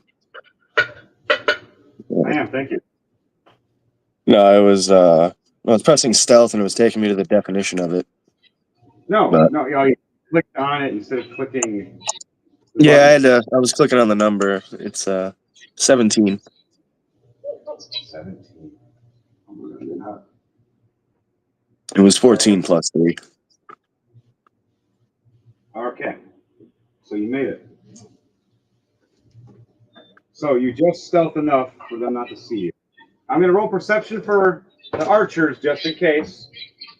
Never mind. 6 and a 5. They don't see you. And remember to like, share, and subscribe, people.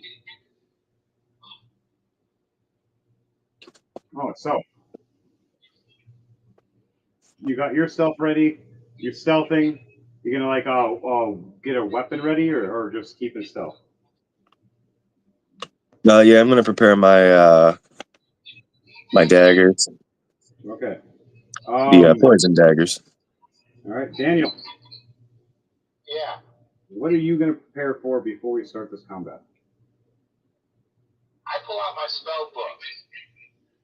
Okay. All right, pull out your spell book. And Isn't that the thing that almost blew us all up? all right, so start looking up a spell and you'll get it ready, and then we're gonna go back into initiative. What'd you say? That's actually a good idea, actually. Preparing spells before using them, that's... Yes. I was forgetting to do that all the fucking time when I was a warlock. That's what me and James have been telling and saying this for a while now. Read your spells.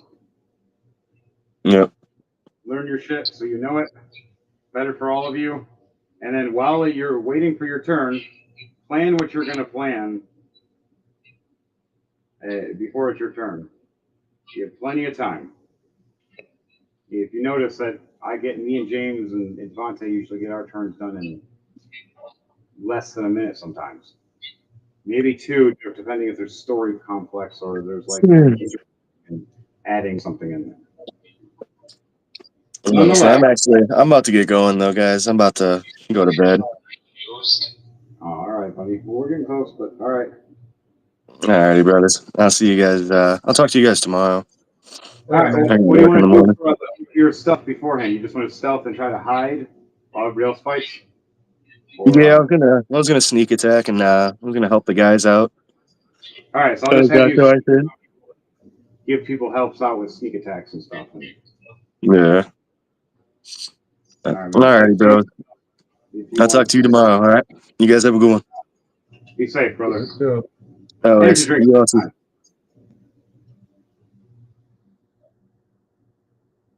All right. All by ourselves. There's still 4 of us. All right, guys, girls, and squirrels, let's keep going with this. What are you guys going to do as we get this going? Because now, Ukas, it's your turn. Oren, I'm just going to have him NPC'd and probably help out Kamarsh. Kamarsh is going to need some help now. He's protecting your horses, though. Your horses haven't been hurt at all yet. Yes, what's the question? I spend a key point. Can I regain a spell slot? No, sadly. We were actually looking that up yesterday. Me and James were for like a while. And sadly, that's something that we can't. I wish. The only way we could do that is we homebrew. Or if just being a DM, just allow it. But I would have to think about it.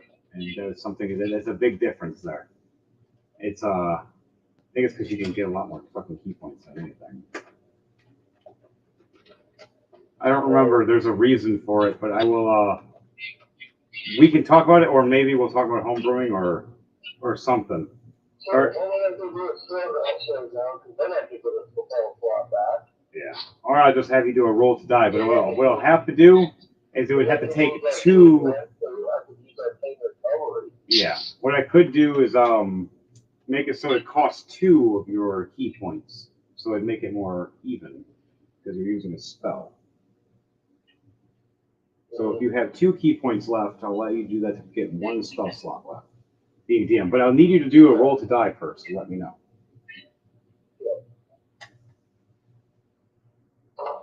Some leniency in my world, depending on our world. depending on the. 13 and a 9. What was them? 13 and a 9. All right. You just break even. So you can do this, but you'll take 2 of your key points. You just won't be able to use your key points for 1 turn after this. You get 1 spell slot back.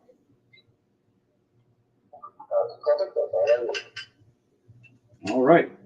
So what are you going to do, Lucas? What I am going to do.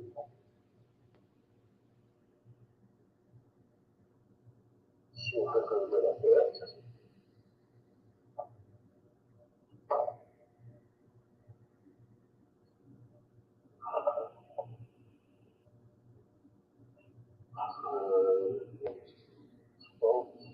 That's for 719. We got hit. Yes. So These. as I pop in front of this guy, I just pop in front of him and go, hello. As I say this, ray of sickness is cast as I'm saying this. Right to both these guys right in front of them, like an AOE, or is it goes to one guy? Or is it which does it say? Does it say like one person, or does it say multiple people? There's 2 guards right next to each other in each door. Venus ray at a creature within range. Okay. Does it say spray? Ray. Ray. Okay, nope, no, there's a beam then. Okay, yeah. So yeah, 1 character, 1 person. So okay, you hit this one guy, and how much damage is it? Gonna be 8 points of poison damage. Okay, now I'm gonna do a Constitution save. So he's poisoned. 7 + 2. Nope, he is poisoned. So roll D10 for me for poison damage, please.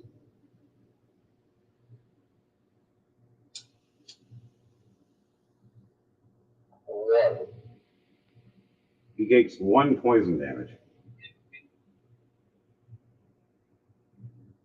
Okay. I'm popping poison damage every. Right.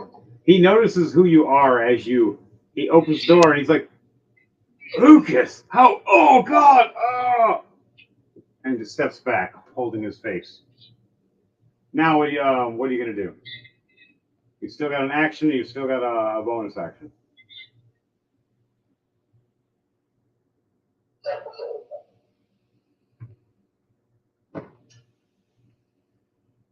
Five plus 3, 8. Okay. 11 points of acid damage. All right, he burns 11 points. He's not dead yet, but he's hurt a little bit.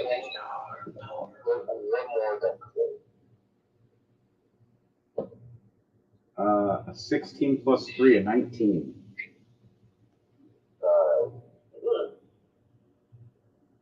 All right, end your turn. Yep. All right, it would have been Matt's turn next. We're going to have his character run down to go help out Kamarsh. Because Kamarsh is alone now, because all the guards ran to go help out and protect Edie. Except for the couple guards that were meant to just protect the horses, because there's rules. And they must keep to them. So, Oren's going to go that way. Next on the list after Oren is Daniel Azrael. Alright. Azrael Wolf. That actually sounds cool.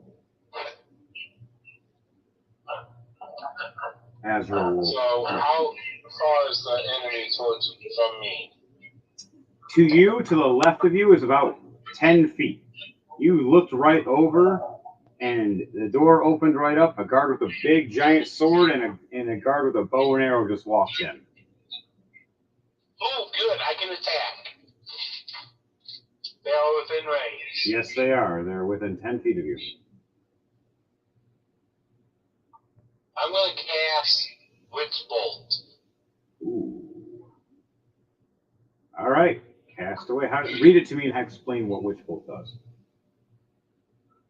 A beam of crackling blue energy lances out towards the creature within range, forming a substantial arc of lightning between you and the target. Okay, what's the description? Is it say that a roll to hit or a dexterity save or constitution save or?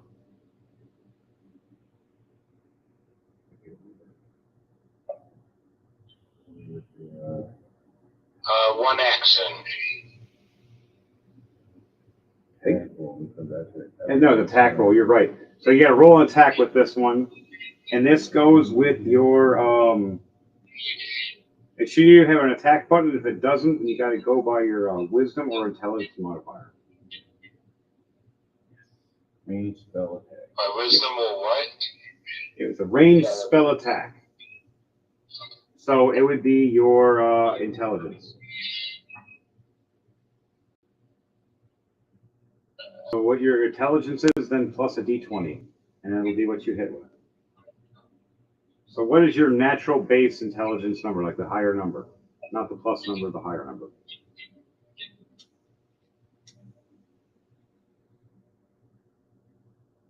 Uh, 14. That's good. So 14 plus a d20. So roll a d20 for me.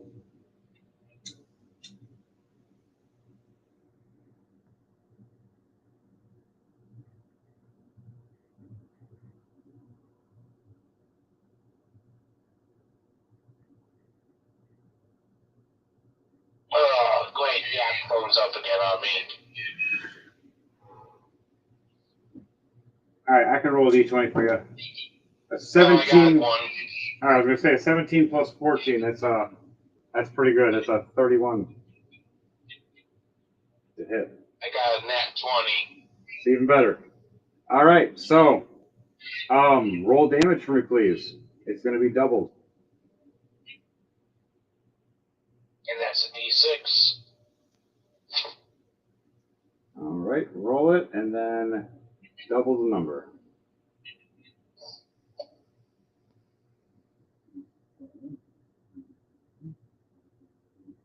That would be a 12. All right, so 12 damage it takes. Which one did you shoot at, the archer or the swordsman? The archer. All right, you shot right at the archer. Okay, that works. Okay, anything else you doing? You fired Witch Bolt. Not much I can do because I don't think I have a second attack because I use that. No, you got your action, you got a bonus action. So your bonus action could be a physical attack still that is 2 physical attacks. So you got any swords or hammers or knives or bow and arrows or a gun? I got 2 daggers. I'm gonna teach you gun wielding. But yeah, 2 daggers. Okay, so you can throw a dagger or you can stab them because you're within melee range now of stabbing. Stabby, stabby. Oh, I do have a crossbow. You have to step back for that, and then they'll get an opportunity to shoot you. Do what? If you use a crossbow, well, no, you I think you no, I don't know if you mastered that crossbow. Yeah, you did. You did do that for a special episode. Yep. Okay, so yeah, fire your crossbow if you want to. Yeah, I'm gonna fire with a crossbow.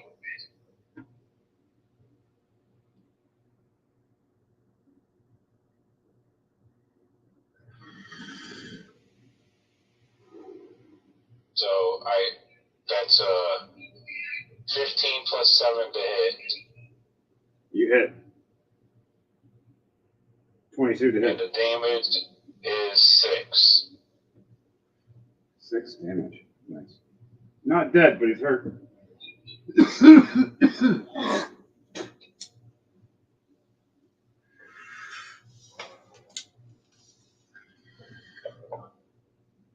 And that's it. Okay. My turn. Your turn is done, Azrael. Let's see. Now it goes to James. You're next. So I'm just hanging on to this dude's arm, right? Yep. So it was a flash step. Misty step. You misty step right and go wrap around his arm. And did he already pull the pen on the made, or It's a wick that's in the wick? Okay. Okay, so I'm just gonna yank the wick out. You just stuff down his pants. Oh yeah, that works. You yank the wick right out. Why don't you do an acrobatics or athletics to see if you can grab it in precision to rip it out in time. You get fucked up ending, he misses and blows himself up, and it's like, and next plaque on the wall. I can bring him back to life. I have resurrection. Another thing that's nice about my guy, I can bring you back to life and death. 27. You succeed completely. You go boom, hi, ah! And right, he's like, and he tries to chuck it, and he goes, it falls, and just, and he's just like, oh, and he looks over, sees you hanging on the arm, he's like, yes. So what are you gonna do now? I stab with my sword. Ha! Stab. 15 to hit. You do hit. This guy has low AC. He's more about chucking. Doesn't sound right. It totally did not sound right. What do you mean he's in the chucking? Hey, you said it, not me. No, but you acknowledged it. I'm joking. 42 points of damage. As I stab him right between his ribs. How do you want to do this? Stab him right in the ribs. And just the tip of the sword gets him in the heart. Oh, nice. So you right there, he's raised up.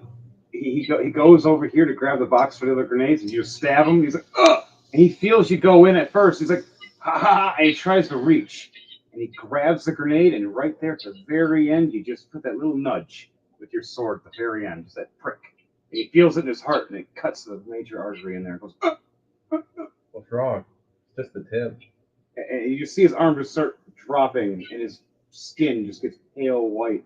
And then, right as you pull the sword out nice and slow, it just starts spraying and leaking like crazy. And you see the body starting to go limp as you're now hanging off and about to fall, because his body is leaning towards falling off. He's dead now. By the way. As I fall with them, that's fine. I'm taking a vial and I'm collecting someone's blood. You're falling with this guy a 25-foot drop. I'll roll for it if you want me to. All right. Roll for acrobatics or athletics to see if you can make this this fall. 34. Holy shit balls. Okay. How do you want to land while you have this body falling down with you? Do you use them as a cushion or?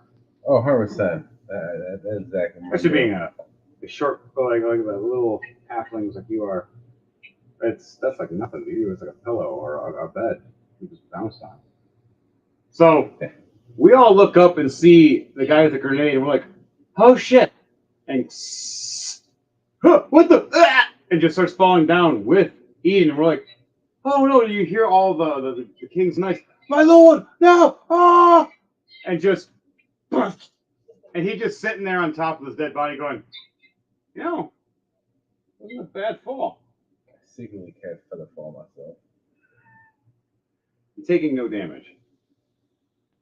It's hilarious. You used his body and you secretly used Featherfall. All right.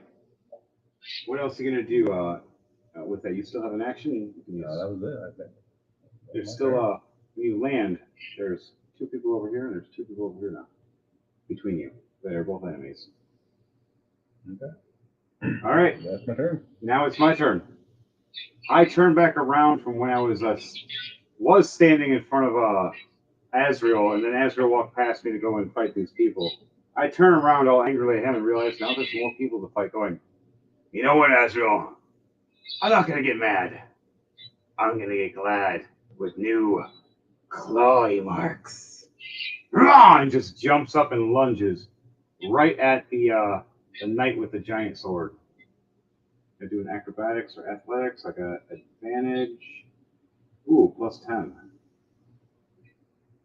Oh, good thing. So Why would you get mad at me? I am an innocent angel. I did nothing to you. Says the devil. I Devil jump. was once an angel. Yes, but you're not them. And then I jump past at this weird conversation and do a 16 for athletics to make sure I lunge and attack this knight. Doing 34 damage with both my fiery claws pouncing on top of him, knocking him prone for the turn. And I'm going to hold him in place. I got to do a strength check. I got +4. 16 plus 4, dirty 20, and he got an 11 plus 3. So I win. Holding him down, burning him with these fiery claws, ripping into his armor, trying to open him up, and trying to bite at his neck. So I'm going to do a bite attack with my. Never mind, I did it too. I snip at him and miss. Ah, damn it. Ah, damn it. Ah, fuck. You know what? I'll get you later. My turn is done. Now to the NPCs.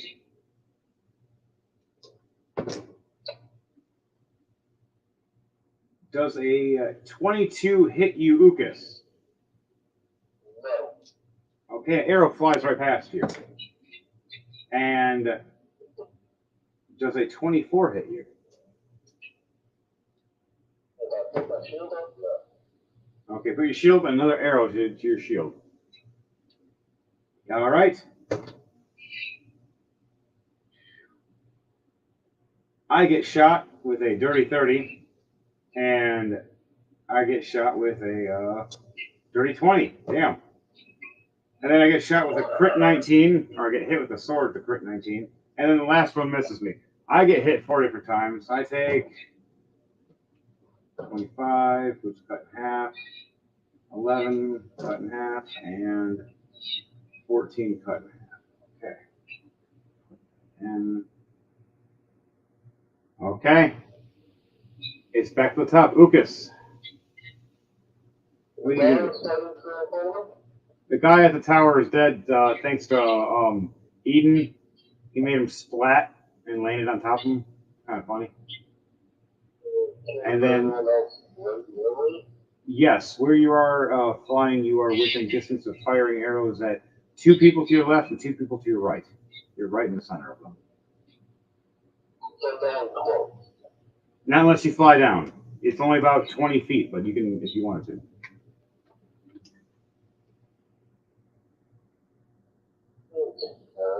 Or you can shoot from a distance.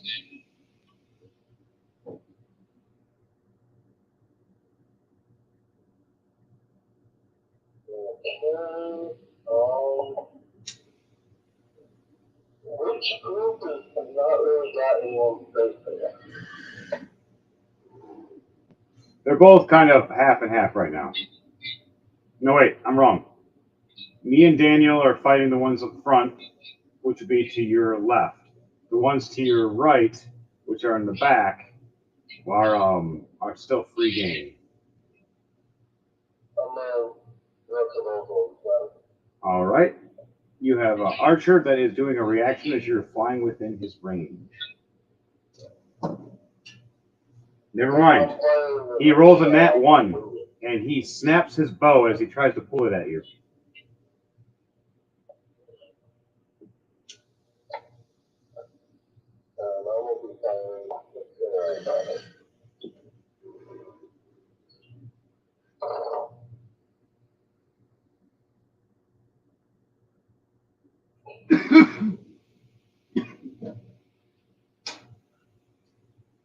Alright, so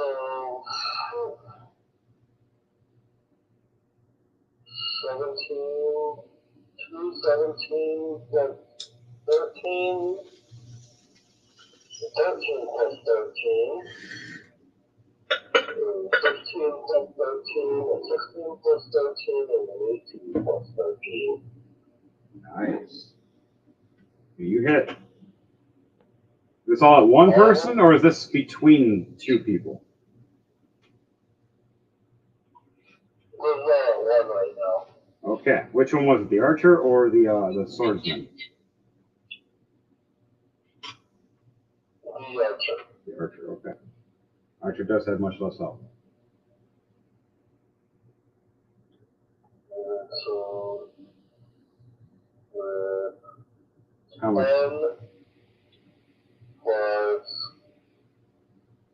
10 plus 6 plus 6 You say 6 one more time. plus 12. Oh, damn. It's 10 What plus double? 6 plus 6 plus 12. So the last two is another Why are you 10, trying to summon me? 11. Do tell. Then it's going to be, then that is plus 12 You're counting. plus Don't 13 bad ones. plus 7 plus 10 plus 8 plus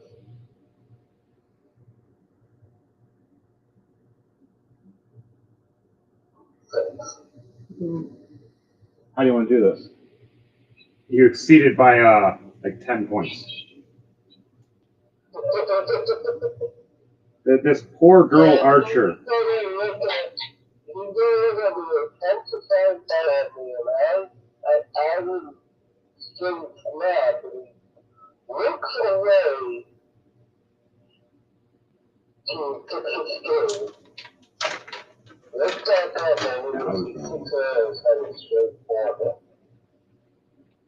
And it just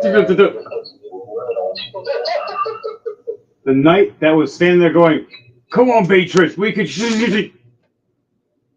Oh my god! You just scared that fighter that's standing right there next to her. Probably dead.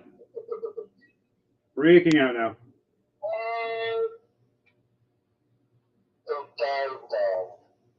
Right at him.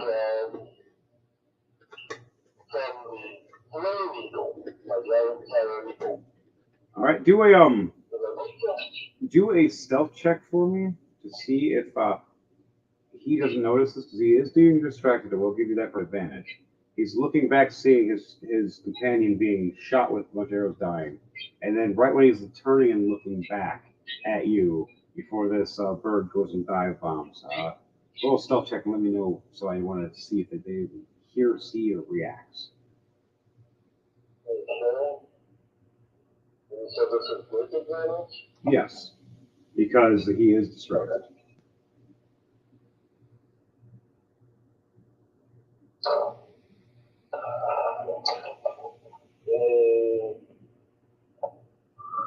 One plus 4, 16. All right, good enough. Let me double check to make sure. Yeah, those things don't usually have too high of stats for stuff. Especially that one. Now, if it was an owl, different story. Owls always have advantage when it comes to stuff. Can't wait to finish that one character for you, man. That one black and green owl. Big forest one. That would be a dexterity modifier, right? He's terrified. What was that last part? Is that the dexterity modifier? Yes. Okay. So it's a plus 3, not plus 4. Okay. So So, 15, not 15. all right. 15 just barely makes it for him not to notice. So you get to do is still a stealth attack, which does double damage now. Okay.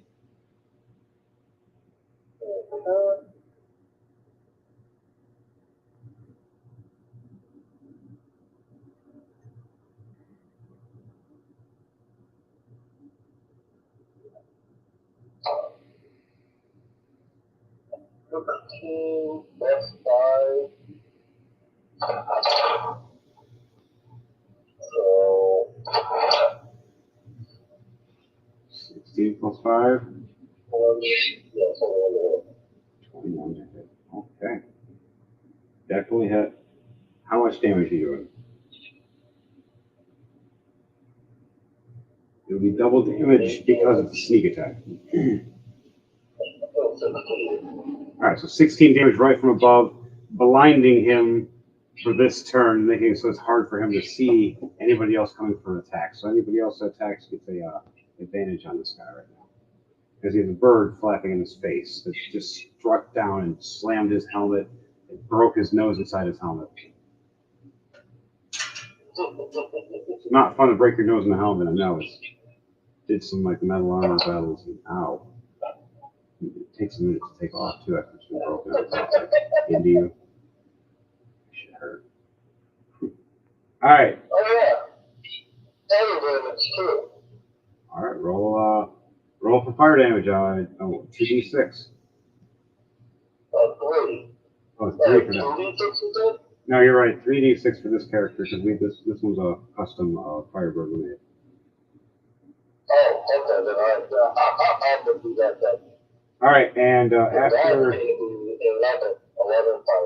after your turn, it's Daniel's turn. This is the last thing. It's just 11 damage. All right. Hurt, but not dead, and still not halfway yet, though. Daniel, it's your turn now. And James, you're on deck. There are still 3 characters alive that they're enemies. They're on the ground now. Not as tough as Oh, the 2 guys that were next to me dead, right? Or the not yet. One of the 2 on one side, on your left side. The other 2 are still halfway apiece. All right, Daniel, what are you doing? Did you mute yourself?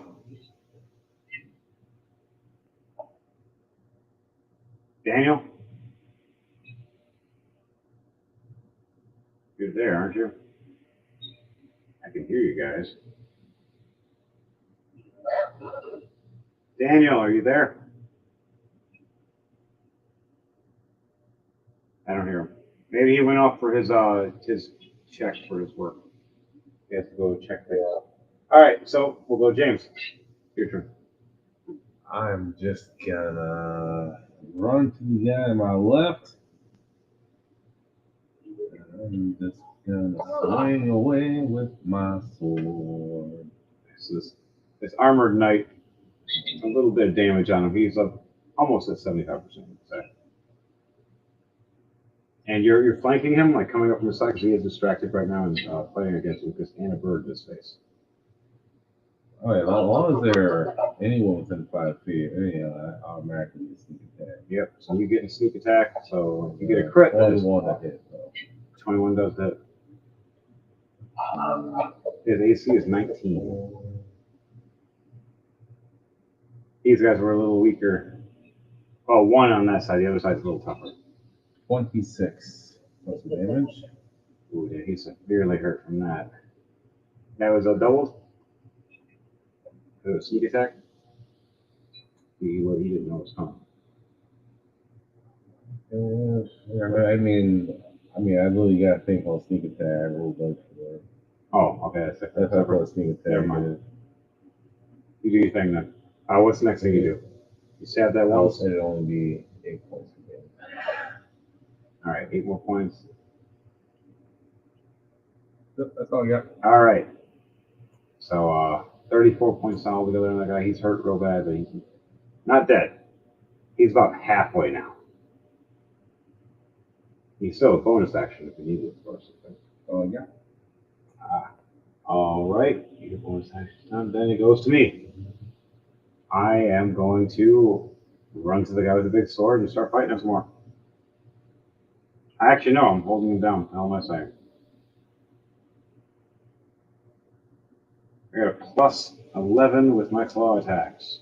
So I got a 21 and a 19 plus 11, so a dirty 30. And that's nope, I'm a barbarian. Okay, and then how much damage with claws? 8 plus fire damage is 16. And then 9.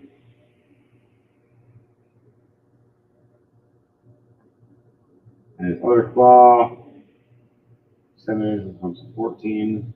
And the fire damage is 2. Okay. And now I'm going for my bite attack. A nat 20, finally.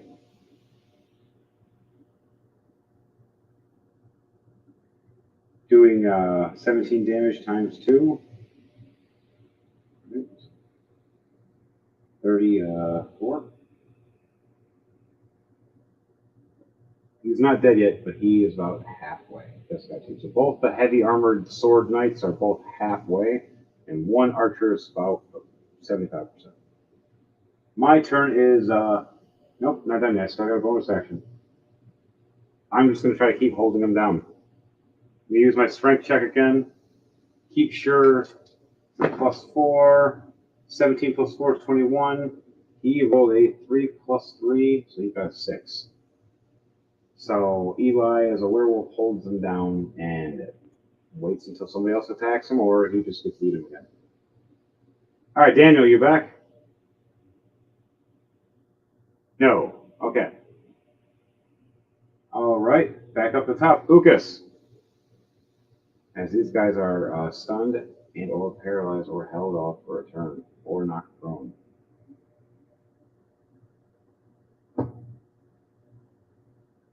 Devontae, it is your turn.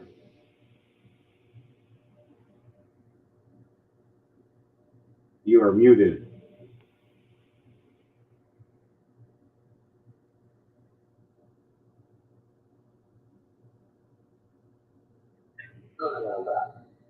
Aha, there you are. All right, it's your turn. Okay. I'm going to keep attacking the third guy.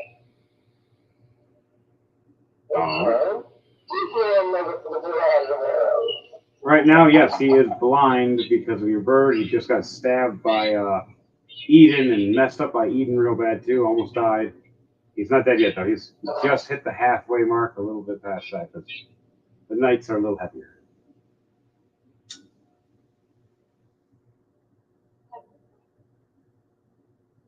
Okay. So I got 2 crits in this.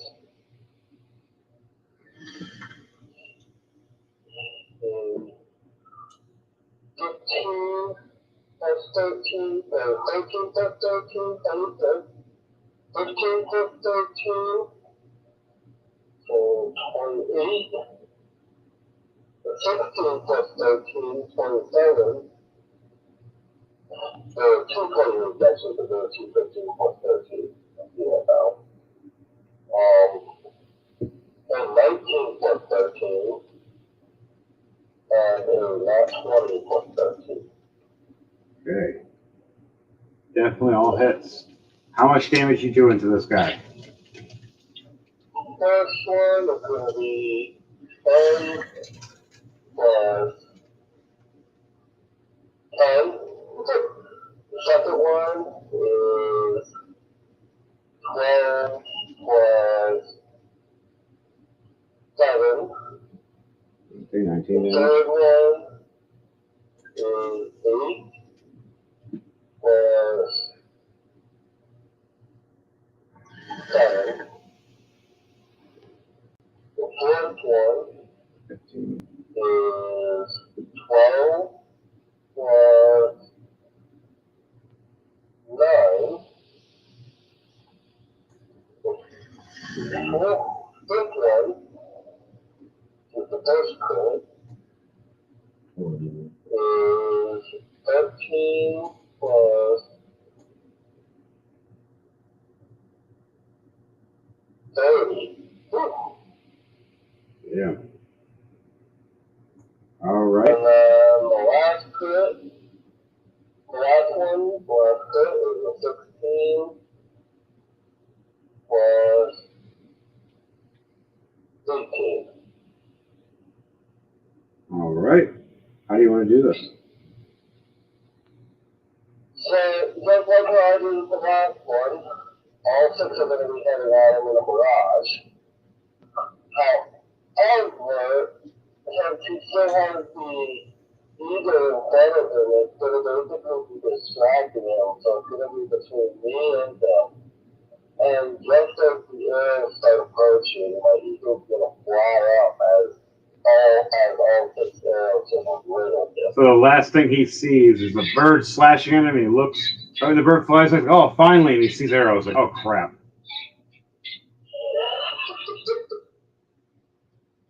The bird was better. The bird was that.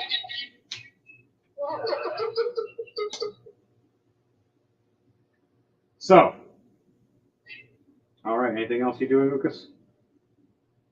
That was all I could do. Fire your barrage of death. All right. It is Daniel's turn. Daniel, you back? Alright. Yeah, we are. All right. It is your turn now. Alright. There is a archer standing that's about 5 feet away from you, and then I'm on top of the night guy next to you, and I'm ripping him apart as a werewolf. He's not dead yet, but he's close. And you got the archer girl that's standing there with her bow and arrow trying to shoot at you right now. So it's your turn, but she's taking a reaction firing it at you. And misses. Never mind.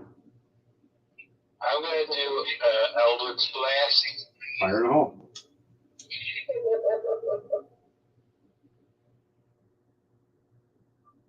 +12 +9 to hit, 21.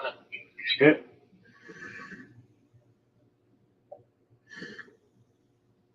And 10 damage. 10 damage. Nice. Okay. Next shot. You got 3 more to go with your Eldritch Blast. 4 shots. It's like how you're blasting out of your hand like a submachine gun, like boom, boom, boom. 15 +2 to hit. 17 just barely hits. 17 is With, her AC. 4 damage. 4 damage. Next up. Nat 20 +9 to hit. Definitely a hit. With a 10 damage. So 20 damage to that. She's hurt real bad. And what's this last shot? A 19 +9.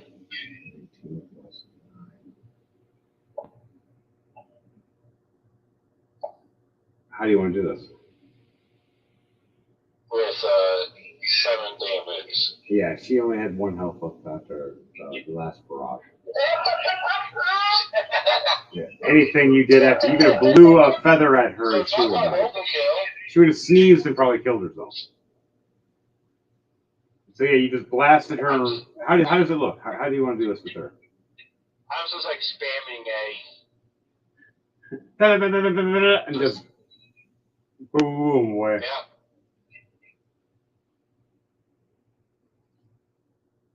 All right, so it is your turn is done for you.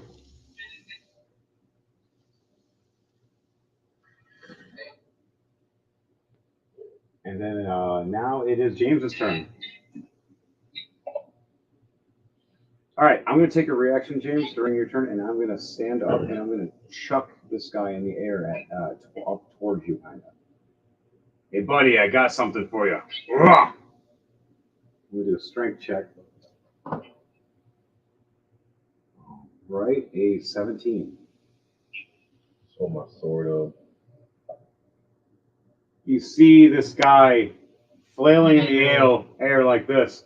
Oh, backwards, just seeing the sky and then a sword right through his throat.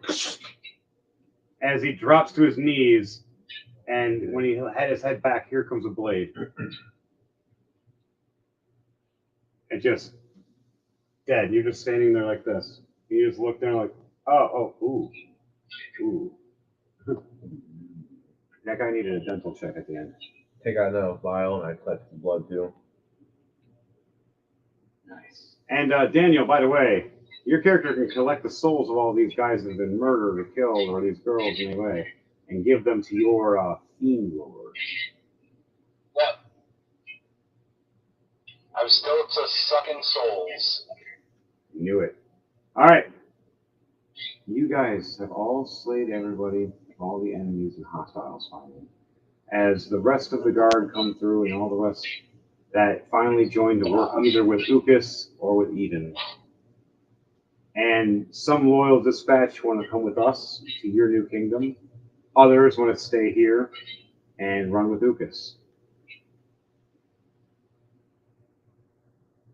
So what do you guys have any plans before we leave this castle and head back to Eden's castle or Eden's dynasty? Just so I do survival checks and not watch something stupid happen.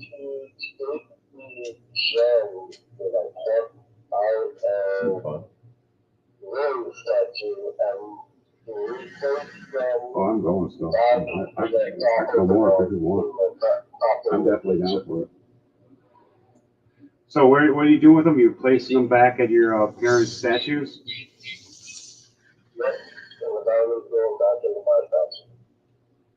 So roll a sleight of hand check to make sure you do this just right for these. Do 3 of them, please, with advantage because of your steady hands of being a monk.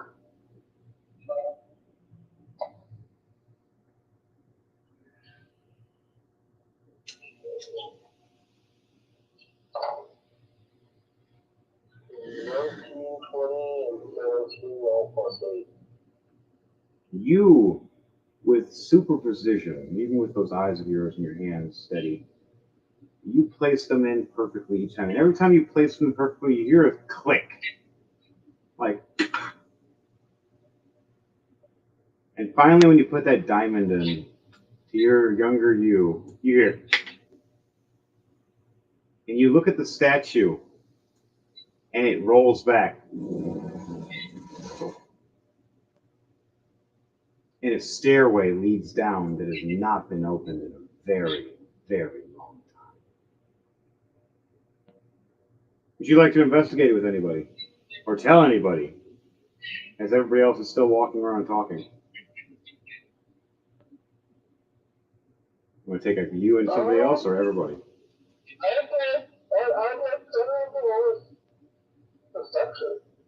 Do a perception check and look down the hole? Good, man? Yeah, crack him on that. All right, roll a perception check and then roll a stealth check for me right after. Like you're looking back and forth and trying to hide. Everybody else, if you want, roll a perception check to see if you see this happening. If you exceed his stealth check, you win. Perception, never. What was it?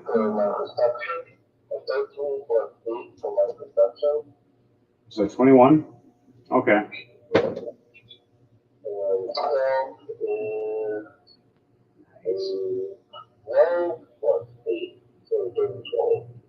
Nice. So anybody that can get a 20 or higher can see you or see what happened. For once, Eli rolled high. I rolled a nat 20 plus. I actually see you and I see it happen and I smile. And just in my head I go, at least he finally can maybe find some secrets. Or maybe zombies. Shit.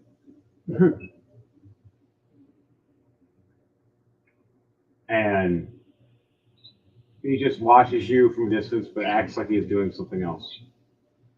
What do you do, Daniel? Do what? What do you roll a perception check for me, please?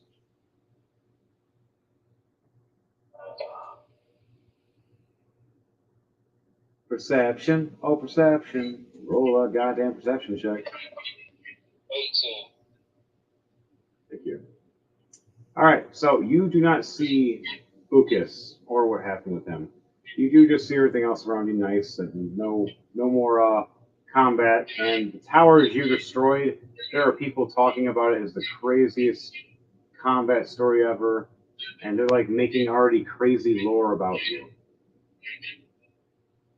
You're now starting to become like a folklore, a legend of like scariness to like anybody who comes across you. Alright. Like the soul sucker from the tieflings that just you don't want to play with as part of the assassins of the Shadowblades. And now that they know that you're part of the royal keep, they could be even more terrified that now you have some kind of warlock necromancer on their side, and they don't want to fight that against the kingdom. You just gained some revenue and some renown, we can say. All right, but back to it. After that, what are you doing, Eden, while this is all going on? Your guardsmen are all getting everything situated, protecting some people, fixing stuff, and then they're getting ready to load the horses and carriages back up, except for the supplies they dropped off for peace. So just, get presentation of myself off, and then just kind of help out, getting stuff ready to go back to my Dynasty. You walk up and you do presentation. I'm like, I'm covered just in dust, and you're just clean and walk away. I'm like, ha. Just covered in dust. Whatever. I'll just be dirty. Just walked away. As I transform back into myself, I'm just now a dusty guy. It doesn't even look cool anymore. I'm just covered in dirt. All messed up and bloody. So, Ukas, is there something you want to do with that stairwell? I'm gonna go. I'm gonna head down the stairwell. All right, with that perception check that you roll while you look down that stairwell, you see many steps and it swirls down a while. You gonna go down it, you said? Yeah. All right, you go down it. Eli walks up to the edge of it and looks around everybody, and he mentions to with a message to Eden. Message. All right, hey Eden. Found a whole thingy working with I think Ugas. Just in case he might die, I'm gonna go follow him. You can reply to this. Bye. I start running down the steps, trying to be quiet, but every step I just turned a little bit of poof, poof, poof from all the dust and dirt. I look like the kid from freaking the peanut gallery right now that's always dirty walking up everybody. Well, if he dies, this will start a war. Carry on, we'll find somebody else. Run. And I'm going to cast Bless when I catch up to you, Ugas. You've been blessed. And I grab and light my torch as you realize I'm there now. Hey, buddy, where are you going? You got a torch? And he lights up his. I don't think I have anything. Oh, I do. I am a cleric.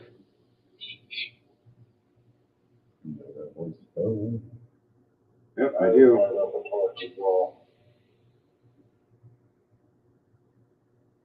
And I do light spell. And there's my slot for that.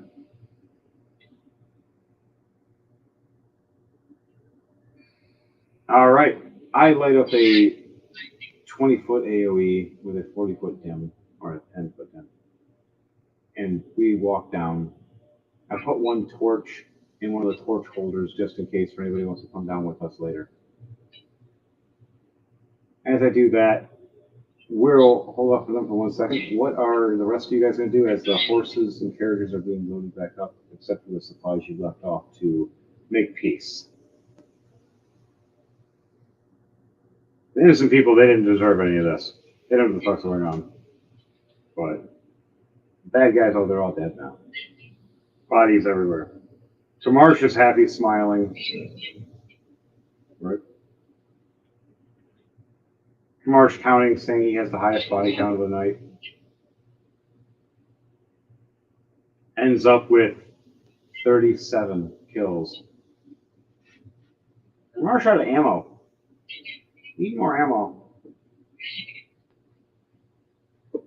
Never thought the day ammo would be empty, except for magic ammo. But tomorrow. So, what are you guys going to do on that while we are heading down there for a few minutes? You guys want to talk to any characters that are walking around? You want to investigate? You want to? You want to? Also, just helping out with the cart and everything. All right. It gives you good publicity, showing that the emperor is not just a guy that sits there and does nothing. You literally pull stuff off the cart. Even you are the shortest man. You're at the top of the cart, pulling off this thing and handing it to somebody else. I'm not Kim Young Jim now. Okay, I'm running North Korea. I mean. No, I know. Hey, it looks great as all the rest of the peasants and all the rest of the other people around the kingdom and knights and stuff going. Is the royalty actually helping? Literally, the whole, like, physically. And just, they're all in shock. You ever seen royalty do this before? And I just throw out fucking 50 platinum. Roll a persuasion check from a super advantage. Whatever the fuck that is. Persuasion? Yes. Oh, am I good at that? You get a big advantage after that. Okay. Oh, I got that. Sweet I don't man. need that shit. No. See, you got super advantage. 30-20.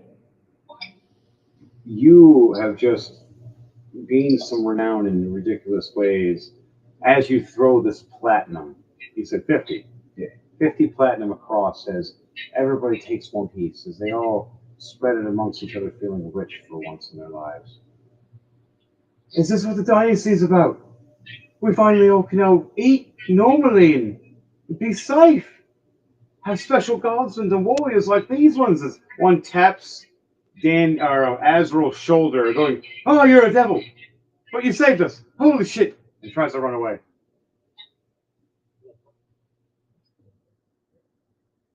Kamarsh, confused, going, "Kamarsh want money? Give Kamarsh money." Gold? Not picked up, man. He looks over, points a gun right at one of the soldiers that has 2 platinum. Like, Kamarsh says it's fair 1 apiece. And he flicks it at Kamarsh, and Kamarsh catches it. Fair trade. Also, Kamarsh out of ammo. What? And he throws the pistol at him and it bounces off his head.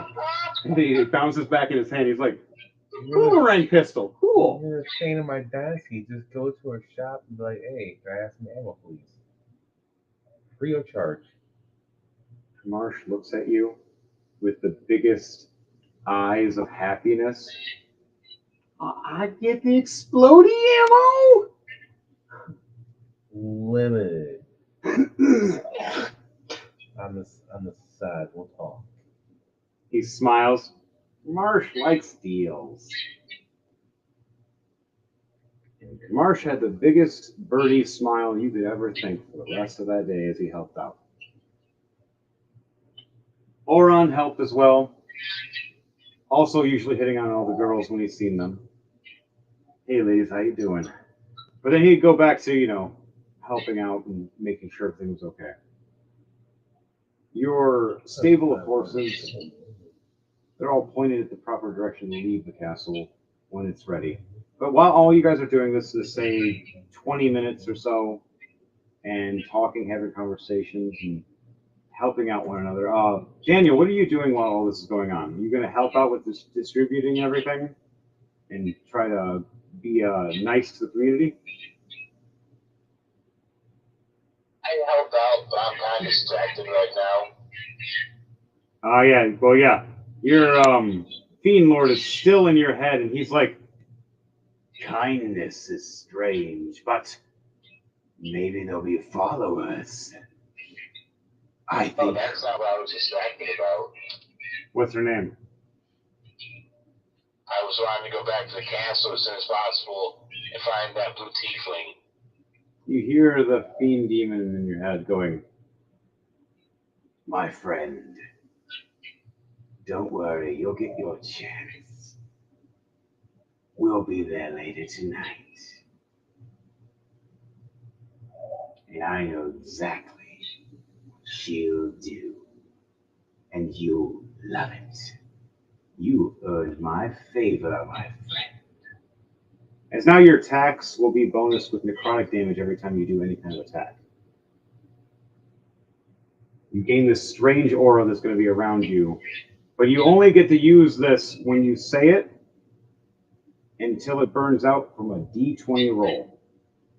That's how many attacks it goes. After you've hit, say, up to 20 at max, you can't do any more for 24 hours. But it gives you a bonus of necrotic aura damage when you can strike people. That if you need to up close, because you're mostly a distance person. But when you have to get up close, hey, why not? You gain the favor and you gain. What's the beauty? What'd you say? I mean, what's the matter with I destroyed two buildings if it's for a good cause? You say that in 3 of the knights and guards, and the one construction builder sitting there with a hammer, angry as hell, looking right at you, going, "If he wasn't the devil already, I'd send him to hell." I'm making you war. I'm creating a job for you. You have job security with me around. The rest of the knights actually agree and chuckle and walk away, laughing. And he goes to work. Now, back to Ukas and Heart's Mace. Several floors down now. Every catacomb we've seen at first, we've seen these empty little caves of every time we walk past, like little windows. But we started noticing they were filled with stalls the further we went down. We get to the tombstone and graves of Ukas's parents. And finally, a false grave of his own. As someone thought that he was dead too. Now, does Ukas have anybody else as a sibling or family besides his parents? No, this is the only child. Okay. Do you want to check out these graves and look at them?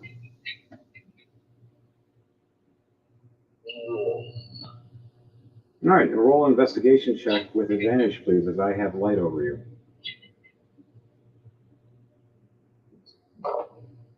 That's 20. It's literally related to that. 30 to 1. That's great. You look over both your mother and father's graves. It looks like a dual tombstone. It's larger than normal. And then a smaller one that's yours. And you raise your hand across it, and the blood in your hand from your injuries seeps into these little crevices. As you see it light up, a teal blue, lighting up the whole room. You hear a and light of the doors of 2 sarcophagi opening up. And you see the burial of your mother and father respectfully laid. And with a lot of platinum, and I mean a lot of platinum, like 1,000 platinum plus, just laying over their bodies. And their crowns, and a couple legendary items. Now you want to check out your coffin?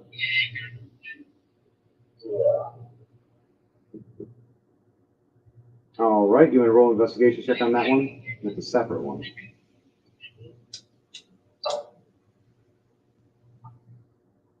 plus 1, 16. 16 just barely gets you to investigate of what is going on in this special tomb. But Eli the Heart's Mace, Eli the Heart's Mace is going to help as well. Sweet. Nat 20 for once. But what is my investigation? Jeez, I don't even know. Investigation's actually a +6. Hey, look, I could be an investigator. We can make our own investigation team. All right, so with a 26, I tell you to stop for a second. Whoa, don't touch it. And he waves his hand over it with his dust all on his body still. You see these glyphs, slightly invisible, glow just a teeny bit from the dust touching it. And spin the stop. This one's a trap. Someone set this here for a rude reason. And he looks at it with his nat 20, going, if I was anybody, I would make a big boom purposely to make it so whatever was here would be gone forever. And he looks at it going, how do we get rid of this without it going boom? Lucas.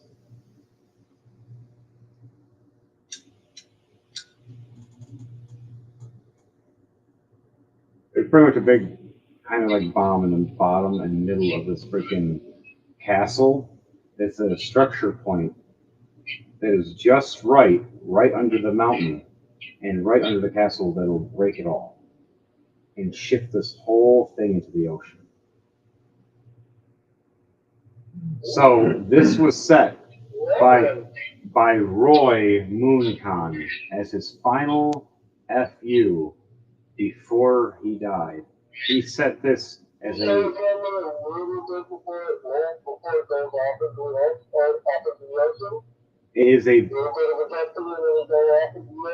if it detonates, it'll blow up the pillars under the kingdom that's connected also to the mountain. And it'll drop the whole castle and destroy the whole castle under the ocean and kill everybody. It'll do like a mountain slide into the ocean with all the castle being ripped apart as we're falling apart. So people had to react real quickly as this happens. And you and me are probably just going to die instantly.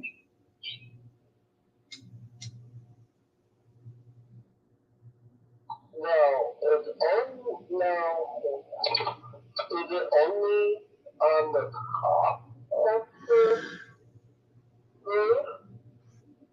With my investigation check, he looks at the top and sees it's mostly on the top and the sides.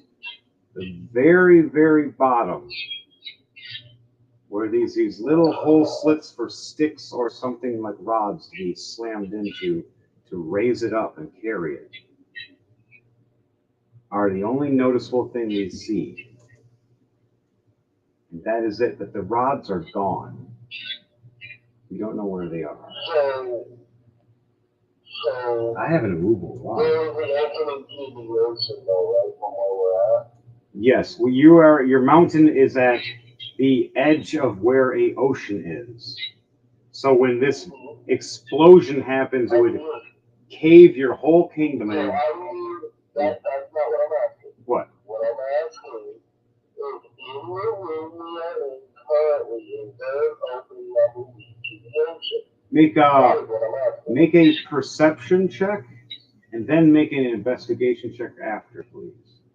And tell me what those are. And within with what you have right now, you have advantage. 19 for perception. 19, okay. And what is your investigation on that? 19 plus 1 going 20. So you look forward and you see dusted walls all around us in a circle, kind of.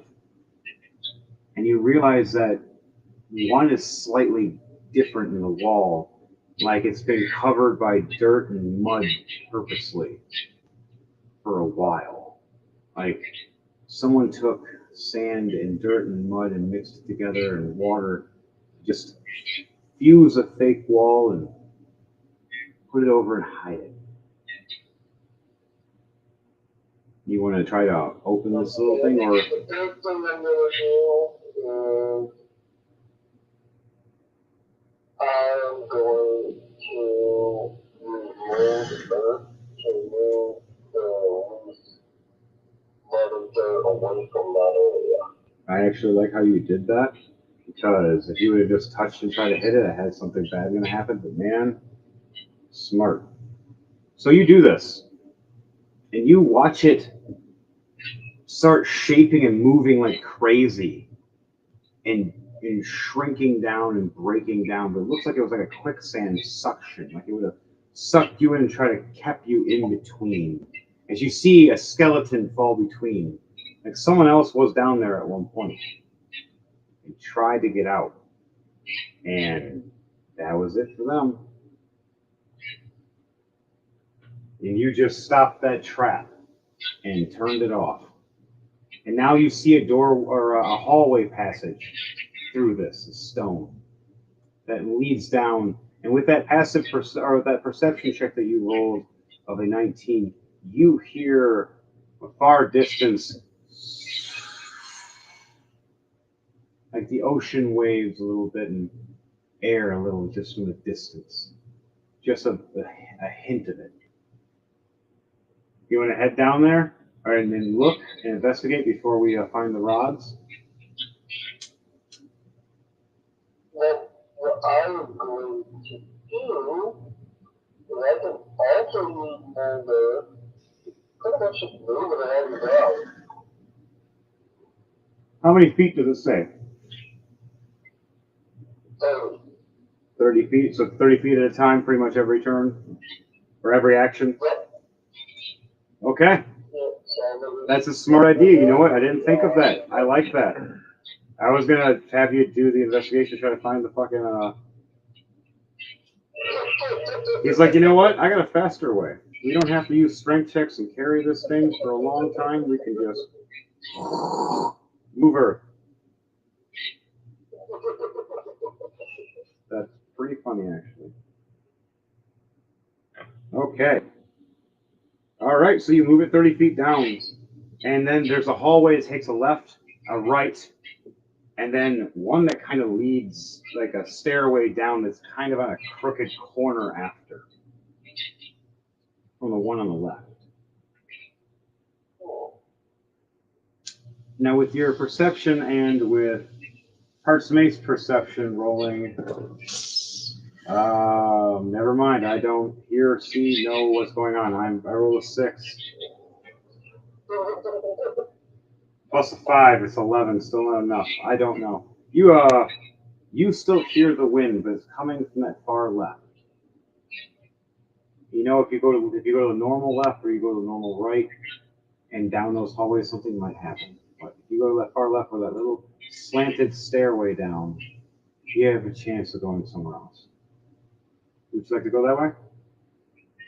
Yes. So you spend your actions moving in about 60 to 90 feet using your bonus action as well, exhausting yourself. You finally get it down the steps with me as I help. We see a door passageway that's closed. It's wooden, though, with these little slits. And you can hear the wind. It's coming through these little metal slits. And there's as you notice, 4 strange metal bars keeping it locked in place.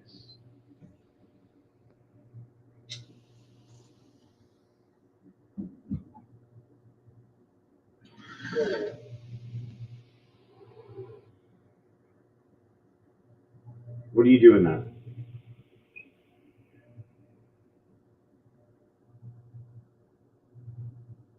The metal bars separated from the door itself, or are they attached to the door? Would you like to make an investigation check to figure out what these metal bars are? Yeah. All right, roll that. I will do that as well. All right, while that's going on, for you guys help out. And you're helping out with the little townsfolk and everything. Some of them are coming up and saying thank you. And then you see this old lady walk up to you. Thank you, thank you. I swear it's the old lady. That's the witch from the castle in the Kingdom of Hell. I've been watching. You are unique. You have my praise. And she's like, looks around, hands you a potion, like a healing potion. She's like, Smaller than normal, but more unique than others. Keep it by you. it's going to be like an edited superior potion that can be reused over and over again 3 times a day. And you have to take a long rest for it to be reset. It refills 3 times, but after the 3rd time, it goes empty until you sleep. But when you do, you have a dream that involves the Witch Lady talking to you. So you may engage favors or a nightmare, depending on your choice and how you act. And you see her here off in the distance. Oh, mother, mother! And she just waves her face right across her hand across her face. And you see her transform into this beautiful woman. Oh, darling, darling! And runs up and picks her up. As you look over, and you see the actual original body of the mom dead laying next to the hay. And she died from a rock getting smashed into her head. And and this old witch is trying to just cover her a little bit and just be nice. Doesn't want the kids being traumatized, and she's trying to keep them away from that area for now. Husband sadly did die because he was one of the grenade guys throwing the grenades. You totally are the one who killed him.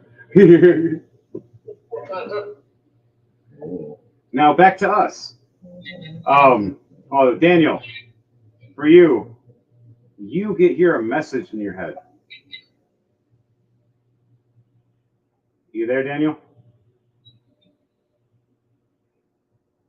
Yeah, I'm here. All right. So you hear from a girl voice that you recently heard, the Blue Tiefling. Master, let me talk to you. My name is Suman. I am Suman Hellfire.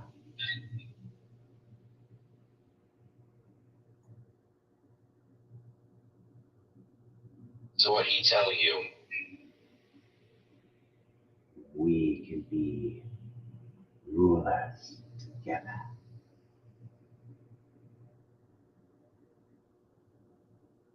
And then I'll the come message by and ends. see you later. And then the message ends. You get a good chill down your spine from the demon that is a fiend demon going, I'll leave you two alone tonight. But once we get back, I'll need another host. Find me someone. Just for a night. Even an animal. It's kind of fun. Back to Ukas and Heart's Mace. So these are poles, but they're not. He looks over and realizes what kind of poles they are. They're the what did I just call them again? They move, run. Okay, 18. All right, you investigated these 4 rods, realizing they are 4 immovable rods. That if you find the switch properly, you can unlock them and lock them somewhere else and use them at will. And they're also just very durable because they can't be broken.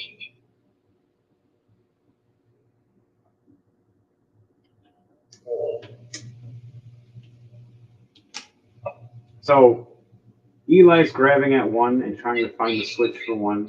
I investigated a 19. So I unlocked 1 and took it down. Also unlocking the door. Just slightly. There's 3 more to unlock the door completely before you have to pick the lock. You can't reach the lock because one of the rods is in between the actual door. Like knob. 14 does 1, 15 for investigation, if I was switch on another one. 15 just barely makes it for the next one, but the next DC will be harder. Same for me. I failed the second time. Wait, that's my investigation? Never mind, sorry. +6. So I got a dirty 20. I thought I got a 16, but I was wrong. So I unlocked the third one. There's one left. All right, Ukas, what did you roll? 14 plus 1, 30, 20. 30, 20 just makes it, as the DC just became 20. And you unlocked the last one, and we put them in each one of the 4 slots to lift up this. Now, do you want to? We have to unlock this door now. So, do you have sleight of hand? Do you have picklock tools or anything? I have picklock tools. I hand you my picklock tools to do a sleight of hand. What is my sleight of hand? No. Oh, okay. Sorry. Yeah, I didn't hear that. Sorry. All right. So do that. Mine is a +3. What is your sleight of hand? I got a nat 20. Sweet. I got a 23. 17 plus 8. Ooh, wow. So, both of us, you go down to the handle and under where the keyhole is, and you find the right spots with the lockpick and unlock that part. I'm up at top at the other lock, finally getting through to it and unlocking it just right. The door finally opens, just slowly and rough, like it's heavy on the other side. Like this side is wood. What's on the other side, as we try to push it, you can hear stone pushing against stone. As it's like a hidden door with a small little slit for air.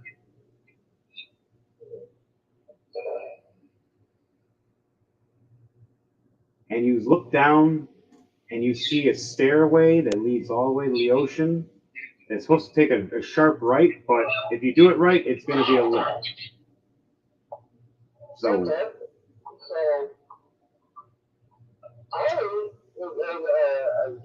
the very bottom of the steps is the ocean, right? yes, it goes down in a weird serpentine way. But if we just drop it and slide it down the steps, it'll just go off and fly. No. So this is what I'm going to do.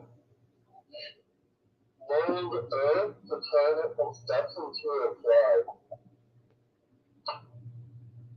To the steps right there, make it like it's going to be a ramp. Mm-hmm. That's a So smart that way idea. it'll fall down smoothly, and it won't be bumpy as it goes down.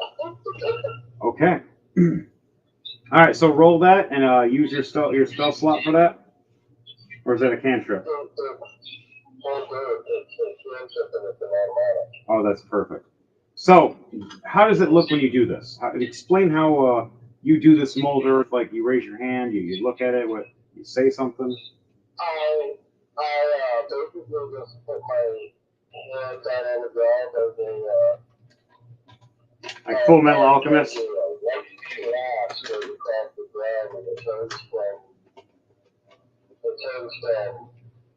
stone down into a smooth layup, all the way down. Pulling some Full Metal Alchemist stuff here. See lightning striking down, you see all of it just. It's this nice sled. And then you see a stepway down this way of ladder or stairs still going this way. But the rest of it right here just turns into a sled. They'll launch it off. That ramp itself is going to come all the way up to the, I'm going to make it that way, the ramp comes all the way up to the tombstone. So that way, when this happens, it automatically starts sliding down. All right, so We take it, and you use your earth move to slide it right there. We take the immovable rods off, and we just nudge it just enough and watch it slide. I want you to roll 2d20 for me, please. I rolled a 7 and a 6. That's not good. 20 and a 3. A 20 saves us. You see a bunch of the sigils glow for a second, right before it starts sliding down. And then they slow down again. Like it was just dust or something again, reacting a little bit, so it didn't go off. It needs more physical touch to know when it goes off. Just barely getting past. Ukas just puts his big wing up and stops Heart's Mace from touching it with the urge of shoving it. Like, no touchy, no touchy, or are we exploding? I grab one of the immovable rods and stick it to the slot for a second just to help that nudge without touching the sides. And I release it and let it slide down. Now, I would like you to roll a D100 with me and see the just of a...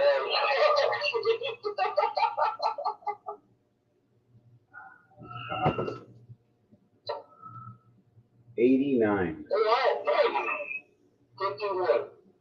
We both succeed. As you see it go, and it slides up after going down probably about 100, maybe 200 feet, sliding and increasing in speed and velocity, you see this coffin hit this ramp and up in the air, just flying. And we're just watching it, waiting for something to hit. A bird, anything, a sky ship. Randomly someone hits it with something or shoots it, and then we see it hit the water. And it's so heavy it sinks down quick before it goes boom. And it goes, and we just see this big giant water mushroom. By the way, you see a dead kraken of pieces everywhere. And a giant whirlpool starts. Kind of like an indefinite whirlpool. As you made some kind of underwater sinkhole to make the water cycle through as a whirlpool of death now behind your kingdom. With a dead kraken now, you don't have to worry about that coming after you. You and me look at each other and I go, all right, so we turning this back in the steps, or we leaving as a slide? Because I want to slide, but I'm kind of worried about the whirlpool now. Be kind of fun, but kind of dangerous. Just saying. Might die.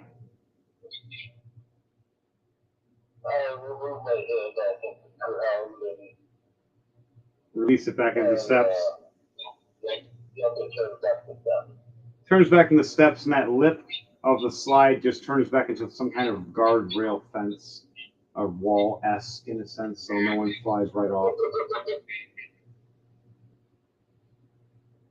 The explosion that you had as well, we start getting raining fish and dead body parts of fish people as well, hitting around us now as we try to go back inside, realizing how big of an explosion that was. Mind you, you might have pissed off a whole sea underground kingdom by blowing it the hell up underwater. Hey, what's this?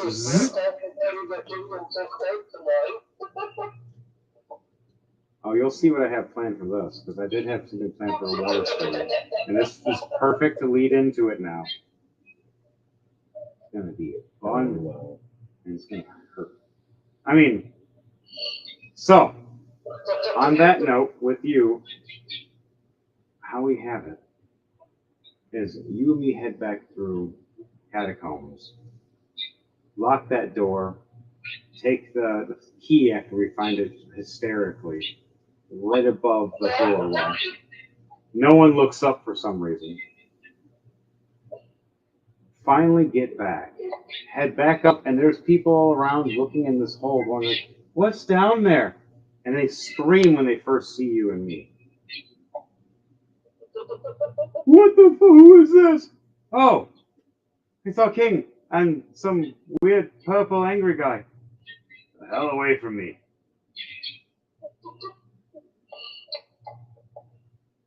We head back up to get ready for the carriage.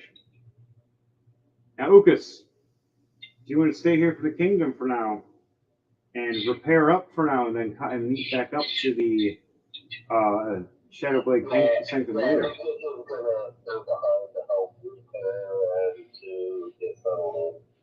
All right.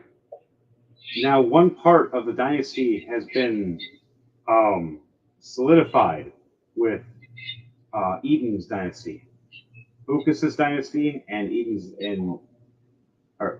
dynasty with Ukas's kingdom under his dynasty as one of the spread out parts. Also, for enforcement and rule, whenever he has issues, you come and help, and anytime that you have issues, he comes and helps. And if you guys sign a treaty later, you guys discuss that. That's up to you guys. All right, guys, is everybody ready to travel back? That's not going back. All the rest of us gather back into the carts. All right, guys. We have Eden's cart with all of us in the group, besides Ukas. And then we have the other cart, which is your guardsmen and your knights. We'll also have it so. Let's see. The old witch ends up jumping in the cart. And looks like a beautiful woman at first and sits next to you. And then when no one's looking, turns back to the old lady and goes, No. There's going to be some interesting stories. Yeah. So what's up the purple idiot?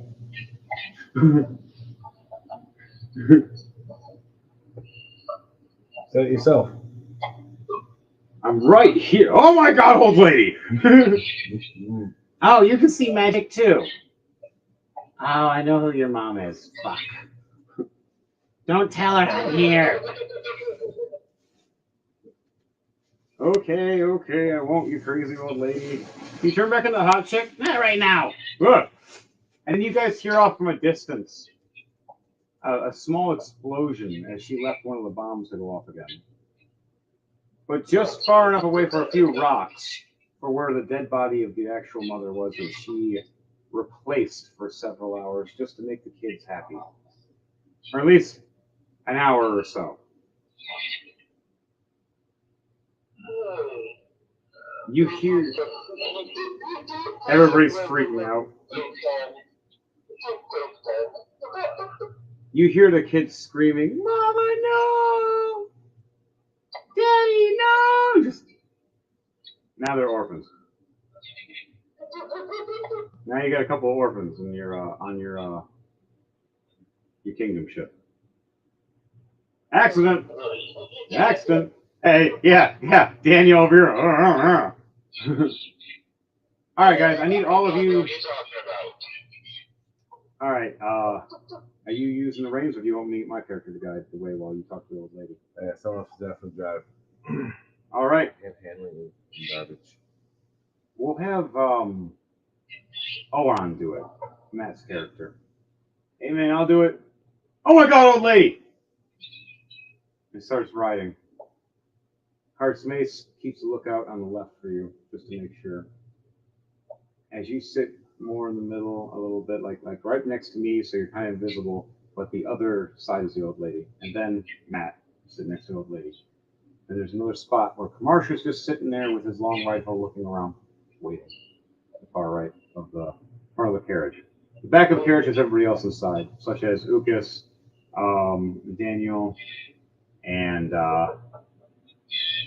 Anybody else? Also, your invisible frogs keep bumping into them and they don't know it. Oh no, duh. You're right. You're back at the Cat Kingdom. Daniel's just sitting there. Daniel's in the freaking back almost by himself, just relaxing right now. You know what? I get to lay down and rest and just talk to my fiend god.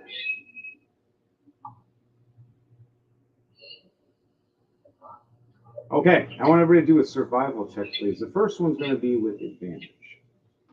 But it'll be changing as we progress. +5 for me. I can't even see that dice. Move that dice. No, you're good. Unless you want to do one of no, I want you to do one for survival for certain actions that might happen if you fail or succeed. I got 15 for survival. I got a 17. What'd you get, James? 25. 25? Okay. 14. 14 success. 13 is what you guys needed. All right, so Ukas. All right, yep, you succeeded, Daniel. For Devante, for Ukas. As you're there, the new survival check, some stones and everything fall, and you move out of the way. You head back up. You see the gold statue of Roy Mooncon, knowing you can use that to be melted down into many different things. And you'll put a... I'm going to use an investigation to see what the statue is made out of. All right. Well, while you do that, for the rest of us, the only person... Yep, we all succeeded. All right, so as you're investigating, you look and see it's literally made of the fortune's gold from your kingdom, melted down into a giant statue of greed, just for him.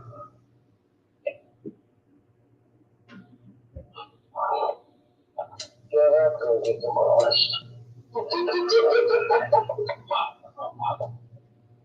You have this little, kobold dragon girl looking at you, writing down notes, going, Melt it down into back treasury. Got it?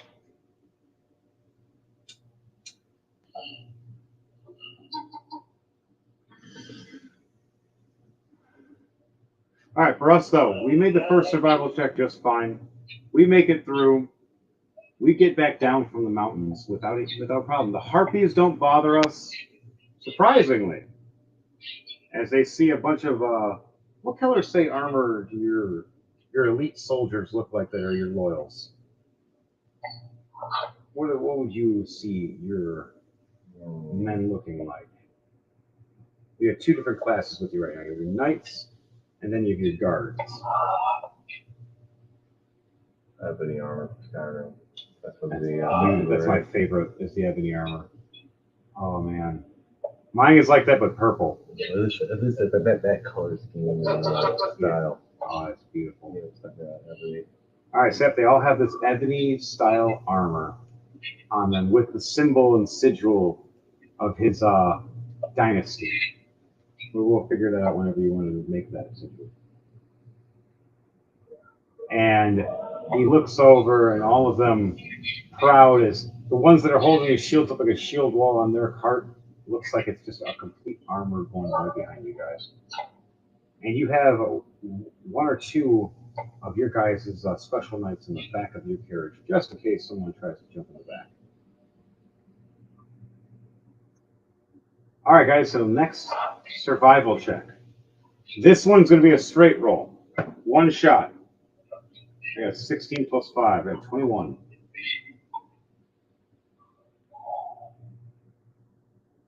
What is your survival check? 26. Okay. What did you get, Daniel? 14. Survival check.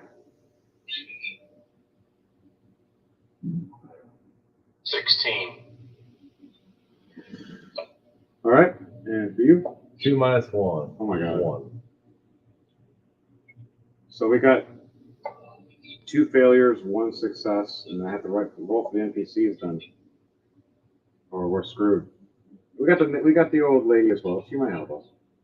She's having fun right now. I think she keeps changing into a beautiful woman, fucking with the guys, and then changing back into an old lady with saggy titties that are wrinkly just to fuck with them. She almost made Auron puke by flashing her titties and then making him get the opposite real quickly, going, oh! Just for fun. This old witch lady loves to mess with people. She's been around for a while. It's inspired thanks to Critical Role. Love you guys. But back to it.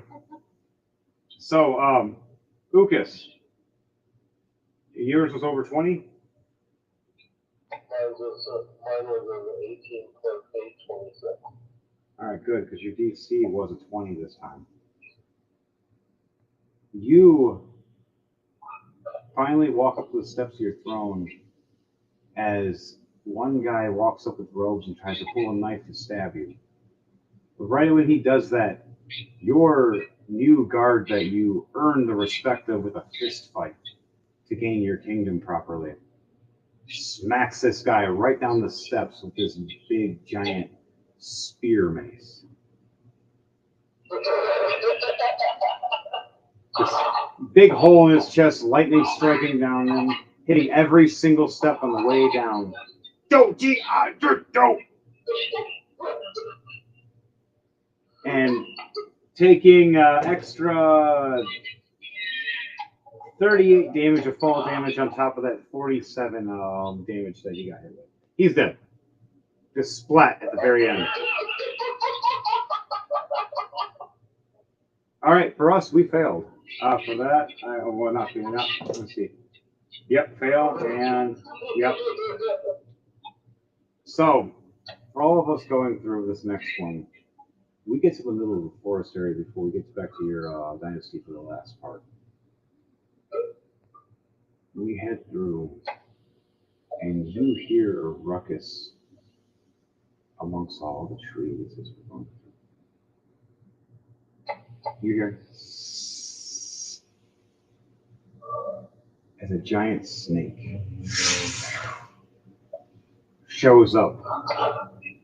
A giant snake about, say, 45 to 50 feet tall. And it opens up, and you see it's like a cobra. As you see, the back is all dark, but the front is super bright and shiny. As right when it shows its cobra wings, kind of in a sense, they start flashing with bright light. I want everybody to make a, which one is it? A Constitution save for me, please. 16 plus 4 for me. 30, 20. What did you get, Daniel? 19. 17. 17. You said what were yours? 19. 19. All right. All of us succeed. We look back and close our eyes, except for Auron and Kamarsh. They failed sadly, getting blinded for one turn. And just bright light. As Kamarsh just starts firing blindly. Very dangerous. But his last rounds he just ended. Now Kamarsh has no more rounds in his gun. His sniper rifle is completely empty now, because that was his last gun he was using. He has to wait to get to town. He'll get his free ammo later. So now it's up to us plus the old witch. Let's take on this giant snake for a second. Where did this thing come from, and why is it trying to kill us? Why is everything trying to kill us? Hey. And I use my giant slayer hammer.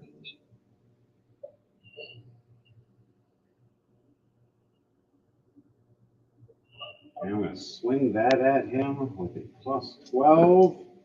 16 plus 12. And backswing, 16 plus 12. Nice. And a second attack, 11 plus 12 to hit, and 19 plus 12. And then my bonus action, 2 more swings, 10 plus 12, and 19 plus 12. Now I do damage.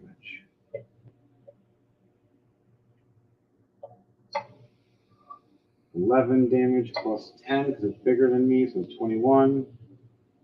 That's 22 then. 21 and 22. And it's a 28. 21. 24. 2 more. 26. And 20. I took it about half health down just going nuts with this giant Slayer hammer. Going into berserk mode. All right, my turn is done. Eden, it's your turn, and then it's Ukas. No, sorry, not Ukas, but Daniel's turn. Shoot this thing with my short bow. I got a 26 to hit. Definitely got 13 points of damage. Nice. Got it in the eye, and it's freaking out now, can't see. Mind you, this is a not normalized snake. It's literally a cyclops snake. It blinds people. It has bad vision, so when you use blind things, it doesn't affect it. That's my turn, though. All right, it is your turn, Daniel. You have a giant snake in front of you that's about 50 foot tall. That's one giant eye, and it opens up like a cobra with these blinding lights that flash at you.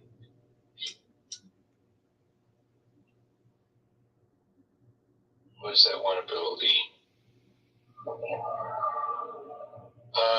I'm going to do Eldritch Blast. All right, fire 4 shots. Last one is 19 plus 9. Okay. Second one is 18 plus 9. Okay. 10 plus 9. Okay. And a 9 plus 9. All right, how much damage is that? First one's going to be 4. Okay. A 6. A 10. And a 9. All right, you did severe damage, but he's a little more than halfway dead now. Now he's almost at the quarter mark, but he's not dead yet. You got messed up by me, and then got hurt by you two, and by definitely blind right now, thanks to James. So now he knows how it feels. I attack him blind. Oh my god, I'm blind! All right, and while this is happening, Ukas. Devontae, you there? All right, for you, for your kingdom and everything, they ask you while you're rebuilding if you wanted to still put an old statue of a classic style of the Roy Moon Khan. And if you ever wanted to put him somewhere, where would you like to put him if it was made? Put it in the bathroom. I would just put him in the bathroom holding the toilet paper. Oh no. So they make the statue version of him with his last moments grieving on his knees, with a noose around his neck, and every time the bell tower rings, it lifts up the stone statue and drops it back down on his knees.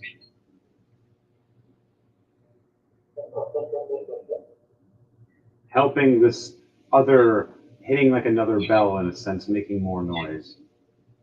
Reminding people to never betray somebody and go behind their backs.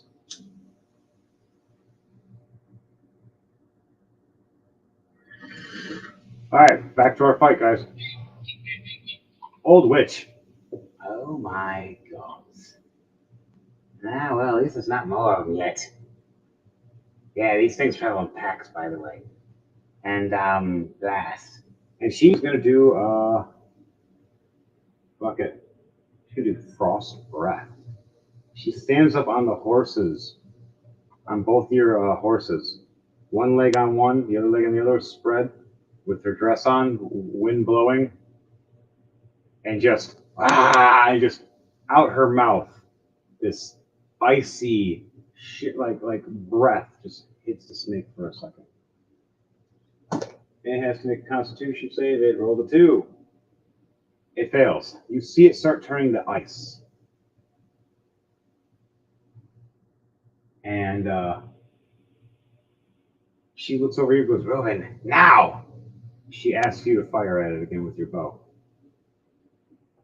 You want to take that reaction to fire at it with your bow, like she asked you to? Sure. All right. You get the fire with advantage. It's frozen in ice. Said Ruben. 17. I should have said Eden. 17. You hit. How much damage are you doing? You know, a lot of You need just 10 to so I shatter. have advantage. I get sneak attack. Oh yeah, that's even more. An additional 30. How do you want to do this as this arrow is hitting this icy giant snake? Just covered in ice right now. My arrow's still sucking that eyeball. The first one is. Oh yeah, I Robert with that shit. Second one perfectly. Right through the other arrow. And right when it hits the other part of the eye, you see it crack. To the whole body. And you see it shatter. And the little neat ice bits everywhere. Mind you, poisonous. I wouldn't eat it. Heartsmace grabs a piece and eats it. Sounds all right. He takes 10 damage. And he'll take 10 more later. And then more. He's one poison. Oh, I got my own. I'll take one. All right. And here's the funny thing. As she said that, the old lady going, well, surprise. Usually, packs, like I was saying, 5 more pop up. She's like, son of a bitch! And she uses her reaction, 7th level banishment. Okay. All 5 of them. They're not gonna like lava. She sent them right to the fire plant. She knew exactly where she put them. Fire King has been asking for a new dish. And finally, in front of him, 5 giant, slithering, one-eyed, blindy snakes slam down, cooked. Meat. Happy. Old witch, you got my favor again. As the old lady is going, all right, one more survival check for you guys. Let's see if we can make it back to the Dynasty. 16 plus 5. 21 for me. What'd you guys get? And for Ukas, survival check.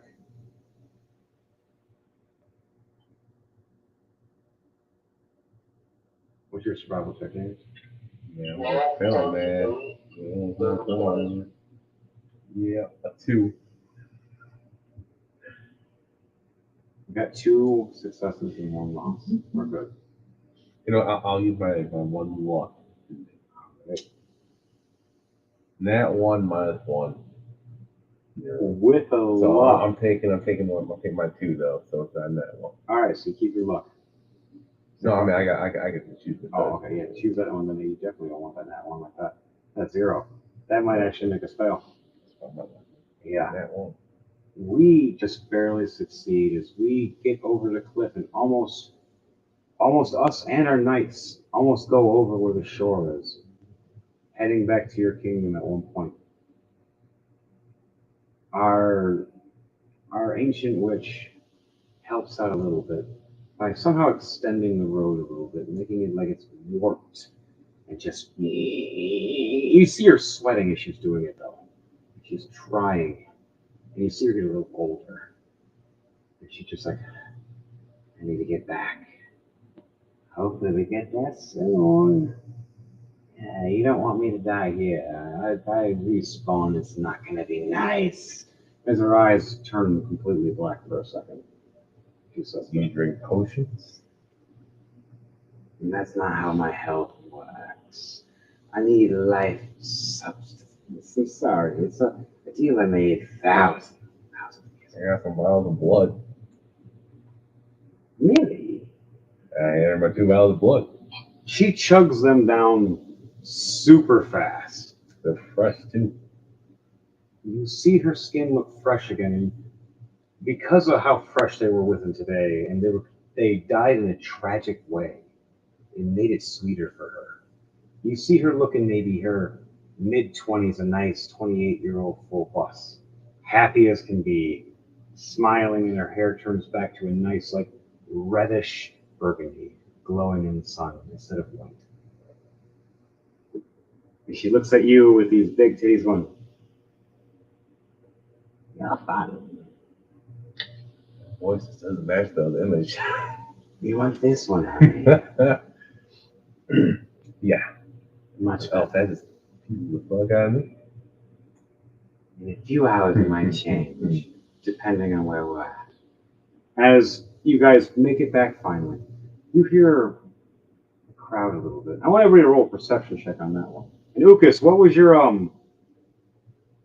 survival check? 12 plus 8, 30, 20. Oh, 320. Again, another assassination attempt happened to you. This one was the final one, though, the final straw. As this time, your own people joined in to stop it. Your actual just peasants and your regular servants just came right up and just ended this assassin before it even happened.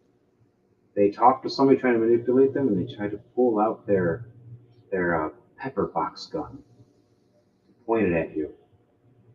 And right when they did, a sword came right between the hammer.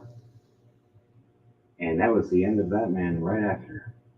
As they all surrounded him, and you're just sitting there watching for the first time the first kind of people beating the crap and ripping the crap out of a tiefling that was trying to pull a gun on you. Almost got your ear. Guess I just did that.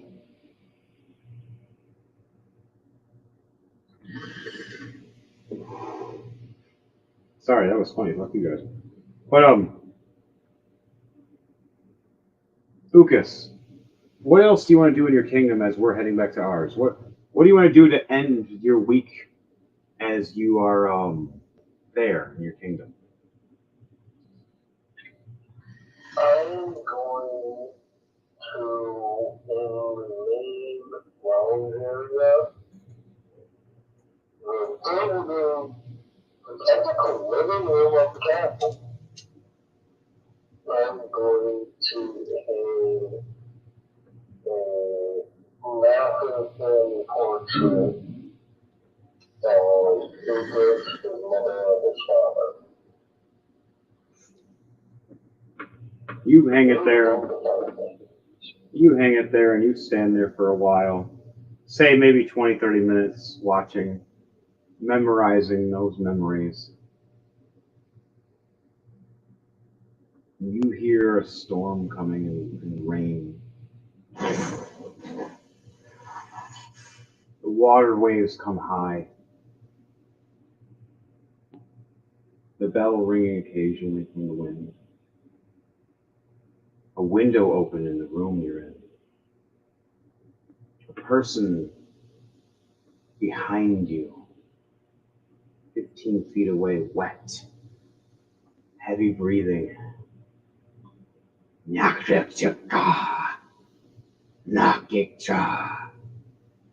Pulls out a trident behind you. Go for an attack. 17 plus 10 at 27. Does that hit you, Lucas? From your back? You're being attacked from the back right now. You feel a piercing sensation in your right shoulder above your wing piercing through your wing right into your shoulder, of a trident being tossed right at you, with a rope tied to it. Ugh. Taking 21 damage. And he starts pulling you. I want you to do a strength check to see if you can withstand this. Wow, he rolled a 3 plus 5. He completely failed that one. Got an 8. Can you succeed at over an 8? 14 plus 2, 16. You doubled him. He tries to yank you with it to try to pull you out the window into the ocean with him as the water and waves are hitting so close right now as the water is raised up from the moons. But right as he does that, you yank forward, and the trident rips out of your shoulder and out of your wing, slamming back into him and pushing him out the window. Ah, Seattle! As that happens, I'm going to show the fortunate, a great unfortunate job. A couple of guards come in. My lord, we've been attacked by some fish people. There was like 3 or 4 of them, but they're gone now. Oh, they tried to assassinate a few of us. They were looking for you. Are you okay, my lord? You're bleeding everywhere. As one of the healers runs up and starts healing you, giving you 33 healing points. I'm calling on top of the court. I already got from function. So 33. Yes. I think you're feeling a little better now. Yeah. At that moment, they lock up the windows, bar some of them using some of those immovable rods I left for you. Making sure nothing can open those without you on that side. So for that week, you guys rebuild, fixing and repairing for your castle. You even help and maintain with them, flying up pieces at times, showing your kingdom that you're willing to do part. Even seeing another female Arakocra.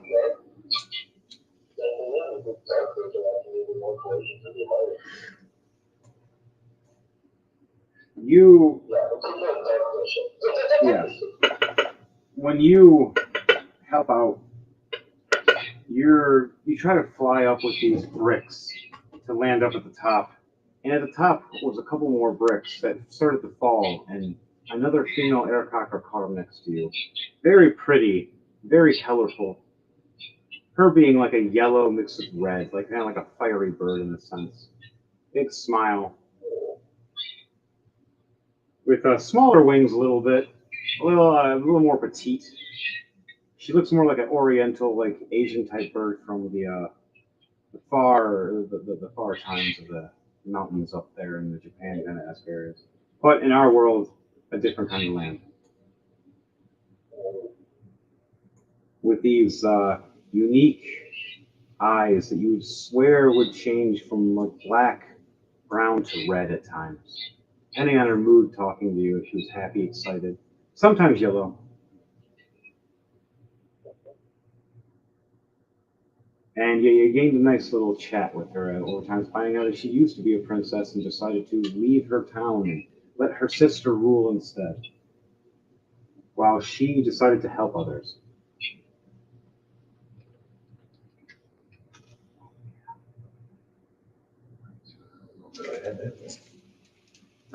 So, do you want to say anything, Alyssa, after you've met her a couple times and she's helped you with construction and or anything before we go off to our guys?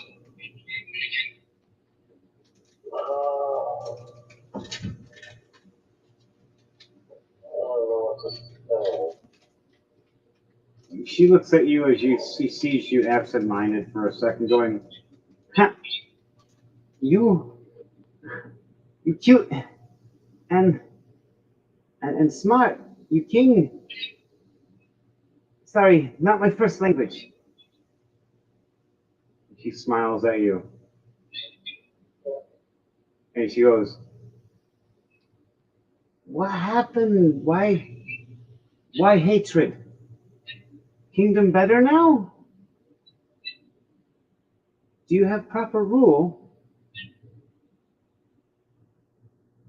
I am the king now. She smiles, going, if you need aid, I help. As she herself is a cleric and a healer, as well as a mage.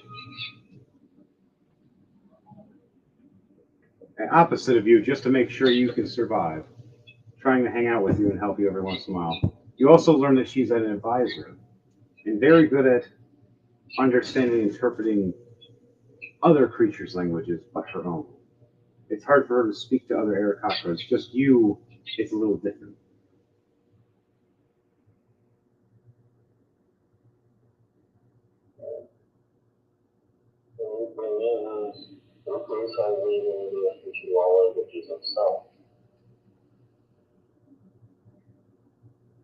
Well, that's good for you. Now you have more. And now you have her to, if you have it over time when you're training with her or having her around, she can be part of your council as one of your people to help with help. And we'll set you off for that as you help rebuild your castle and your kingdom and all the destruction, and you do upgrades. You change and fix the catacombs to your mother and father's grave. You leave the catacombs open for the public to see. After you clear all the money, of course. You melt down your rival's statue of gold for his stone statue to be replaced in the bell tower, where it's being hung and repeatedly dropped on its knees to another bell for embarrassment forever. Made out of a sturdy stone that can never break from a shake or a vibration.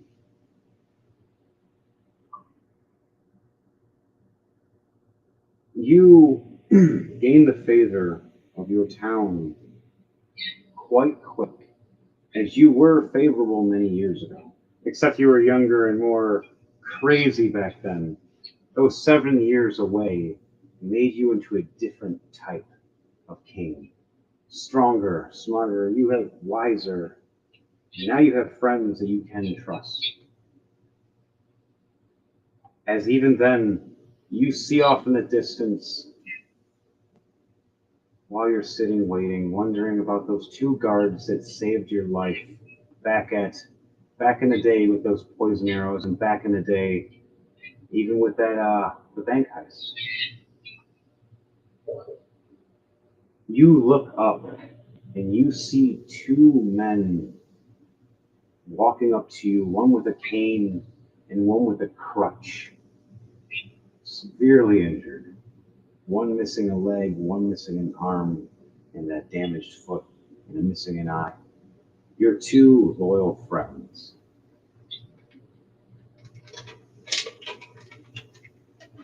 Do you say anything? As you see them walk up injured.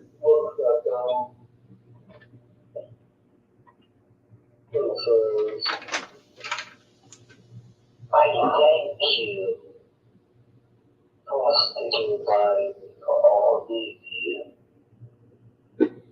That I would like to offer you each 50 platinum for your service. And he turns 13 for 50 platinum for each. They put your hand away.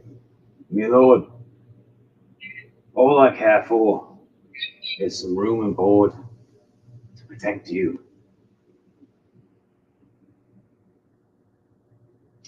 Give me room, give me food. I'll stand by your side and grow my leg back. I'll get something different for it. Maybe a peg leg. As the other one nods, because his throat's damaged severely, so he can't talk right now.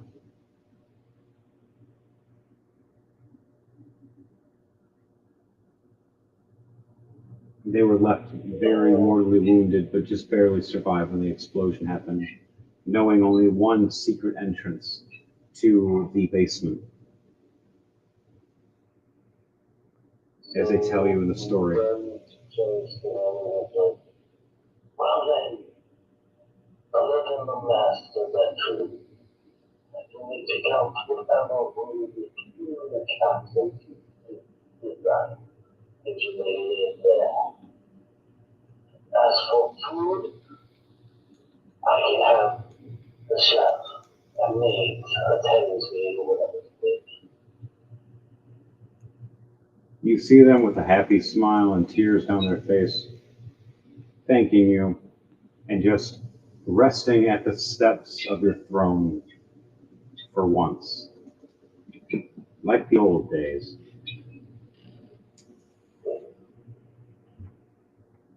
And just a smile across the business face.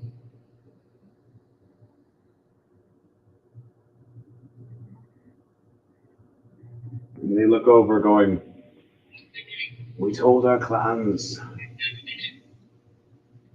they'll have your back.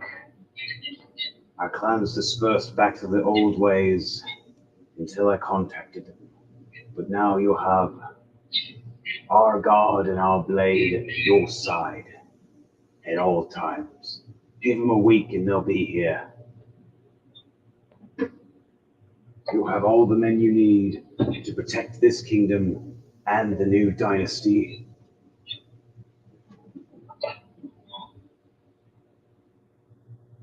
That is good news. You definitely need that after what happened.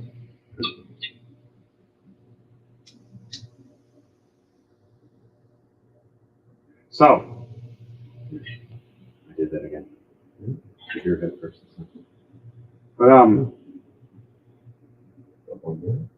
they sit and rest with you for a while, and they go to their rooms, which happen to be not far from yours, just to make sure that they're always in protection. They stay at the opposite sides of the hall, so if anybody ever passes your room, they have to pass one of theirs first.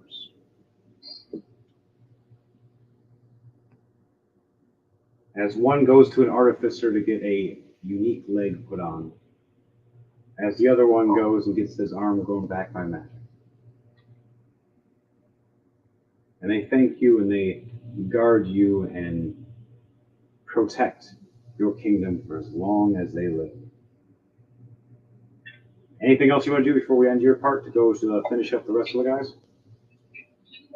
Well, that's about it. All right. While you go and you rest finally, you get a knock on your door, and the cute bird girl's there.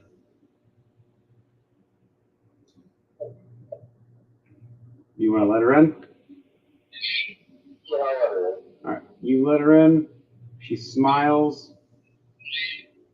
She unrobes and closes the door, and it fades to black. As your two guards don't sleep for the rest of the night, hearing the most bird noises they've ever heard in their life.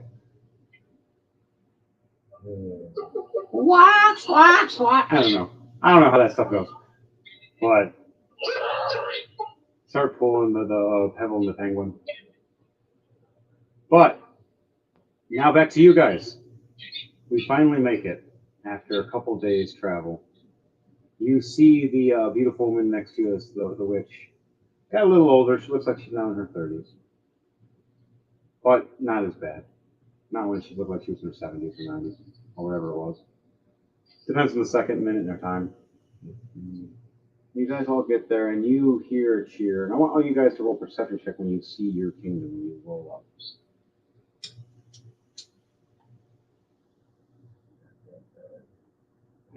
Heat. You get advantage. It's your kingdom. Yes, you do. You roll very low in your perception. You perception. Yes, I do, dog. 3. Oh my god. So 6 and 8. You just always know that there's some noise. You just kind of ignore it like you always do as you stroll through. You see a parade. You see the knights all happy in the guard. You see a dynasty symbol spread out amongst more of your town. More in respect. You see the old witch going, I did some things, honey. I think you'll like it. I worked on some things. Did a lot of magic. Why do you think I keep aging so quickly? Damn it! I'm old again! Ha! I am excited. As you guys travel through, finally, the crowd cheers. Kamarsh gets his ammo, reloads. Max is out. You just see him trying to walk out with his arms stuffed with ammo and holding it as best he can. We're going, you have a bag of holding. Bag of holding's full. Huh? As you see the store clerk going, when do I get my next shipment? Like 2 weeks later. Damn it! Awesome 20 platinum. We're good for the week. All right. That's actually a month. Shh. I said it was on the kingdom. Yep, it was. And as they head off, you finally make it to the doors. Daniel. Daniel. Daniel. Daniel. Okay, we're gonna need you.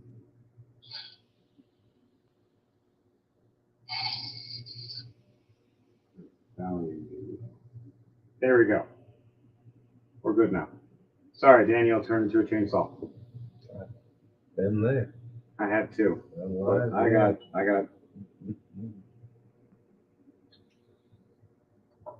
got stuff to keep me up. I'm good. We're almost there though. Playing Call of Duty. Right? So we get to the doors finally. Nope, Daniel can't hear you. We finally get to the doors. The doors open up. You hear the craziest noises as the crowd's going on. And I say, man, when we party hard. You guys party. And you occasionally see the waterfall statues that are occasionally frogs. And then the one cool one that's you, and it shows you taking out. Did you kill a dragon with this guy yet? No, not yet. Just king. Obviously, it shows you taking out a king, but not exactly how it was and how you did it, because you never explained how you actually took it out. I don't know that. But in the imagery of the statue, that the water's coming from all these different frogs spraying and these certain knights crisscrossing between them that shows water coming from. It shows you in the middle taking out this king in this cool looking way, like you're flying down with a dagger, as he has like a shield and sword trying to look like he's some big cool knight, and looks like you came down for the kill. And the people are all cheering and everything as it shows the crown on your head and the crown's broken off his. You finally make it past. All the stores look like they're more happy. The stores have been flourishing. You finally make it back to the kingdom and put everything back to the stables. You see the old lady walk up to the door. Go, I'll be right back. As one of the guards she walks past, she stops, looks over, sees a symbol slightly different, closes, looks at the other guard, and looks at you, and just does this, and goes. She walks back to her door and goes, and changes her face to a pretty lady again, and starts hitting on the guard for a second. Got to do a deception check. She has advantage. 14 plus 8. He gets coaxed by her to walk in the room of the door that she's asking him to. And goes, you're beautiful to some, but not to me. What? What do you mean? You said to come over here. Because I like to eat traitors. And pulls him in and you just hear a scream and blood and crunching for a minute. And then she comes back out looking like she's fresh 20 years old. Beautiful, going, that'll give me a few days. and walks around smiling and talking back with her young voice again. I got a question. And she goes, "Let me know when you have more traders. I heard Always. you had 3 chained up still in the prison." I walk up, hand her the keys. "Here. I didn't want to kill them anyways. The other ones are the fighting pit. They all died." "What do you mean they all died? You ever seen 2 people run with a spear at each other?" "Yeah, that happened."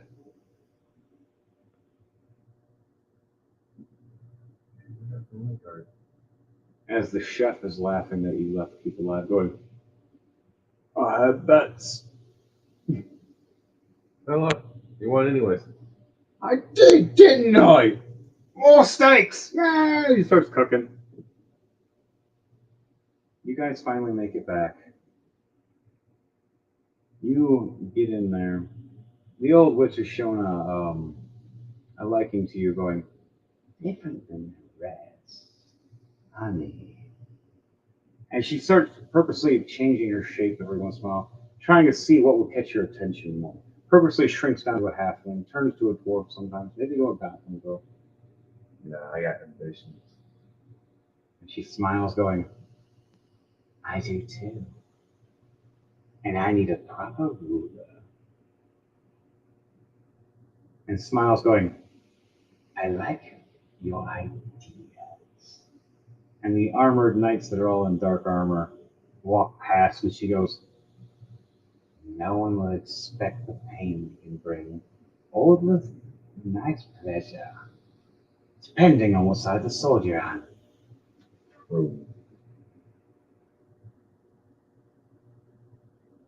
Heart's Mace heads back himself, which will take a while, but we'll finish your part beforehand.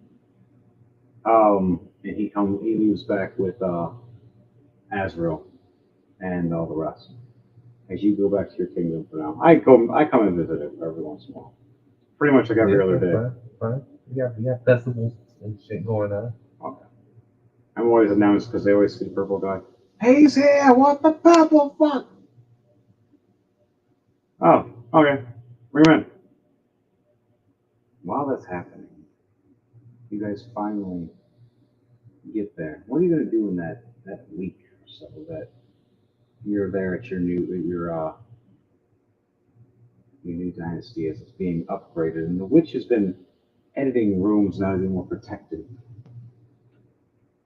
setting things more to your liking, and making it so people are also more comfortable. But warning, During that week, I start planning to finally explore the fall. you sit there and you look at this sketched map that was thrown through the ball when you opened it for a split second, as the wizards asked you, shows you a map. And it shows a bunch of X marks and dark spots, kind of like haven't been found yet, don't know too much, not been explored. Other parts, super danger. Some strangely fun, meadery, happy meadery, danger meadery. Science labs, which all were smiley faces except for one at the very center. And then they're scared to go there without anybody else. Every time they go there with just each other and even with a dragon, it's not enough, they say. They put in their notes. They know that you couldn't understand them when they speak to you sometimes, so they would write it down in notes and send it to you in paper, because they were speaking so damn fast. While you look at the map, you see it kind of like, right? As you look at the map, it's kind of like the Harry Potter map, but kind of like you see them, like their names. Yep. And you see them moving around rapidly to certain spots, like the food, back to sleep, back to like bathroom, back to work. Occasionally, though, you'll see one of them split off from work and go into the gold area, hang out, and run back. And then, finally, one day you see run the gold area and dragon name pop up and scare it. And you notice it doesn't run back in there ever again. learned its lesson. Don't go in the gold, not your gold. And then you see other name. You see a golem name. It says golem with the number of the X. And then you see something of a crossed out name, but moving around. Once was alive, it's still moving around as undead. But more you noticed only in the dark sections. They haven't fully been explored. And a couple danger zones. But only once when you looked through it, you did see it move into one of the safe zones. And the only thing that made it move back was your dragon that's a guard right now. Maybe a young dragon, but he knows the rules. You're a threat, get the fuck out. Wrong! I forgot which kind of dragon it was. Blue dragon. And lightning or water or ice. No, lightning.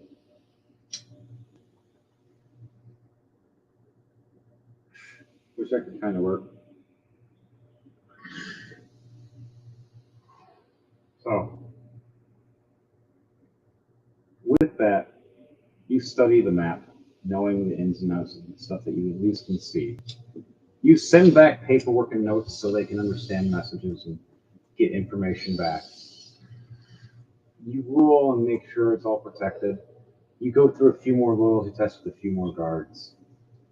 Only one more assassin attempt happens, and they did get close. As 5 attacked at once with blades. But you smiling and smirking, you look at your guards and you step back knowing what you're going to do as you did the same red blood behind the circle. And they hit this wall and you snapped your fingers. And just made the room filled with demons. And you see them scream, begging and pleading, hitting this red shield, hoping to be let in. As their last moments of trying to assassinate you turn into their worst and most terrifying moments. As you see the old witch turn young, right?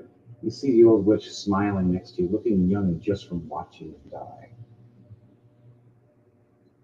And enjoying it. Do you just let go of the demons and let them go back now? After they're done? Or let them run around for a minute? Go away. And go away? Man. I guess. The shield. All the knights look back knowing never to fuck with you for reasons. And those bodies just get picked up by a strange shadows. Just through a wall. You see like a door of a shadow opened up and just. I completely ignored. The guards don't. They look over at the witch. They go, don't piss her off. Don't piss her off. Oh my god, I'm gonna die. Hey, who's that lady? I like that guy. He's always there. And then you have great dinners with your great chef mix, whatever you want, plus the other ones. Daniel, his character actually stays in your kingdom for a while, hanging out. Because the only thing we really cared about is his book. It's the only thing he brings everywhere. Is that. Because it's Fiend Lord's journal. He stays with that blue tiefling chef in her room for a while. Hangs out and has his own fun. And fades to black as well when the door closes. For you, whenever you want, you do whatever you like. You walk through the kingdom, looking around and noticing strange furniture that swear that looked like the messenger boy from 2 weeks ago. Oh, man, I'm so part of the assassin doing shit. I still think on missions. Oh yeah, you still got that going. Just people don't expect that, especially when you do a mission and you show up and it's like, my lord, wait, like you broke the law. Oh shit, and you're got a bounty, but you're rich. Doesn't mean anything to me. I just think I'm not paying no What? And just dead. Like, that's one less bounty for me to pay. Mm-hmm. They think I say Russell all the time. Right? You never have to pay out. Why? Because he's doing the job. So you set off, do those missions, meet up with Heartsmates often, and go back to the Sanctum occasionally because now we have a teleport that transports between the castle and the Sanctum. It always has a warning that lets you know when we're about to teleport to you, though. And there is a cancel button if you want to be an asshole. Old Witch had it installed. Yeah, it's called Dispel Magic. What's that? It's like a button that does like a shot of it to be a sigil that makes it so it just turns off. They try to activate it. So right when we try to teleport, we go, and we just go back to our place going, huh. Unless someone rolls a nat one, then they're like, probably gonna be like a middle gear somewhere just falling a few hundred feet. But goes back to the Sanctum. Heartsmace cleans, looks around, makes sure that everything's back in order for the kingdom that they have. He contacts you when he can, and he gets a message from his mother and father and makes them happy and smile, and one from his sister. He reads them and finally gets a couple of good nights of rest for once in his life. He wakes back up, has a few training days, and goes back to business working with you in a few solo missions, especially because we had to get to Rome. Again, something happened in the bar, and we had to deal with it. Other characters, such as Ukas, he showed back up every once in a while to help us out. We still have more that will go on with Shadow Blades. By the time, we'll be resting for about a week or so before it starts off to the next episode. And anything else for any of you other guys before we decide to head this out for Rolling to Die? No? You want anything to say for you? Alright, guys, girls, and squirrels. You guys get some rest, and good night, everybody. And remember, don't you bullshit. It's a crazy clown world out there now. To you all, and to you all, good night. Anything for you guys to say before we end this?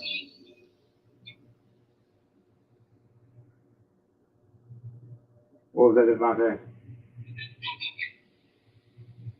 I don't have anything else to say. All right. Bye. All right, guys. Have a good night. We'll see you next week, and if not, we'll see you Monday.